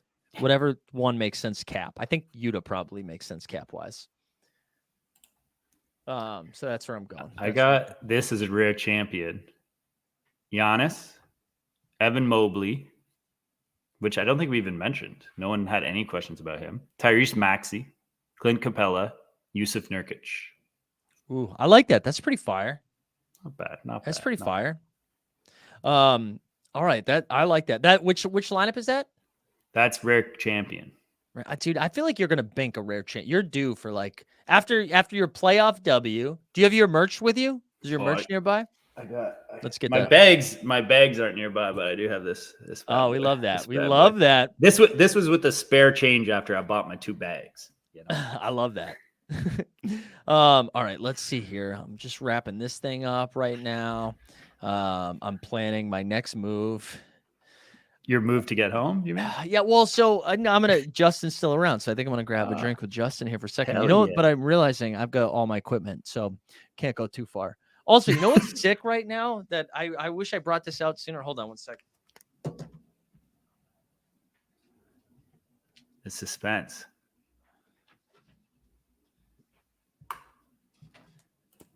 I know G-Dun's not watching anymore, but eat your heart out, bro. I'm hanging with Vladdy Guerrero, dude.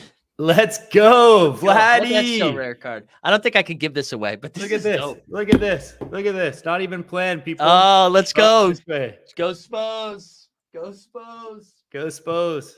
40 seconds. 40 seconds till lock, folks. Oh, hell yeah. 40 Get seconds. those Then training lineups in. Yeah. And then before we give this away too, once again, I just want to TST, thank you for manning the ship here as we did live before lock. It would have been a little tricky for me to do it, but I want to shout out all of our Thank you for saving your least important guest for last. No, wait, dude, you closed it out, baby. We got, I want to shout out Justin and Steve from the 89 Cavs. Make sure if this is your first time seeing the 89 Cavs, we have a lot of fun. It's very goofy, and we're once a week, so come check that out. I want to shout out thing on Team Hold. Best live stream on Team Hold. Hell yeah, 89 dude, Cavs. go. Fast Break Breakfast, although that was like a direct shot at me because the rest of the shows are just me. Whatever, it's fine. Fast Break Breakfast with Keith Parish. Appreciate him coming on. Obviously, John. Well, I'll save So Rare for the end. He did not come on. Katie Heindl from Basketball Feelings. Shout out Katie for doing it again and for dealing with my bullshit prompts 2 days before in advance. Andrew Schlect from Down to Dunk, which is awesome. Skeets, obviously. Howard Beck from The Ringer. Adam Ayers from DNVR and Ian Karmel from All Fantasy Everything and the Emotional Basketball Podcast. Like, incredible stuff. And also, dude, huge shout outs to So Rare for making this happen. This was such like every year this show has gotten longer, I feel like, but also better. And we've had better guests each year. We've like continued to improve, and then to be able to do it live from a location with this big, beautiful star behind me was pretty sick. So I am so happy that we made it to the end. Did you put the shoes on? What's up? Did you put the shoes on? You didn't have to revert to putting the shoes on? Dude, I didn't put the Quality Town shoes on. They had one rule when I got here. They're like, do not touch the fucking shoe. But I appreciate. Listen, we were well over 100 viewers throughout the live viewers throughout the entire stream. Maxing out like 150, I think. Really around 125. Go. Yeah, it was great. We picked up like 30 new subs today, I think. Yeah. Just absolutely. Too bad you aren't monetized. I know. God damn it. Yeah. Oh man. Oh wait, John said I can wear them. Hell yeah, dude. All right, we're gonna give this away. If you win, shoot me a DM at Mike Zakarian. TST, do you have anything to plug? Gonna have some stuff going up in the channel hopefully soon. Hell yeah. The little one's taking up a little bit of my time right now, but dude, that's okay. Be off on parental leave soon, so. Babies are important. David Lee. David Lee. Let's go, David Lee. Go, David Lee. Knicks legend, David Lee. We love to see it. Dude, everybody enjoy some basketball. There will be absolutely no NBA bit tomorrow morning, but normally Monday through Friday at 9 a.m. Eastern, I'm going to be just drinking honey. But there he is, David, right in the chat. Let's go. But yeah, if you're new, the NBA bit Monday through Friday at 9 a.m. starting on Thursday. But Shot Tank, which is also rare now, that was a fun pivot. Wednesdays at 9. So tomorrow night at 9, we'll be back. And then we get a full slate of basketball. So for TST, for everybody else that joined, for the So Rare, live from So Rare Studios, I appreciate everyone being here. And I hope to not say words for a couple of hours. We out.